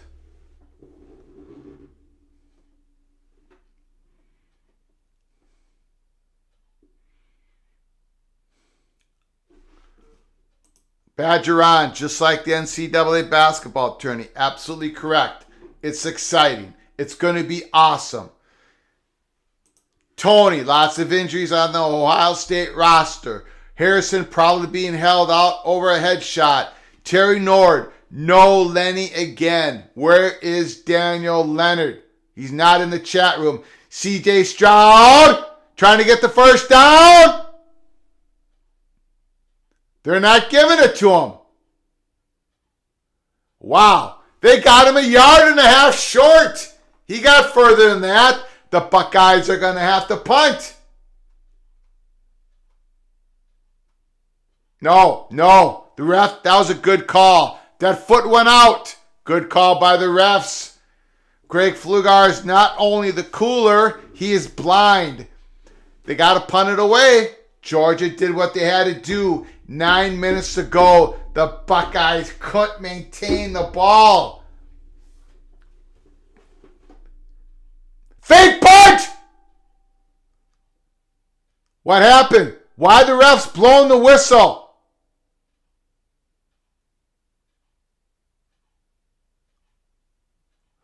Who called a timeout? Georgia calls a timeout. Holy smokes! The Buckeyes went for a fake punt and they got it. But Georgia calls a timeout.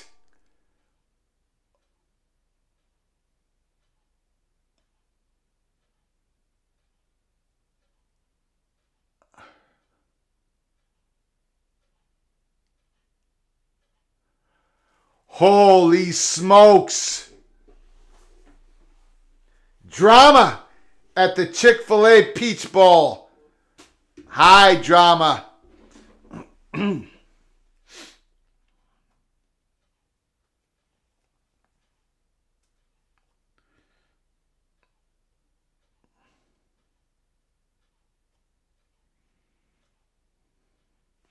Just checking in reports.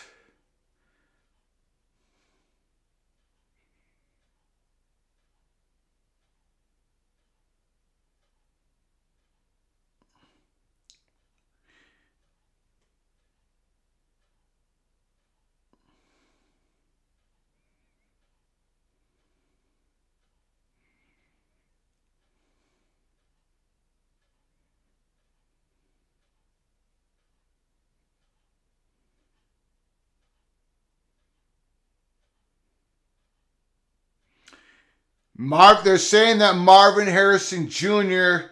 is likely done for the night.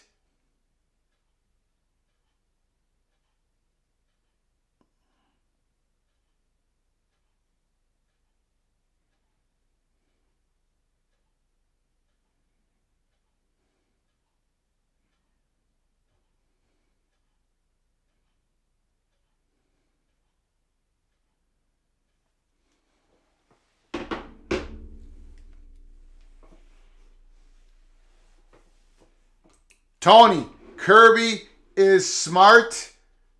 Yes, he is. Yes, he is. That was a great timeout. What I just read is that there was an Ohio State receiver that never left the field after the Buckeyes did not get that first down, and that tipped the Georgia Bulldogs.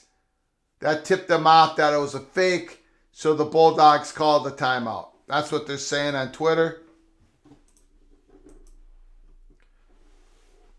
Again, Greg the Cooler, who did I have today? Let's do a recap.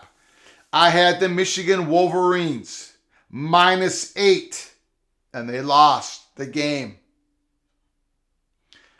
I had the Georgia Bulldogs. I can't remember what I had them at. I think -5.5. The line went down to 5. They're losing the game by 11.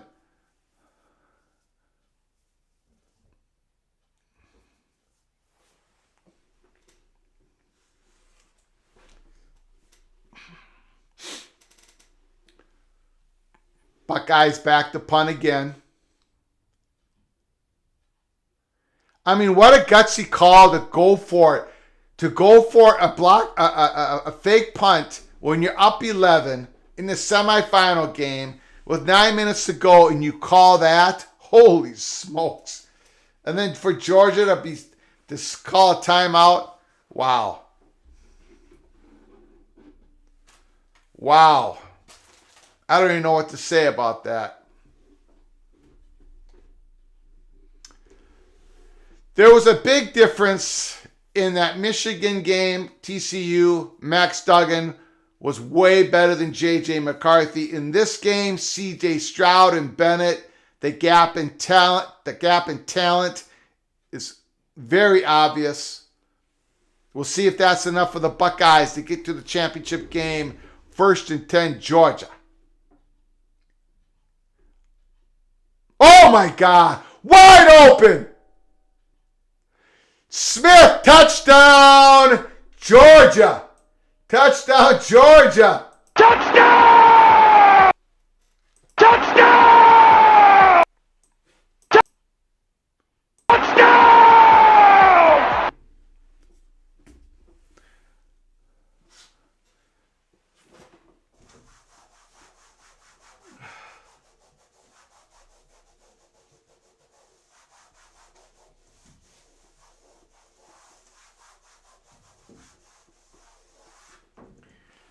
That timeout, Georgia's timeout on that fake punt to get it in just in time. Look at what it has done to the game. Holy smokes. Georgia going for 2. 38-33. The Buckeyes. 8 minutes to go. Georgia got it. Georgia got the 2-point conversion. 38-35.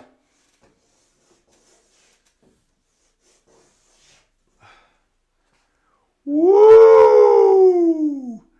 Wow.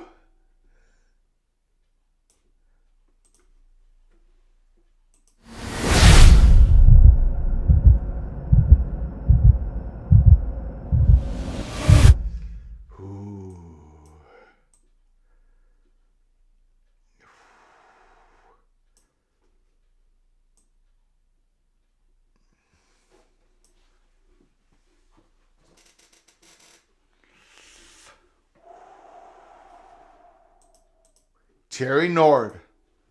Oh my. Oh my. Bennett. Bomb. Smith. Touchdown. Woo! Terry Nord. This Final Four has delivered. Oh! Oh! Badger Ron, Greg, could you predict stocks for me in 2023? Your picks I will then sell short.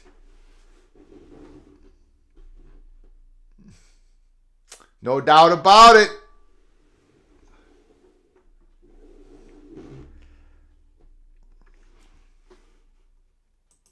Okay?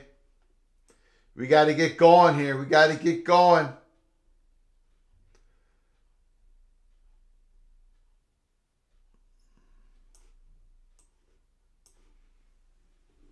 Right now, Buckeyes got the ball. They're up 3 points. Fans are yelling at each other. People are screaming. High drama at Chick-fil-A Peach Bowl. Let's go.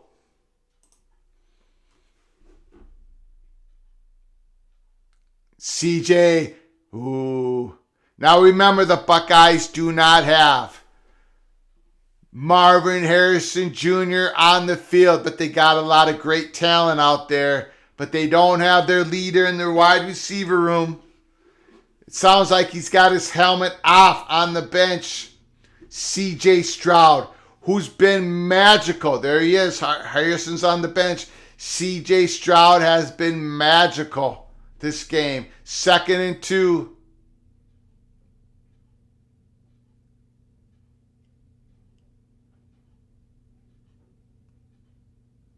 Hayden with a big run. First down, Hayden, for the Buckeyes. First and 10. First and 10.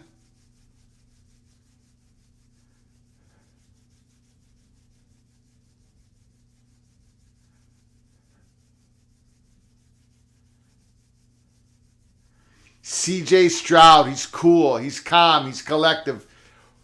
First and 10, 7 minutes to go. 4th quarter, the Buckeyes hanging on to a 3-point lead. They had a 14-point lead just a minute ago. CJ Stroud, get some yards. Get some yards.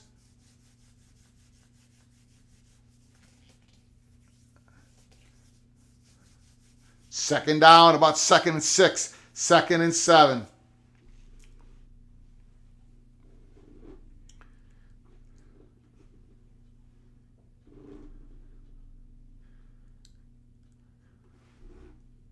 We are now under 7 minutes to go. 4th quarter. We've been on the air for 8 hours, 3 minutes and 5 seconds.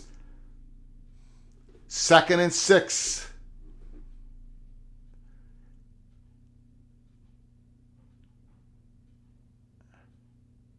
CJ, look at that. Rolls out away from the pressure. He's going to go for that first down. He does a beautiful run. CJ Stroud.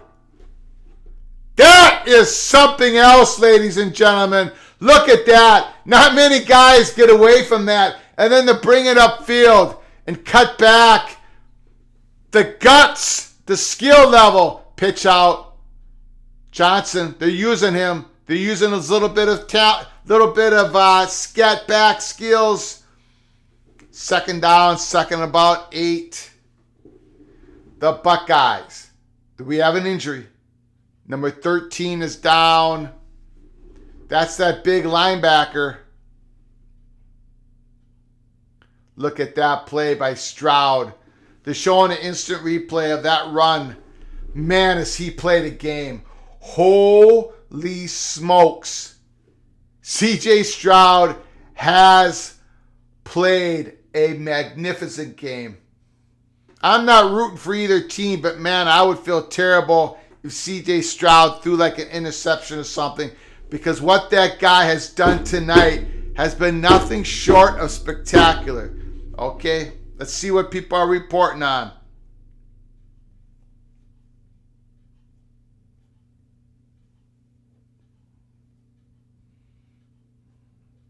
Still no helmet for Marvin Harrison. They've taken his helmet away.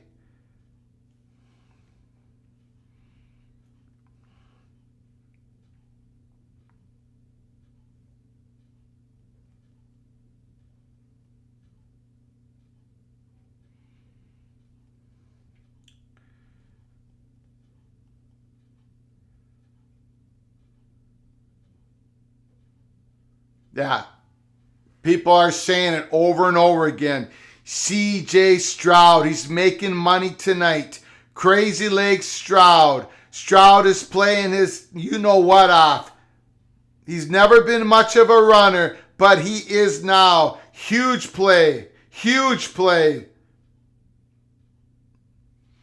This is the night of C.J. Stroud. If the Buckeyes win this game, this is the game that will make his legacy. Remember, after they lost to Michigan, C.J. Stroud said in the press conference, very mature, very professional. He says, yeah, I'm always going to be known as the Buckeye quarterback who couldn't beat Michigan and who couldn't win the national championship. Well, then suddenly they got the invitation because USC lost. And now look, 38-35, C.J. Stroud is playing the game of his life. You never know. You never know. Joe, with Marvin out, Stroud going to need to put the back on his team and his legs. That's why he's doing it. That's what he's been doing.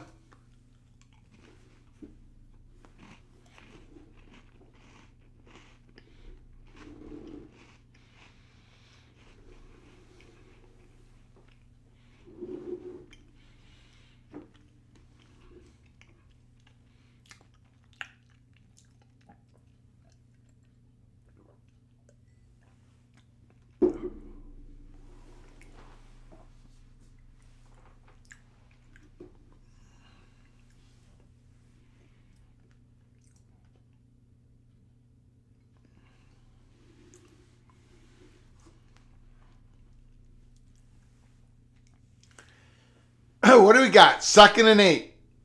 The Georgia's 32-yard line. Johnson. Play action. Going to Johnson. Oh, he got nailed. Back to the line of scrimmage. We got a 3rd down and 8.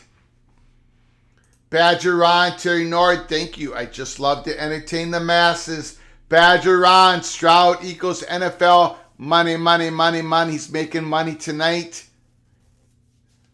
This is 3rd and 8, man. This is 3rd and 8. 3rd and 8. Chick-fil-A Peach Bowl. Stroud back to pass. He throws a dart. He throws another dart. Holy smokes. Ikbuke. Holy smokes. C.J. Stroud. Jesse Wilson. Oh, we got another nail biter of a bowl game. Mr. Wilson is absolutely correct. 2 great games. Buckeyes up by 3. C.J. Stroud, 22 of 30, 336, 4 touchdowns. Single back. No, they got a fullback back there. H-back.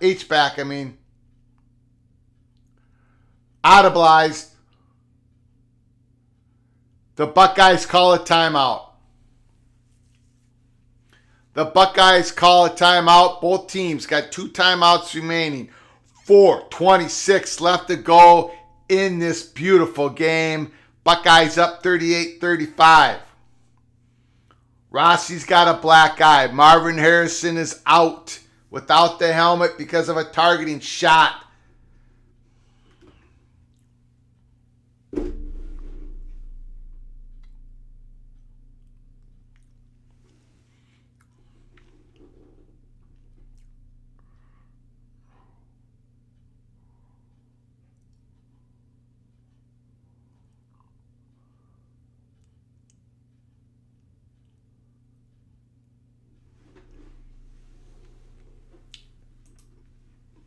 Terry Nord, this is entertainment.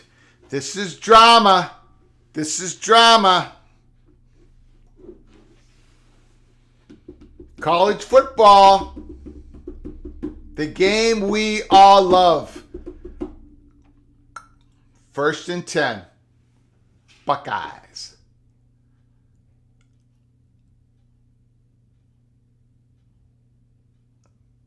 Stroud is keeping it. Oh, he just smashed over a woman, excuse me. Just crushed her. He's checking up on her. All right. Everyone's all right. Hopefully she's okay. She's a little bit stunned. She's with Holly Rowe. She probably works with Holly Rowe, I'm imagining. She got plastered. Ladies and gentlemen, she went down. Thank goodness she missed that stuff that was over by her. 2nd down and 5. Jesse Wilson, any news on Marvin Harrison?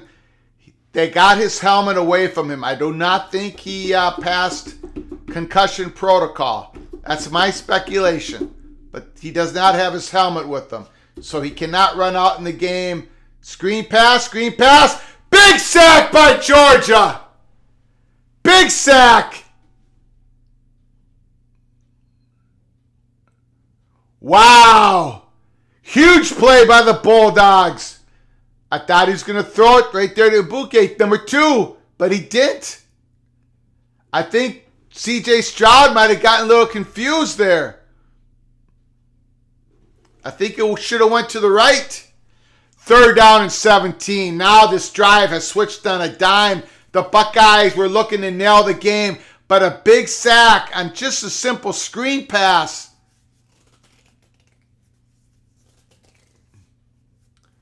Third down and 17.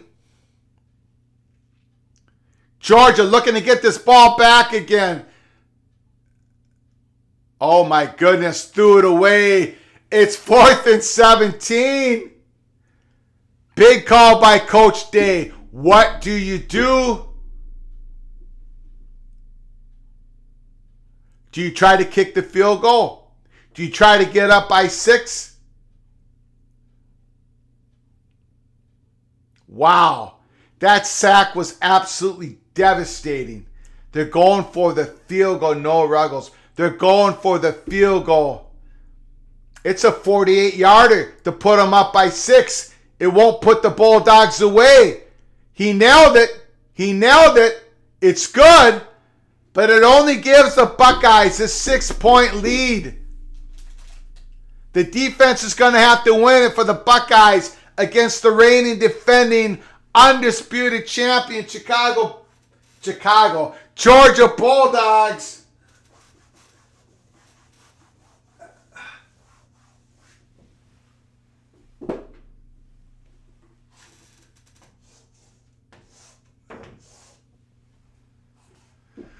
(41-35). Badger Ron can't ask for anything more. Total entertainment. Tony thought they should have ran there. Tony loves to kick field goals. Tony got a kick.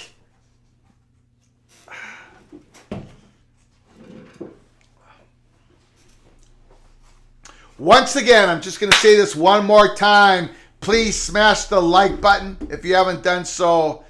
Please subscribe to our channel if you haven't done so as well. Buckeyes kicking off to the Bulldogs, 41-35. 2 minutes and 43 seconds left. Georgia can win this game now. Go right down the field.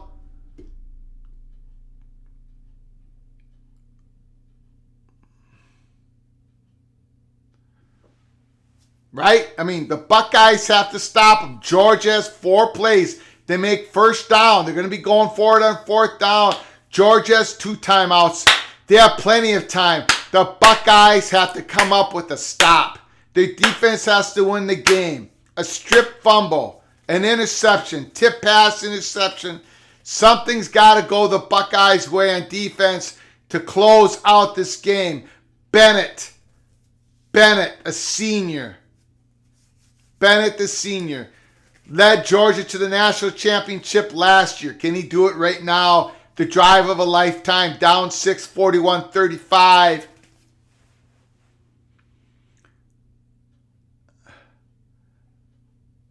Ooh, little dump off pass.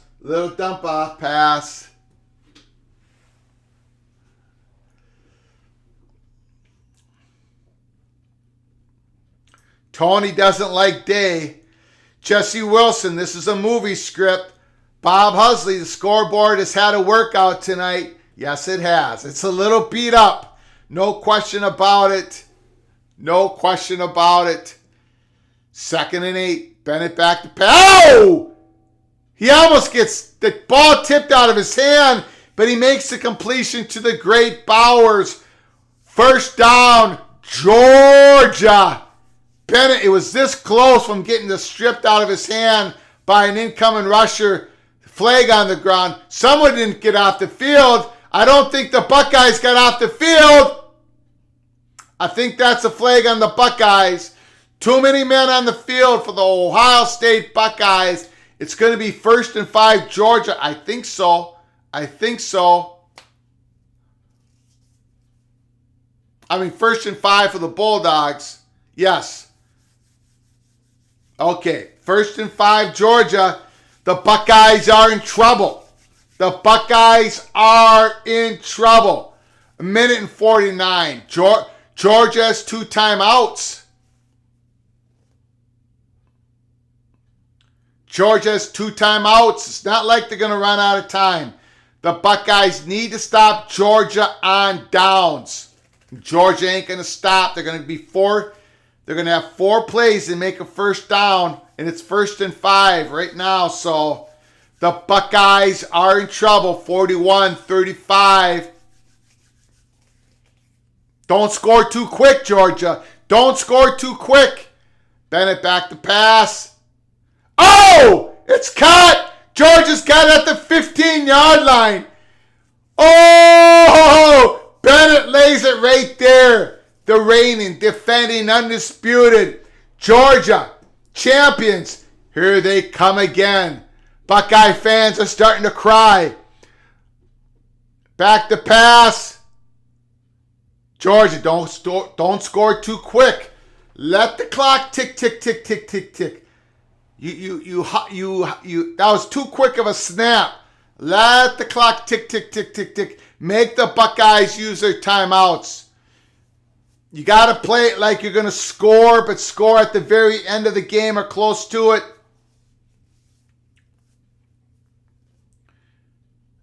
You should not be hiking the ball. Let it go down. Let it go down. 17, 16, 15. Let it go down some more. You hiked it too quick. That was too quick. Touchdown, Georgia! Touchdown, Georgia! Extra point puts them ahead. Holy smokes! The Bulldogs have come roaring back. The champions.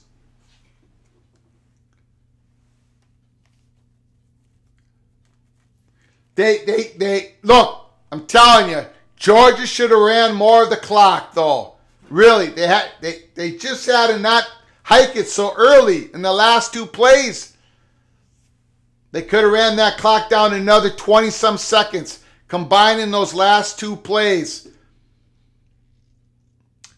The Buckeyes still have 2 timeouts, and they have 54 seconds. And they've got a good field goal kicker. There it is. Georgia has taken the lead. And what I like about this is that we're not going to overtime. So you all can spend your New Year's Eve night. Scoreboard did have a workout, but our humble host suffered no injuries. Mosier, Ohio State totally has time for a field goal. Mosier, shoot, I'm 10 seconds ahead. I was shut up. That's okay, Moser. I do not look at the comments when the game's going on. You know, when I look at it on timeouts and stuff or after I've seen the play. I know I'm way behind you guys. It's because of the OBS encoder. That's fine. Not a big deal. That's how we like it. Jesse, change scoreboard again. The Bulldogs have woken up. Medea Flugar, are you going to sing tonight? No, I am not. If Georgia wins, if the Bulldogs wins, I will be singing the Georgia fight song at the beginning of the next live show. My voice is absolutely gone. My throat is killing me. Georgia fight song will be sung because of a donation given to us. If Georgia wins, I will be singing the Georgia fight song at the very start of the next live show. We announced that at 2:30 this afternoon.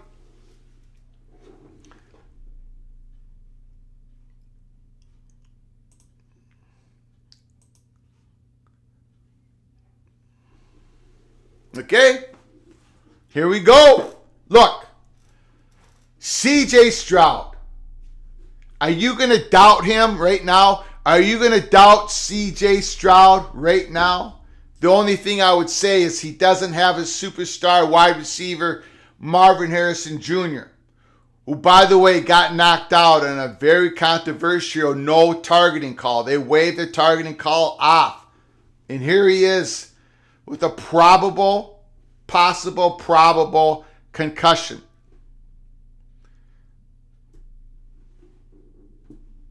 Here we go. CJ Stroud.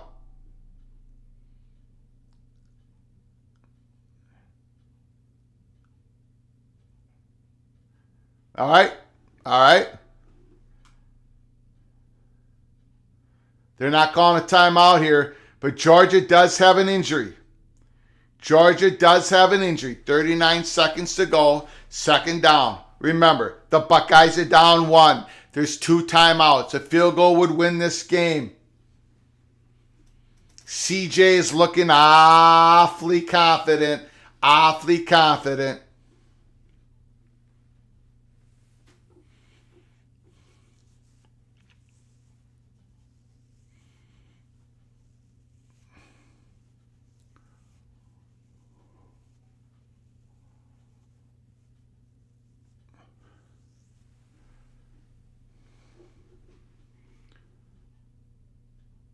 Jesse Wilson, I'm looking forward to hearing your singing.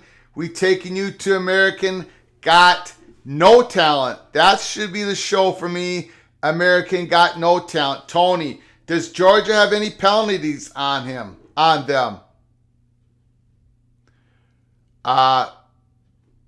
They don't have many. Badger Ron, extra bonus money on the line for Stroud. Terry Nord, Stroud should have thrown the ball away. 42, 41, Bulldogs, 43 seconds. We've been on the air for 8 hours, 23 minutes, and 9 seconds. 8 hours and 23 minutes, and it's been my pleasure.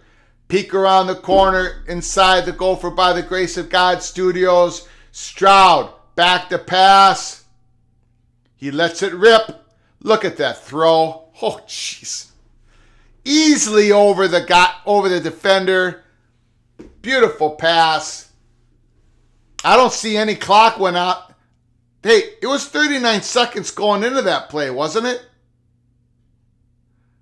Did the clock go down at all, the game clock? I thought it was 39 seconds before that play. Let me know in the chat if I'm delusional. I probably am, but I thought it was 39 seconds before the play started. Now it's 39 seconds after the play. Very strange. Maybe I'm delusional.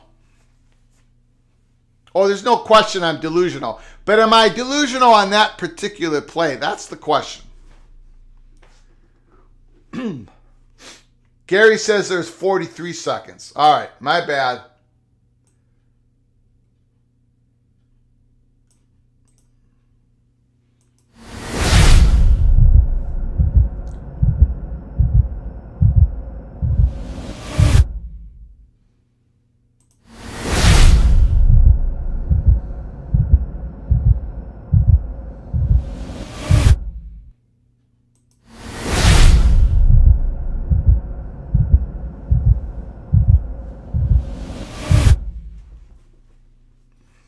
.39 seconds to go. 1st and 10. The Buckeyes are down 1. They were up. Big. But now they're down 1. CJ Stroud back to pass. Steps up in the pocket. Running out. Look at him go. Look at him go. All the way down to the 30-yard line. The Buckeyes are in field goal range. What a run. What a player. What a night for CJ Stroud. They're going to probably want more yards. Timeout. The Buckeyes have called a timeout. They got one more remaining. Whatever you do, do not get sacked on the next play. CJ Stroud, got to throw the ball away, young man. You cannot get sacked on the next play. Keep yourself in field goal range. The Buckeyes have a good kicker, Noah Ruggles. They've got a good kicker. New profession for Greg, high school teacher. You're going to have to explain that one to me.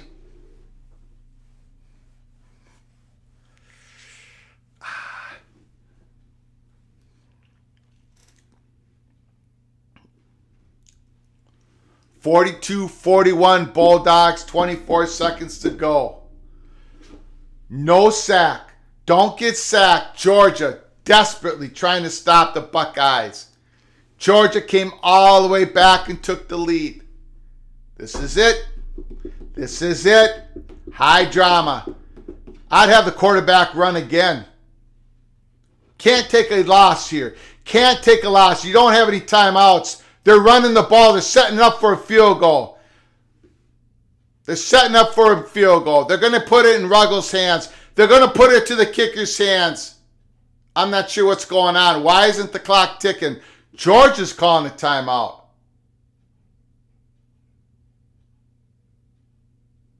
Wait. Why is Georgia calling a timeout?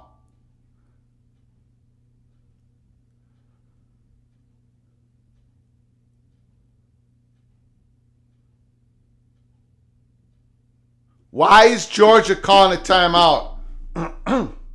Jason W., what did I tell you, Greg? Georgia is beatable. All right. Why did Georgia call a timeout, though?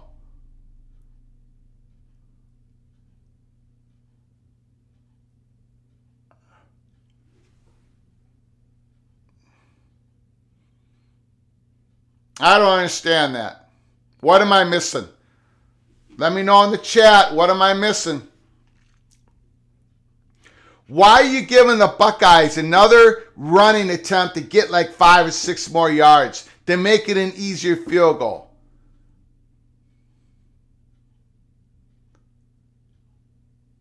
I have no idea what's going on. Then they threw an incomplete pass. 3rd and 11. Yeah, why did Georgia call the... Oh, was that a Ohio State timeout and Georgia called the previous one? All right. Ivan 57, congratulations on the Hawkeyes win today, 21-0 over the Wildcats. Ivan 57, 2 pick 6 this time. Get rid of it! Thank God Almighty he got rid of it. I thought he was going to get a sack. Okay, here we go. Kick that field goal. 42-41. Georgia's up by 1. Here comes Noah Ruggles. In for the kick. This is it. This is it. He's made a 25 and a 48. If he makes this, the Buckeyes would be seconds away from going to the national championship game. If he misses, Georgia Bulldogs will go back to the championship game to try to win it 2 years in a row. It's all on you, young man. It's all on you. You know what? I'm not the cooler anymore. I'm not the cooler. I'm breaking it. I'm breaking it right now. Look what I do. Watch and learn, fellas. Watch and learn.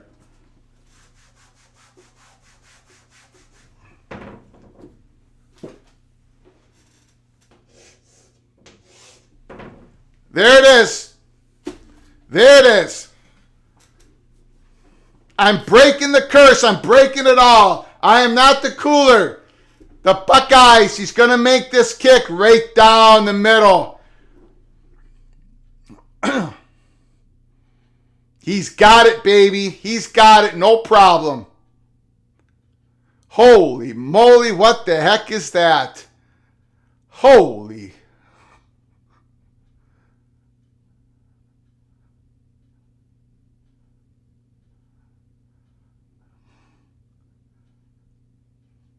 He almost missed that ball. He almost missed that ball. I mean, what was that? Is it because I did that? God.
You know, I still lost the spread. I mean, I lost both ways.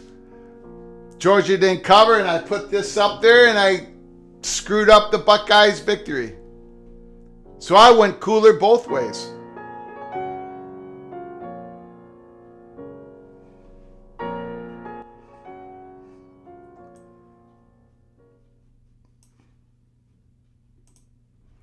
Okay. So, congratulations to the Georgia Bulldogs. They will be playing TCU in the championship game next week. We're going to be doing a live watch party to cover it. It's definitely David versus Goliath. Goliath being Georgia, David, TCU. We're going to be doing a watch party of that game. On the very next live show, at the beginning of the live show, I will be singing the Georgia fight song because of a contribution made by Mona Vision. It didn't quite work out in his favor because I am the cooler. He thought the Buckeyes would win if he made a donation on Georgia. I'll be singing the Georgia fight song the next live show. Happy New Year for everybody. Thank you for coming to our live watch party marathon. We were on the air for 8 hours, 33 minutes and 33 seconds, ending on, well, a field goal kick that never had a chance. Why did it never have a chance? That's why. That's why. Go David Duggan. David versus Goliath. Thank you, Jason W. again for your generosity. Go TCU. David versus Goliath for the win. To everyone, Terry Nord, change your best in 2023. Seriously, peace to all. Let's end it. Let's end it. Let's end it with this. If I can find it.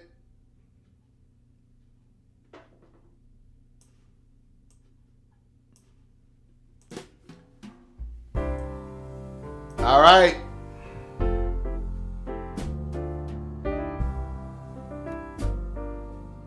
Happy New Year. TCU, Georgia, congratulations.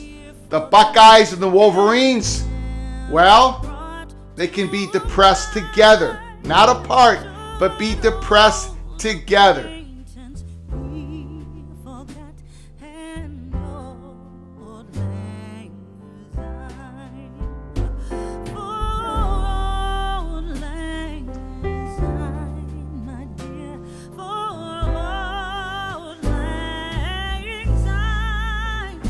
Sorry, Buckeyes. I lost that game for you. My bad. My bad. And surely you'll buy your pint Epic game. and surely Georgia, TCU.